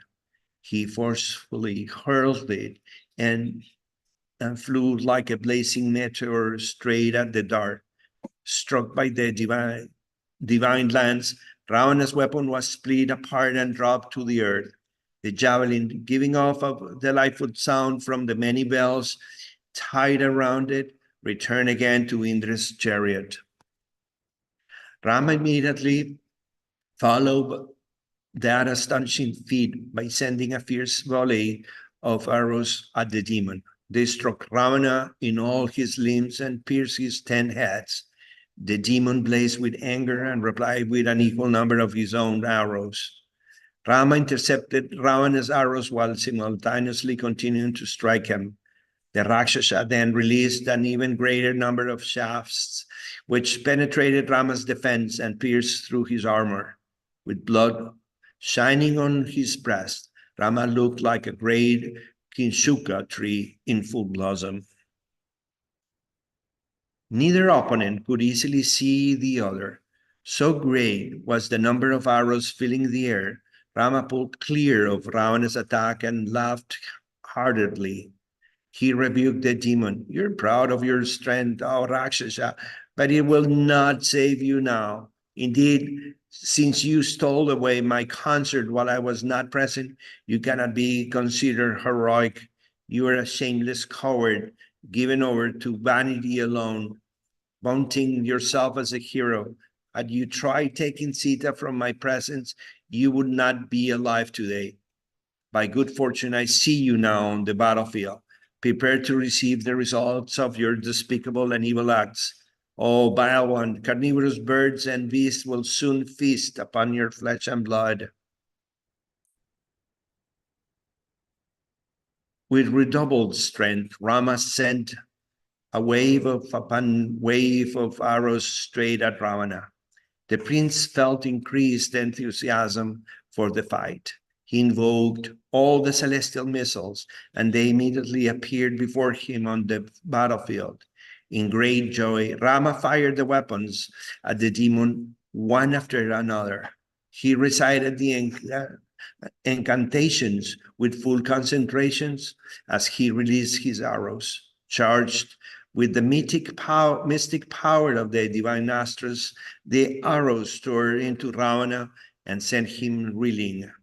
As he staggered about on his chariot, the Rakshasa was showered with rocks and trees by the monkeys. The demon was reduced to a sorry plight, being unable to lift his bow or do anything on his defense. He sank down on the floor of his chariot. Seeing this, his charioteer veered away from the fight and retreated. Ravana remained stunned by some time. Gradually returning to his senses, he saw that his charioteer had taken him away from the battlefield. He immediately chastised the charioteer with harsh words. "How have you disdained me in this way, O evil-minded one? Obviously consider me to be bereft of power, heroism, and prowess. You have covered me with shame. To Today you have nullified my valor, dignity, and fame, while my enemies stood expectantly before me. Deserving to be gratified by my arrows, you have made me into a coward. Ravana was beside himself with fury. He accused the charioteer of siding with the enemy and ordered him to return immediately to Rama's presence. The charioteer replied that he had only done what he felt was his proper duty. Ravana had been completely overpowered by Rama's weapons. Out of affection, he had desired to save his master's life. Citing verses from scripture supporting his actions, the charioteer begged Ravana's forgiveness. The demon king was appeased. He nodded at his charioteer and commanded him to return with all speed to the fight. Urged on by Ravana, the charioteer lashed his horses, and within a few moments, the chariot stood again before Rama. On the battlefield, Rama was himself expressing his exhaustion from the fight. In the heavens, the great Rishi Agastya saw this and desired to assist him. Agastya had been observing the battle from the sky along with the gods. He now descended to Rama's chariot and spoke to him. "O mighty armed Rama, please listen as I tell you the secret of a highly confidential prayer, the Aditya Kridya. This prayer will invoke the powerful spiritual energy from the heart of the sun. This is the very effulgence of the Supreme Vishnu himself. With this power, one can overcome any obstacle and destroy to the roots all one's enemies." Agastya instructed Rama how to recite a prayer which would summon the combined power of all gods emanating from the bodily rays of Vishnu. With that power, Rama would be able to quickly overcome Ravana's before nightfall, when the demon's own power would be doubled. The Rishi returned to the heavens and Rama turned towards the sun. After sipping water for purification, he recited the Aditya Kridya. At once he felt extreme happiness and his mind became highly enlivened. All his fatigue vanished and he took up his bow. He stood firmly on Indra's chariot, fixing his gaze upon Ravana, who had again appeared before him. He urged Matali forward towards the demon. In the heavens, the sun god stood in person amid the other gods and uttered benedictions upon Rama, saying, "May victory attend you." Rama saw Ravana's chariot flying towards him, filling all quarters with its thunderbolt rumbling. The chariot was drawn by huge black steed with the heads of hideous fiends. It shone with a dreadful luster and was adorned all over with brilliant rubies and celestial sapphires, with rows of pennants flying from its side. Moving rapidly through space, it looked like a cloud containing streams of shining water and issuing forth torrents in the form of arrows. Rama said to Matali, "From the way in which he is darting back into the fray, it appears that this Rakshasa is bent upon his own destruction. Close upon him with care. I shall destroy his chariot even as the wind would blow away a cloud." Grasping Indra's bow, Rama tempered his anger with patience as he awaited his opportunity to attack the demon, who was maneuvering on the battlefield. Matali skillfully drove the chariot in circles and gradually closed on Ravana.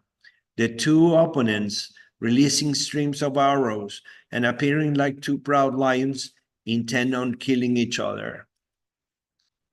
Suddenly, many frightful omens appeared. Blood rained down on Ravana's chariot, while violent whirlwinds tossed it about. A flock of vultures circled over the demon. In the distance, Lanka was shrouded in a red glow. Great meteors fell from the sky and the earth shook. The sky became darkened even while the sun shone. Terrible thunderbolts and flashes of lightning fell upon the Rakshasa army. Ravana's steeds shed hot tears and emitted sparks from their mouths. Around Rama were seen many favorable signs that portended his imminent victory. The sun illuminated him brilliantly, and a gentle breeze blew behind him. He felt his right eye and arm throb, and his mind felt joyful. As Rama and Ravana met in fearful combat, the two armies stood motionless, with their weapons held fast in their hands. Observing the man and demon engaged in a desperate duel, all the warriors, along with the gods, Gandharvas and Rishis, watched in wonderment. The two belligerent opponents each exhibited their full prowess on the battlefield as they hurled blazing weapons at each other.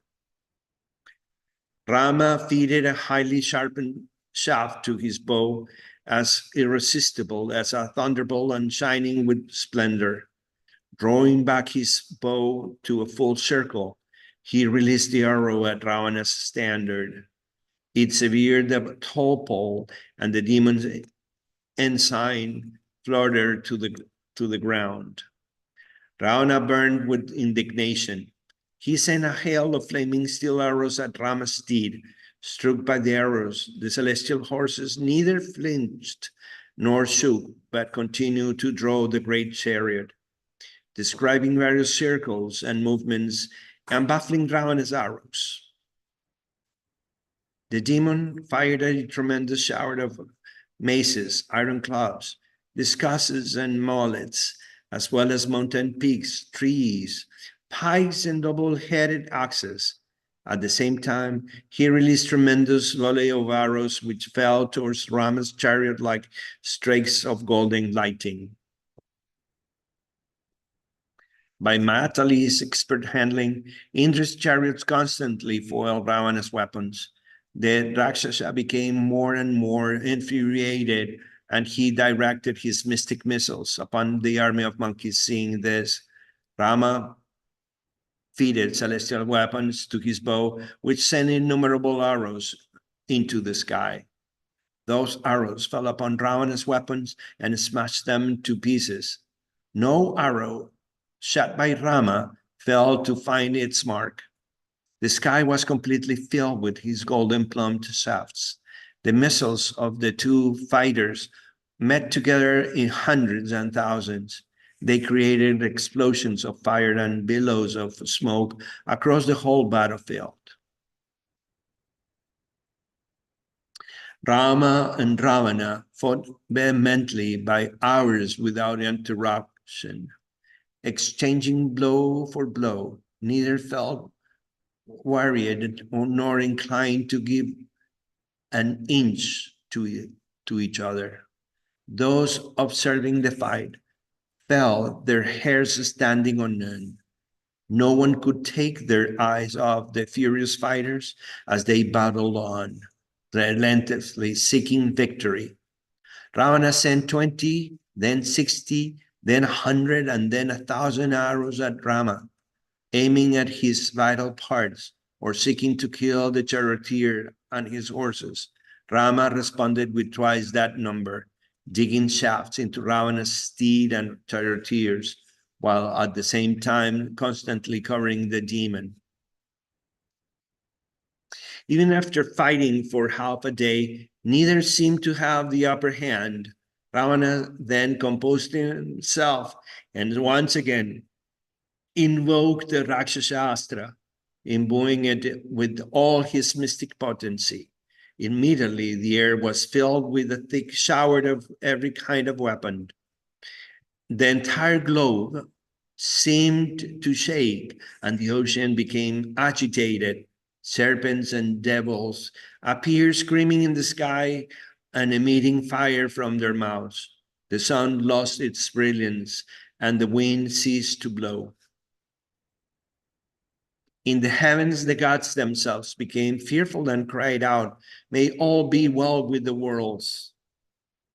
With full concentration, Rama again invoked the Gandharva Astra, which caused hundreds of thousands of arrows to appear and counter Ravana's weapons. Those awful and demoniac missiles fell to the ground and burned up, being pierced by Rama's fiery shafts. The battle between Rama and Ravana could only be compared to itself. Such a fight had never been seen at any time, even by the gods.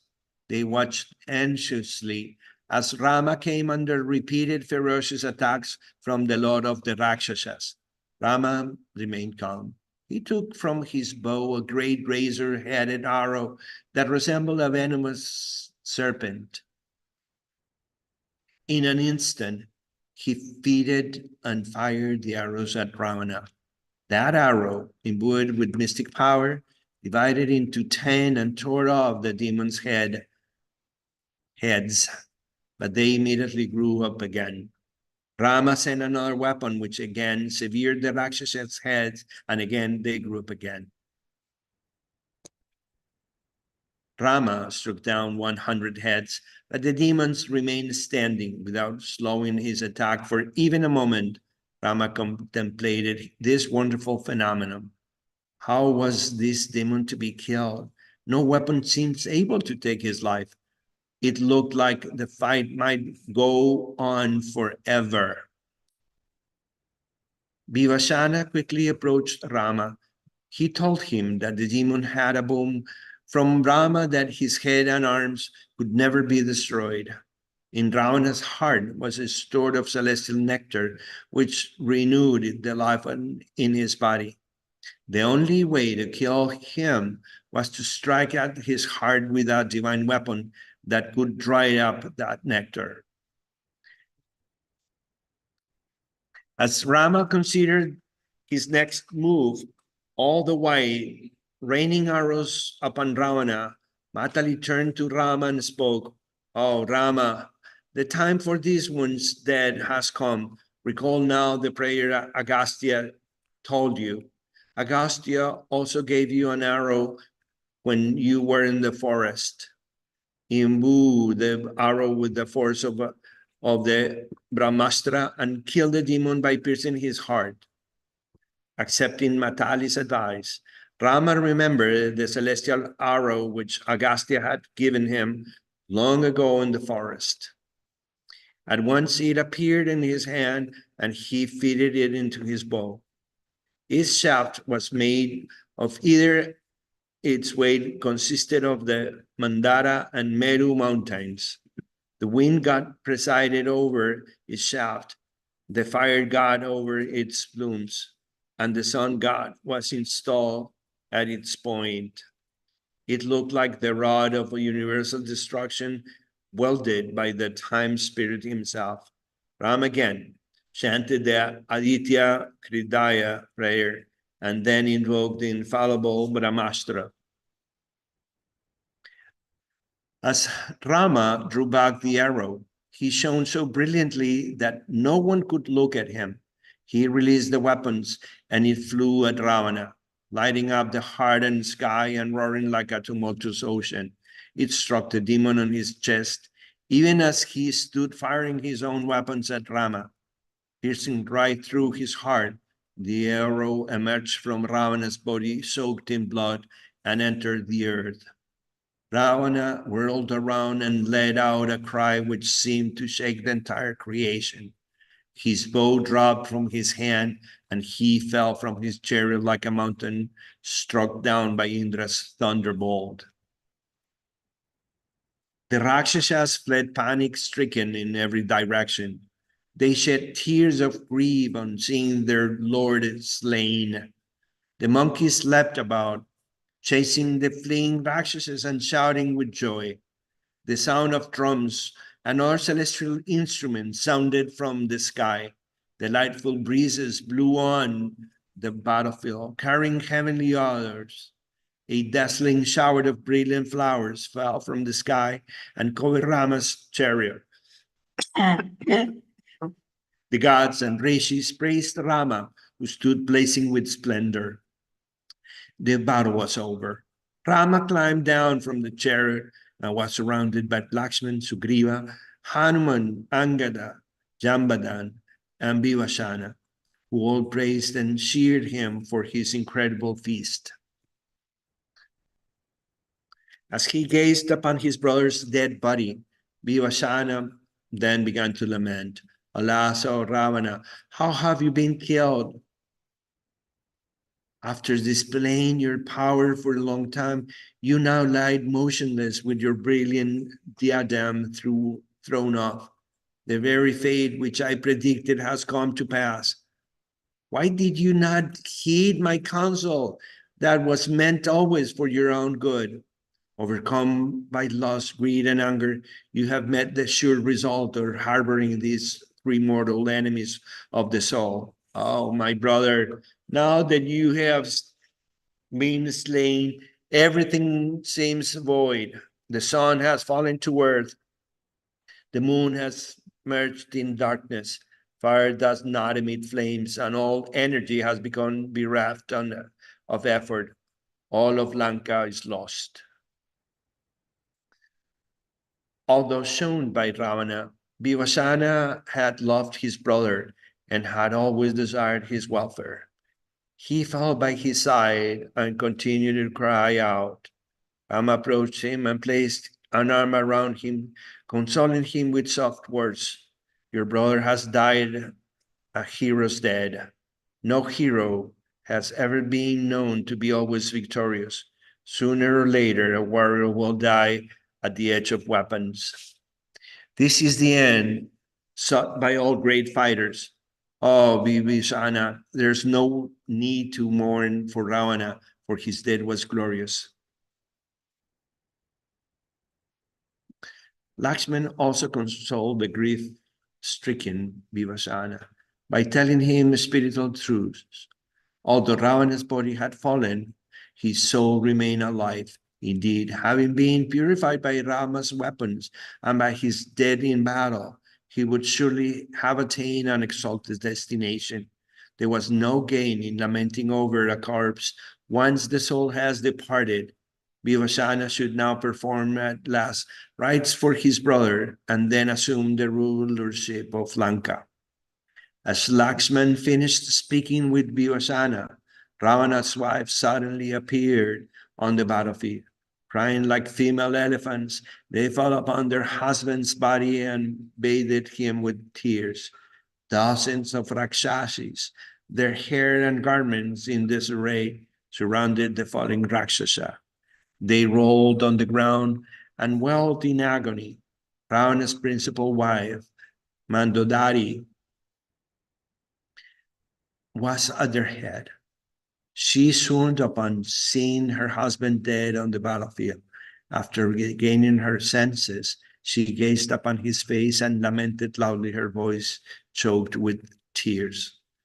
Alas, my lord, how have you fallen at this hand of a man?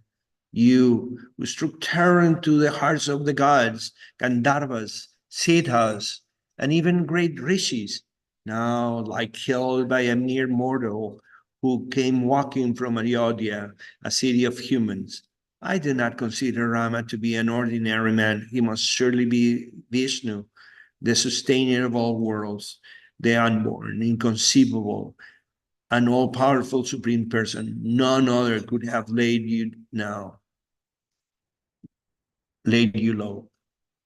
Oh, Ravana, although you conquered your senses, winning great boons from your austerities, in the end you have been conquered by those senses. Falling prey to loss, you desire to enjoy the sinless Sita by stealing away the godly lady, the very emblem of chastity and nobility. You brought destruction upon yourself and all your kinsfolks. Mandodari could not contain her grief. She slumped over Ravana's body and continued to wail in piteous tones. Oh, hero, where have you gone now, leaving me forlorn?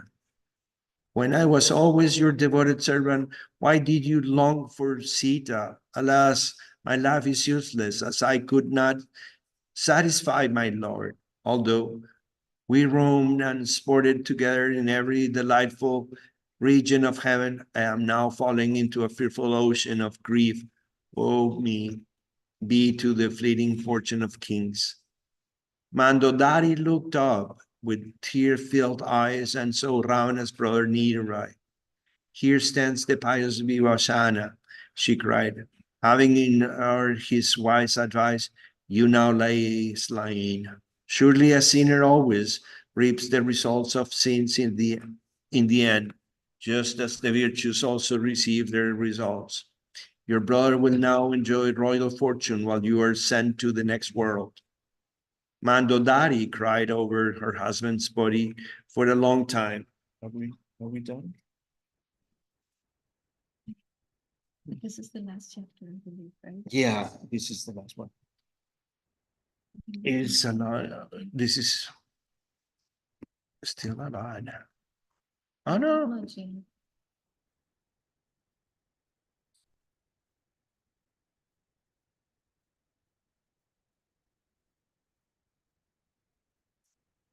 Say it again. You want me to finish it? I can finish it.